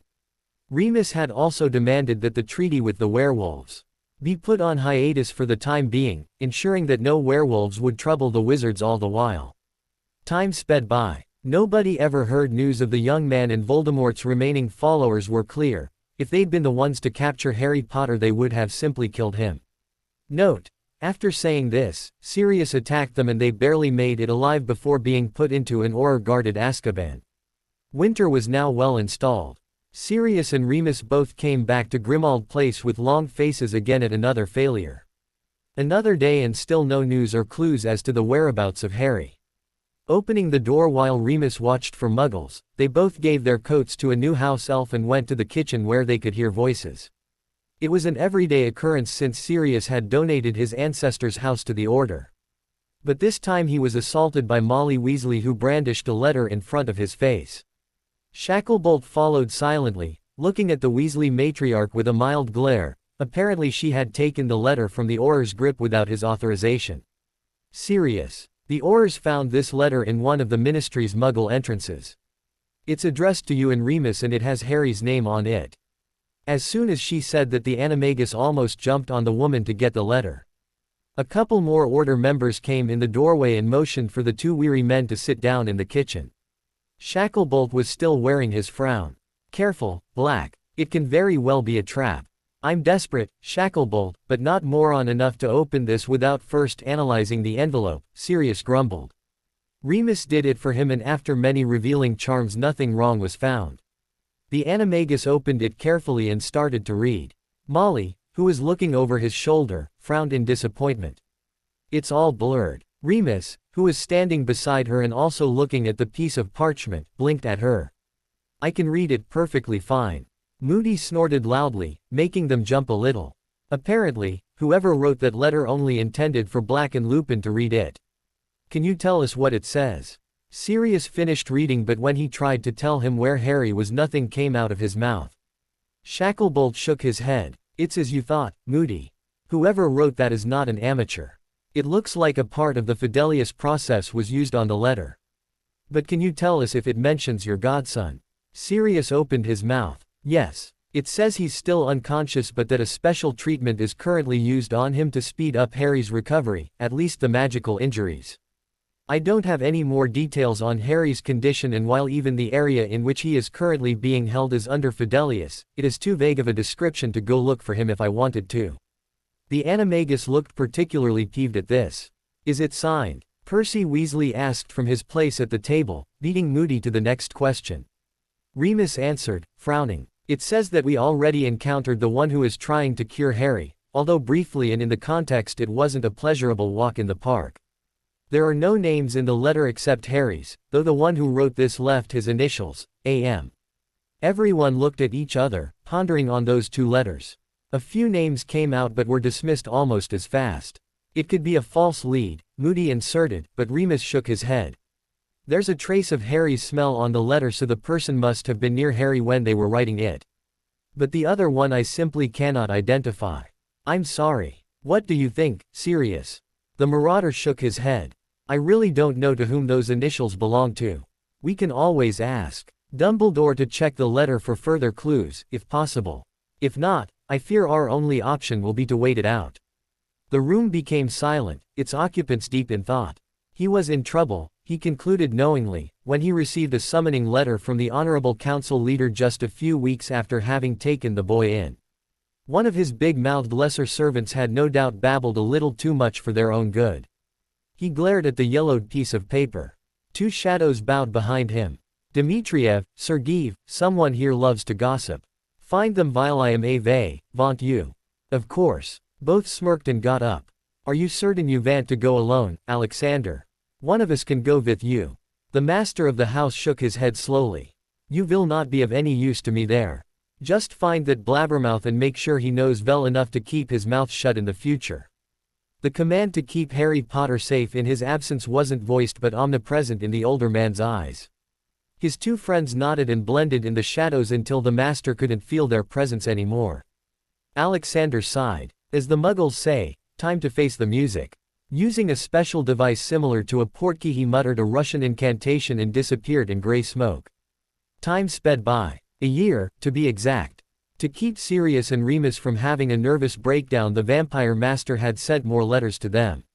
Harry's condition was stable, even though he had yet to wake up. His wounds were apparently all gone, or so the letter said, so both marauders had to keep hoping the author of these letters wasn't making it all up. Orion, Vega and Matthias had come out of the Forbidden Forest a couple of times to gather some news of Harry but never stayed long when Sirius told them he was still unconscious, wherever he was. Remus had started to work on the treaty again and had completed it a few months ago. The relation between the Ministry and the werewolves was still tentative but it was better than before. Sirius had gone back to teaching, as well as Severus, but now the Animagus never really talked much outside of class. Students could find him thinking, in his own world, in the middle of a corridor sometimes. They found it funny the first few times but they knew he was only thinking of his godson's health and whereabouts. No one had seen or heard of Nagini, Salazar or Hedwig since Harry's disappearance. Some fancied that they were with Harry, others thought the familiars were hiding in the Forbidden Forest or even in the Chamber of Secrets. Either way life went on. Veer is he. Sergeev turned around and bowed to his master's guests, Sokolov, Solovey and Vetrov. All three were council members and master of their own respective clans. It was decided 1 year ago, after much tedious arguing, that the human could stay under Alexander's protection, under his sole responsibility. If something happened, it would be blamed on the Mikhailov clan's leader and harsh actions would be taken. To make sure everything was in order, 3 council members would come to Mikhailov Coven once a week to ascertain the situation. Sergeev liked 2 out of the 3 who came this day. Sokolov was like an old falcon, fierce, wise and protective. The blonde-haired Solovey, one of the few women on the council, represented her name as always. Her voice was always calming with its sweet nightingale timbre. Vetrov, though, was still young and always impulsive, coming and going like the wind. His moody personality gave him a bad reputation and he was one of the few who really did not want Harry to survive, as he was a wizard, a mere mortal. He is in the young man's room, as always. Please follow me, I will guide you to him. Sergeev tried to ignore Vetrov's low muttering behind him. As he was about to turn around and say something probably very foolish to the bearded master, Solovey shushed him herself with a look. They are not here to slander Alexander's name in his own home, Vetrov. Alexander can stay in the boys' room all he wants, these times are peaceful and he can afford it. The tactful reply made Sergeev smile. Vetrov always looked like a scolded child when she interfered with her dulcet voice. Suddenly, the floor began to shake. As they were about to grab hold of something to stay upright, it ended, just as quick as it began. The shadows began to whisper harshly and Sergeev snarled at the lesser vampires to keep silent. Footsteps resounded in the empty hallways and Sergeev quickly noticed Dmitriev running towards them. What is going on? What was that rumbling? Dmitriev stopped in front of them and turned around just as fast, motioning at them to follow him. Sergeev wasn't worried anymore, though, because Dmitriev almost looked hopeful. The tremor came from Harry Potter's chambers. The master thinks he will wake up soon. Come. When they arrived, Alexander was standing in the doorway. They could see why. There was a vivid light coming from inside and they all had to shield their sensitive eyes in order to take a peek in the bedroom. What is going on? He will destroy us all. They should kill the boy before he wakes up. Alexander hissed and spared Vetrov a brief warning glance. When the bright light finally started to subside, they were all surprised to see a phoenix lying on the boy's chest. The missing piece, Alexander muttered to himself, making the others glance at him questioningly. It vas vhy he voted wake up. This phoenix is the representation of the boy's power and soul. Once his strength came back it would also come back. He then turned toward the creature. Am I right? The fiery bird thrilled once in response and slowly burst in flames that swirled around before hitting the wizard's cheek and down under the boy's nightwear, burning something along its path. When it was finally over, the 6 vampires entered the bedroom cautiously, the council members more so than the Mikhailov coven residents. Alexander's eyes light up in recognition when he glimpsed at the cooling phoenix tattoo on his protégé's cheek and neck and the magic wand lying where the phoenix used to. On the young man's forehead, a lightning bolt-shaped scar was glowing softly and mending under Alexander's watchful stare. He delicately lowered the boy's collar and saw the tattoo continuing downward. A sigh. He pulled his hands away so fast they looked blurry for an instant. Green eyes opened a tad, just like little slits, and his mouth moved slowly before the wizard sluggishly fell asleep again. Silence reigned in the room. Then, it looks like I will have to tell the cooks to prepare something light for the boy to eat. Alexander blinked and looked at Sergey. Yes, something to eat. No blood. He looked so delighted that the other vampires did not deign roll their eyes at him. Vetrov broke the moment when he walked out of the bedroom without a word, no doubt going back to the council to announce the news of the boy's awakening. Solovey and Sokolov bid the mystified vampire a good day, promising that they would keep in touch and left more quietly than their third companion. Dmitriev put a hand on his lord's shoulder and the older male quickly snapped back to reality. Yes, there is a lot to do. Things will finally move faster now that he has woken up. Let's see if I did a good deed by letting him live. He hurried out of the room like a man with a new purpose in life and disappeared in the shadows. Both his guards shared an amused look. It looks like the boy will have a lot waiting ahead of him. Rarer the times when Alexander actually holds a genuine interest in someone other than another vampire. The boy will either be great, or be killed. They walked out of the room and the door closed quietly behind them. When Harry woke up again, it was to the sweet smell of warm soup. His stomach gurgled and he groaned, sitting upright with some difficulty. He heard laughter and stiffened, searching for his wand, but could not find it. It was then that 2 people came out of the shadows of his room. But he wasn't in Hogwarts. His eyes narrowed dangerously. Who are you? Where am I? His magical aura stirred around him and both men lifted their hands in a surrendering gesture. Ah, our guest is awake. Do not worry, Harry Potter, if they had wanted you dead they would have killed you already in your sleep. The other man nodded. You are in Mikhailov coven, where exactly I will not tell you. I am Sergey, but you may call me Sergey, it is easier to pronounce. And here is my friend Dmitriev. The one called Dmitriev smiled toothily, and Harry immediately noticed the pointed canines. You may call me Dmitri. They will be taking care of you while you recuperate, though I doubt it will take long since our master made you drink some of his blood. What? Harry gave them a shaken look. Oh, don't worry. You probably know what they are by now, but know that they did not bite you. Master simply gave you drops of his blood so you would recuperate faster. Part of your soul was gone when they found you see. You just had to get your strength back before the phoenix came back to you. Harry stroked his cheek absent-mindedly. He vaguely remembered hearing a phoenix's song and getting a warm feeling in his heart, as well as seeing a blurry figure when he first woke up, but that was it. Your master, was he here when I woke up? Sergey nodded. So you remember. It was Master Alexander, but you saw him before. At Harry's inquisitive look, he continued, on the battlefield. He was the one you fought briefly. Harry blinked in recognition. Ah, the vampire who spared me. Indeed. Harry jumped and his hand moved on its own accord, releasing a quick cutting curse without thinking. Luckily the newcomer had fast reflexes and the wall now sported an indentation. Or was it you who spared me? A well-shaped eyebrow quirked up when Harry gave Alexander a sheepish look. Sorry about that. Please don't surprise me again. I don't react well to that. Yes, I saw that. I apologize. I forgot how wizards become apprehensive in an environment not their own. Harry shrugged. You can't blame me. I woke up Merlin knows where surrounded by strangers. Sorry, but I'm not exactly popular with some crowds. You could have been Death Eaters, for all I know. The one known as Sergeev, or Sergei, snorted.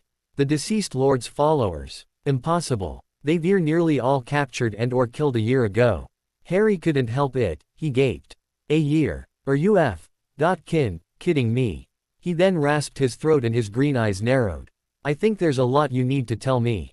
Alexander nodded and sat down in a nearby chair, waving his guards away. They bowed, shared a look with the human on the bed and slid back into darkness. First, I think you'll be delighted to know that your godfather and his Verivolf friend are alive and well. He kept on when he saw Harry visibly letting a shaky breath out and relax on the bed. The Wizarding World was still reorganizing when I ordered your kidnapping.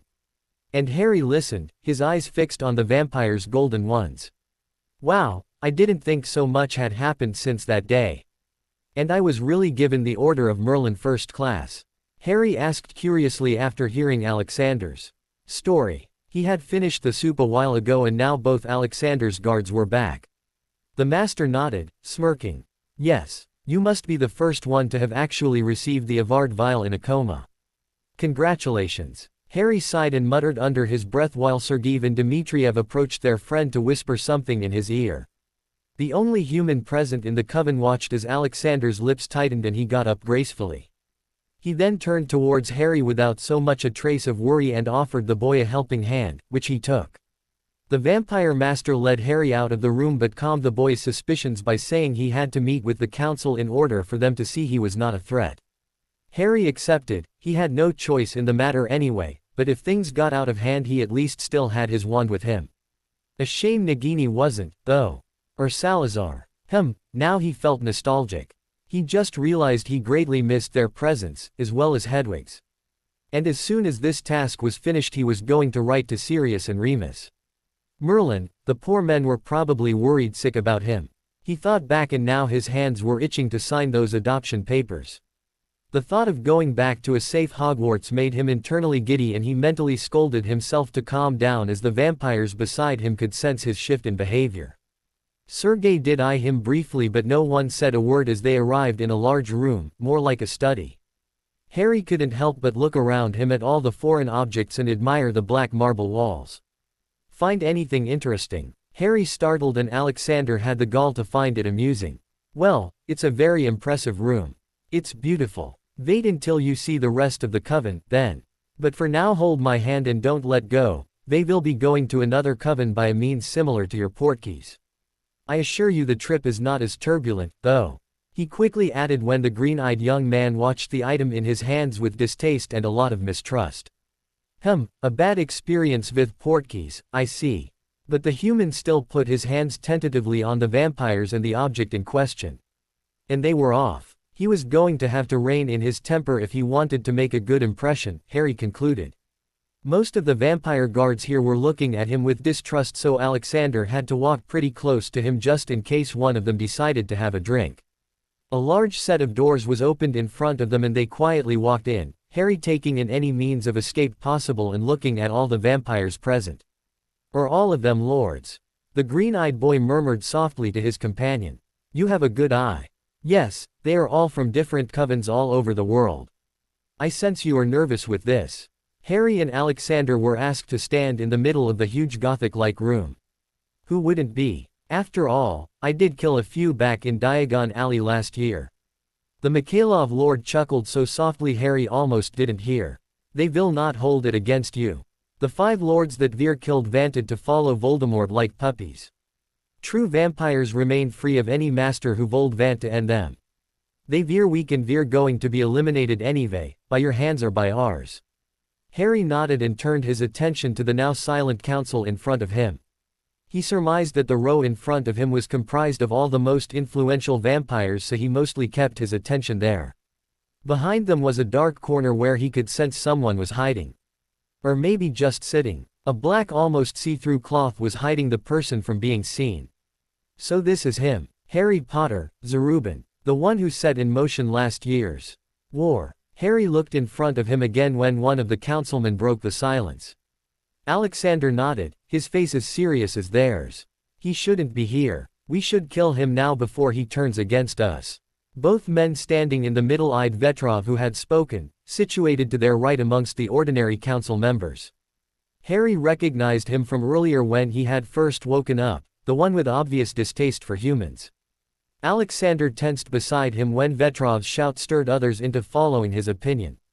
Silence. The voice gave Harry shivers and he gazed back in front of him, choosing to ignore the other voices around him. Tell me, Zarubin, what are your intentions now? Harry blinked and he mouthed, Zarubin. Inquisitively to Alexander, who motioned towards his forehead. Your scar. He mouthed back. The black-haired boy nodded. Well, I'd like to live in peace for once. And maybe learn more about vampires. Couldn't we create an alliance? Lord Mikhailov told me that the werewolves had finally signed a treaty with our ministry.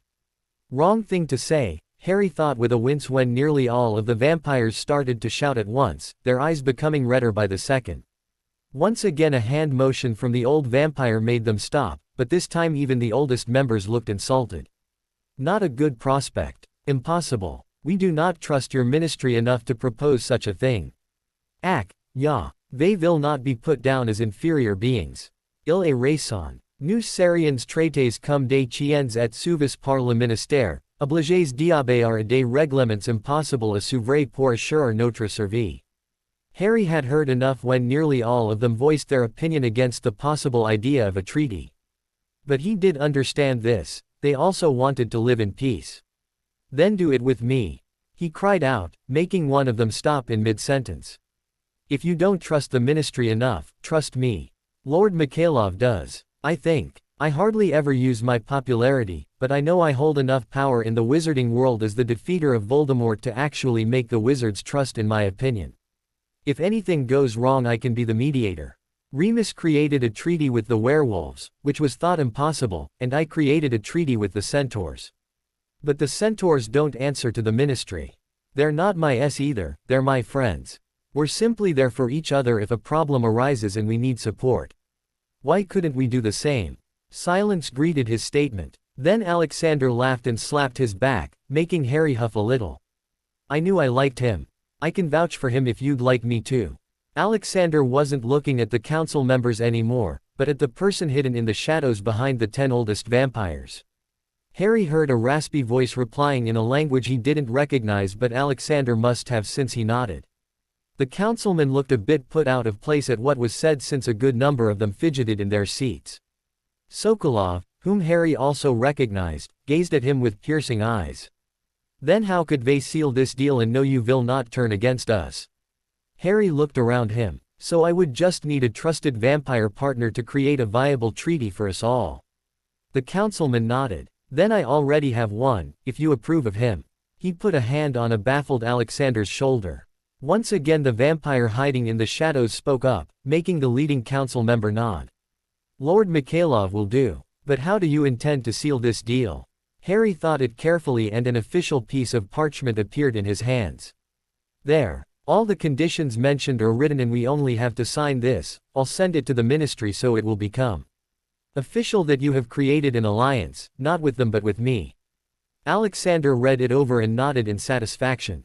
This is safe, no hidden clause. He pricked his index finger on one of his sharp fangs and signed his name in blood. Harry levitated the parchment towards the shadowed vampire so he or she could also read it and approve. The parchment came back with an additional signature in blood, which surprised the Mikhailov Lord, as well as all the other vampires present. This person must really be important if it surprises even vampire lords. I wonder who it is. Harry silently wondered while signing his own name on the paper. The signature next to Alexander's wasn't written in a readable dialect, at least not one he knew of. He then rolled the parchment and it disappeared after an incantation. And then to seal the deal between Lord Mikhailov and I. They all looked on curiously at what he was going to do. Harry's eyes lit up when he spotted what he was searching for and he walked to a table set not too far from him. Harry transfigured a quill into a transparent wine glass and brought it to his treaty partner, who took it with a raised eyebrow. Harry smiled up at him. I can think of no other means to link us together in a more official vampire way," he explained while bringing his wand out. Vampires all around him tensed, preparing to attack. But he only murmured, "Sindo," while pointing towards his wrist.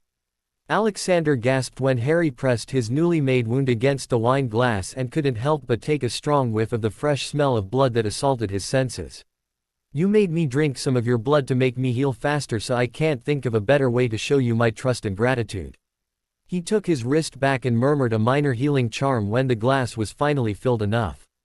"That, and I couldn't help but notice you really wanted to drink my blood on the battlefield," the young man added jokingly. Alexander chuckled with a look of pleasure still etched on his face. "Well, that was unexpected, but I really appreciate this proof of your faith in me."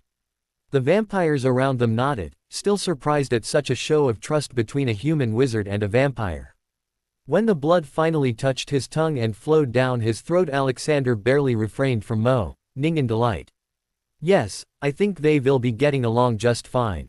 Harry smiled. Sirius fidgeted again in his seat, sloshing a little bit of butterbeer on the wooden table. Remus looked up from his reading, quirked a smile at his friend and looked down again. He appeared calm, as always, but he was a nervous wreck. He was clutching at Harry's letters so tightly that he heard a rip and Sirius sent him a look. The werewolf sighed and decided it would be better to let go of the parchments before he tore them apart. Sirius would not appreciate it. He couldn't wait to finally see Harry again. It felt to him as if he hadn't seen Harry in years. The first letter he had sent them had been a blessing, and when they had received news from the ministry that a new contract had been signed between the Potter heir and the vampires, it had further proven the fact that he was indeed alive and the letters Sirius and he had received weren't forged. Dumbledore had been able to get a look, at their request, at the document in question. It was a true binding magical contract, and it had been signed by 3 people: Harry James Potter himself, Alexander Mikhailov of the Mikhailov Coven, and an unknown vampire, possibly an elder or the elder, if the obscure dialect was anything to go by. At least now they knew that the one who had sent them letters about Harry's condition was the Mikhailov Coven's lord himself, which fit the initials AM to the bill. The ministry hadn't been happy that Harry had signed a contract without them, at first. The Daily Oracle had had a blast with this one, claiming that Harry was beginning to replace Lord Voldemort by gathering new dark forces. The rumors had quickly been denied and the offending articles corrected after the population started to support Harry in his decisions. Sirius hadn't even had to do anything this time to defend his godson's honor. Remus smirked at that thought. Oh, he'd been so pissed. The door opened slowly, the song of bells faintly echoing in the background noise. Nobody really noticed the new arrival at first, until a snowy owl flew swiftly inside right as the door was closing. Rosmerta swatted at the bird and stalked to the stranger with a frown on her face. "I'm sorry, sir, but animals aren't permitted ins." She stopped in mid-phrase and stared as the newcomer lowered his hood and looked at her with a raised eyebrow and a playful smirk etched on his lips. She was about to scream in joy when he motioned at her to stay silent. She slapped a hand on her mouth to stop any incoming sound and nodded quickly, almost jogging to him to take his cloak off of his shoulders. "We'll talk later," he said with a soft smile. She returned it and shot a quick glance towards the remaining marauders before going back to work, grinning like no tomorrow. Eyes widened and followed his movements as he walked towards the back of the pub, but nobody dared to get up to talk to him, respecting his silent wishes. Add the fact that a snake was silently hissing on his shoulders and it deterred the rest. Green eyes sparkled when he noticed both men hadn't even seen him yet. My, I'm feeling quite left out. You didn't even order me a butterbeer. Did you really miss me as much as you wrote in your letters?" He laughed out loud when Remus got up so fast the papers he held in his hands, his letters, he noticed, flew everywhere and scattered on the floor. Sirius was already in front of him, trying to strangle him in a suffocating hug. "Harry." The werewolf swatted at Sirius and shoved him aside so he could also hug the young man. "Yes, I'm back." He then laughed when he heard Nagini's disgruntled hissing fit. "Sorry I'm a little late. I had to stop in the Forbidden Forest to get Hedwig and Nagini, and I fell upon Salazar as well. Then a centaur found me, and I just had to say hello to Orion and the rest of the clan. I couldn't stay too long, so I promised them to come back another time." Remus blinked back a few tears of happiness and took a step back, eyeing him carefully. You look totally healed. And aren't you a little taller? What are those clothes you're wearing? Sirius motioned for them to sit down and asked for another butterbeer for Harry. Well, it's a long story. Harry's cheeks reddened slightly. But yeah, I am a little taller. And I didn't have enough time to change into normal wizard clothes. Besides, I rather like these. Alexander had them made for me. Sirius patted the soft black vampire-styled clothing in admiration. Isn't that acromantula silk? Harry nodded. Yeah, I rather like it. I didn't ask him for such expensive clothes, but the order had already been made. So I accepted the gift graciously. Wow, you'll have to tell me everything about it. Only if you tell me in detail everything that's happened while I was gone, the youngest of the three replied. But first, Remus interrupted, making them both look at him inquisitively. You'll have to sign this. I think we all waited long enough. Sirius jumped slightly in his chair when Remus pulled a rolled piece of parchment out of his pocket, and the animagus grinned and nodded excitedly. Yes, that's priority number one. Harry looked at them both as if they were crazy before unrolling the parchment. His eyes softened and he smiled a true smile when he read and recognized the first few lines written on the paper. He didn't even read the rest before he conjured a quill and promptly signed his name beside the two other signatures.